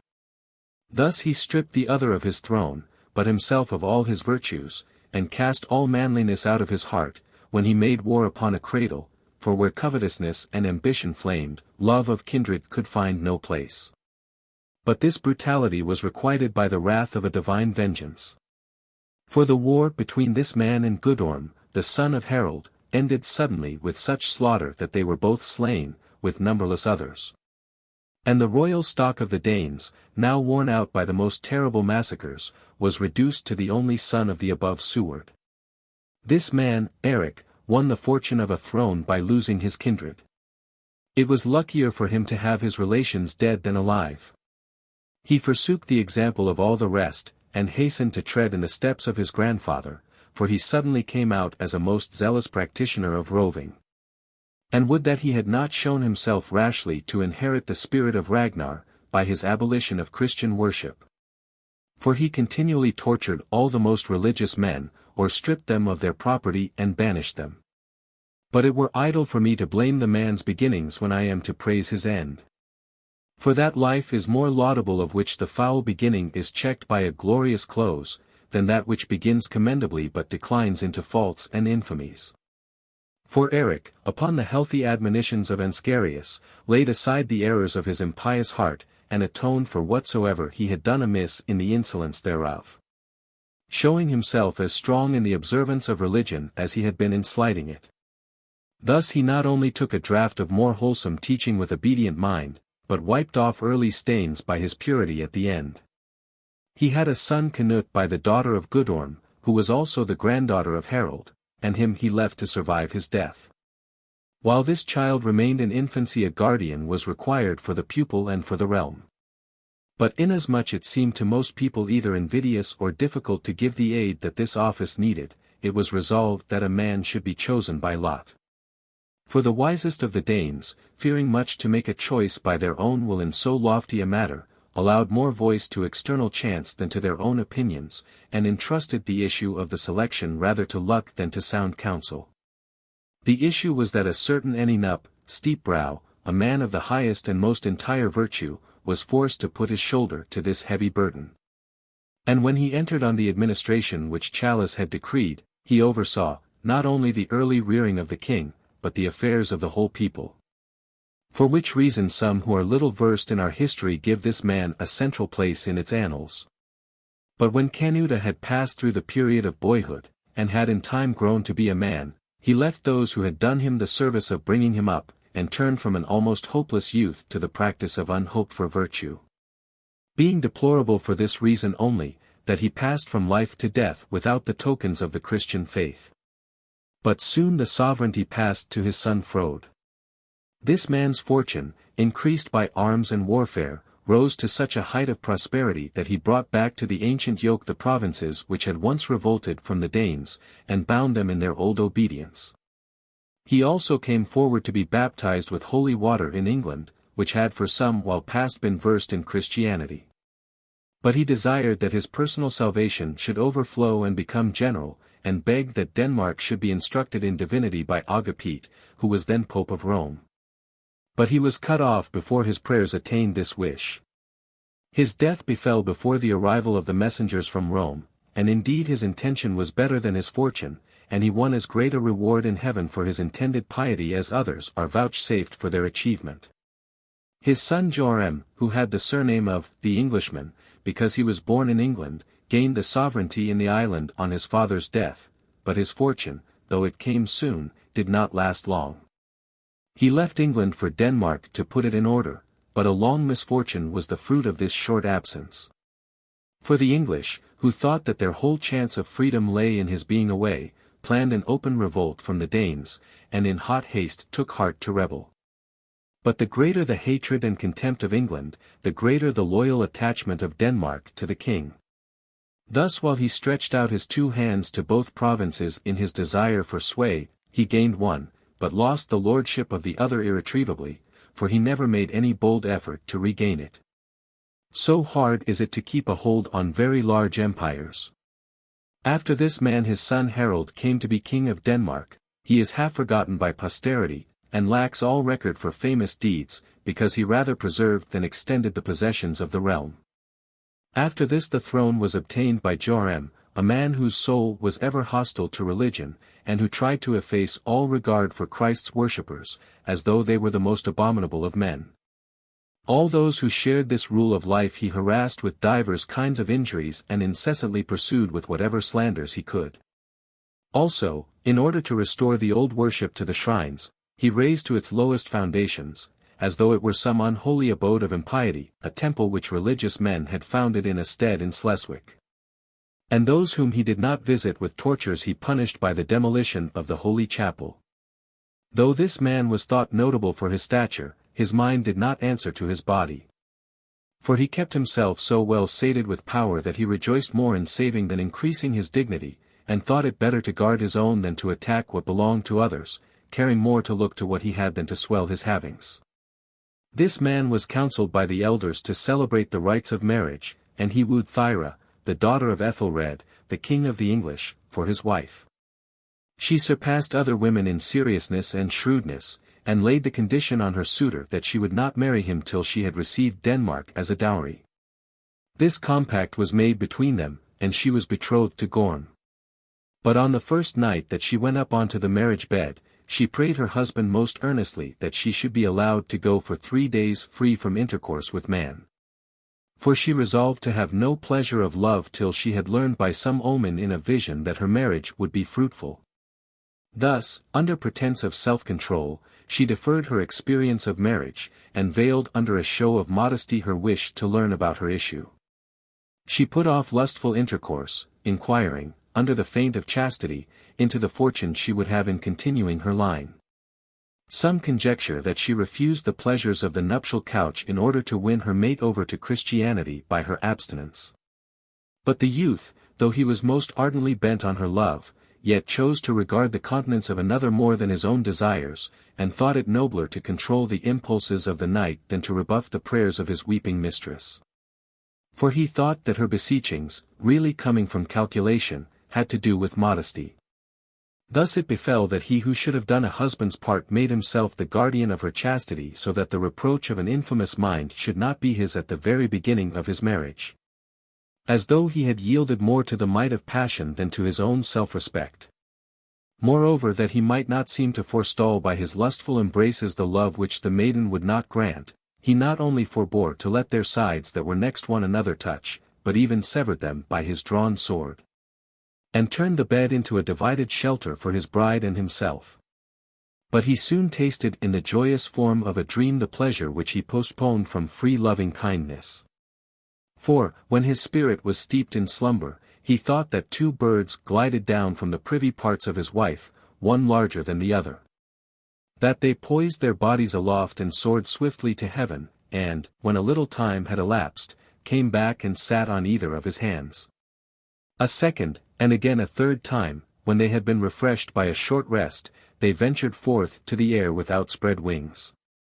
At last the lesser of them came back without his fellow, and with wings smeared with blood.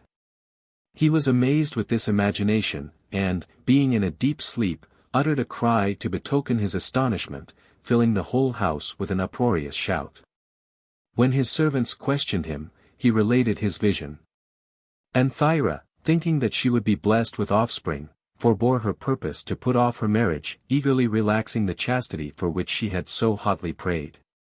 Exchanging celibacy for love, she granted her husband full joy of herself, requiting his virtuous self-restraint with the fullness of permitted intercourse, and telling him that she would not have married him at all, had she not inferred from these images in the dream which he had related, the certainty of her being fruitful.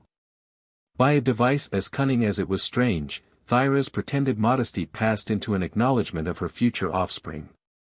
Nor did fate disappoint her hopes. Soon she was the fortunate mother of Canuta and Harold. When these princes had attained man's estate, they put forth a fleet and quelled the reckless insolence of the Sclavs. Neither did they leave England free from an attack of the same kind.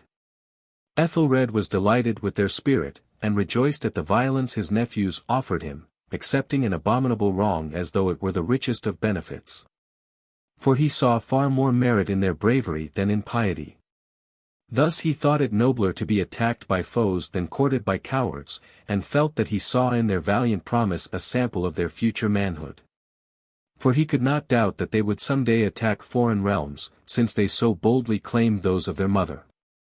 He so much preferred their wrongdoing to their service, that he passed over his daughter, and bequeathed England in his will to these two, not scrupling to set the name of grandfather before that of father.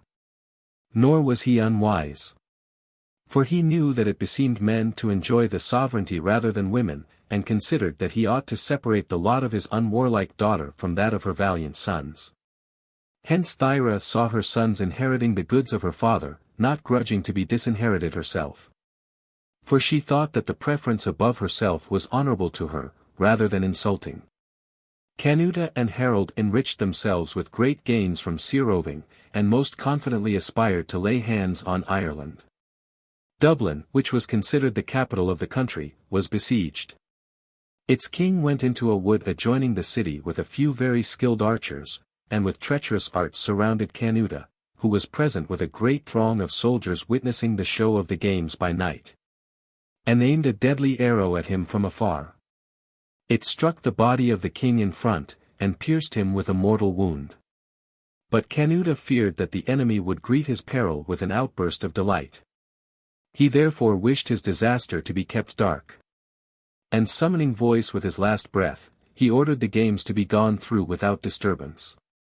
By this device he made the Danes masters of Ireland ere he made his own death known to the Irish. Who would not bewail the end of such a man, whose self-mastery served to give the victory to his soldiers, by reason of the wisdom that outlasted his life? For the safety of the Danes was most seriously endangered, and was nearly involved in the most deadly peril, yet because they obeyed the dying orders of their general they presently triumphed over those they feared. Germ had now reached the extremity of his days, having been blind for many years, and had prolonged his old age to the utmost bounds of the human lot. Being more anxious for the life and prosperity of his sons than for the few days he had to breathe. But so great was his love for his elder son that he swore that he would slay with his own hand whosoever first brought him news of his death. As it chanced, Thyra heard sure tidings that this son had perished. But when no man durst openly hint this to Germ, she fell back on her cunning to defend her, and revealed by her deeds the mischance which she durst not speak plainly out. For she took the royal robes off her husband and dressed him in filthy garments, bringing him other signs of grief also, to explain the cause of her mourning. For the ancients were wont to use such things in the performance of obsequies, bearing witness by their garb to the bitterness of their sorrow. Then said Germ, "Dost thou declare to me the death of Canuta?" 2. And Thyra said, "That is proclaimed by thy presage, not by mine." By this answer she made out her lord a dead man and herself a widow, and had to lament her husband as soon as her son. Thus, while she announced the fate of her son to her husband, she united them in death, and followed the obsequies of both with equal mourning, shedding the tears of a wife upon the one and of a mother upon the other. Though at that moment she ought to have been cheered with comfort rather than crushed with disasters. Endnotes. 1. Utgard. Saxo, rationalizing as usual, turns the mythical home of the giants into some terrestrial place in his vaguely defined Eastern Europe. 2. Canuta.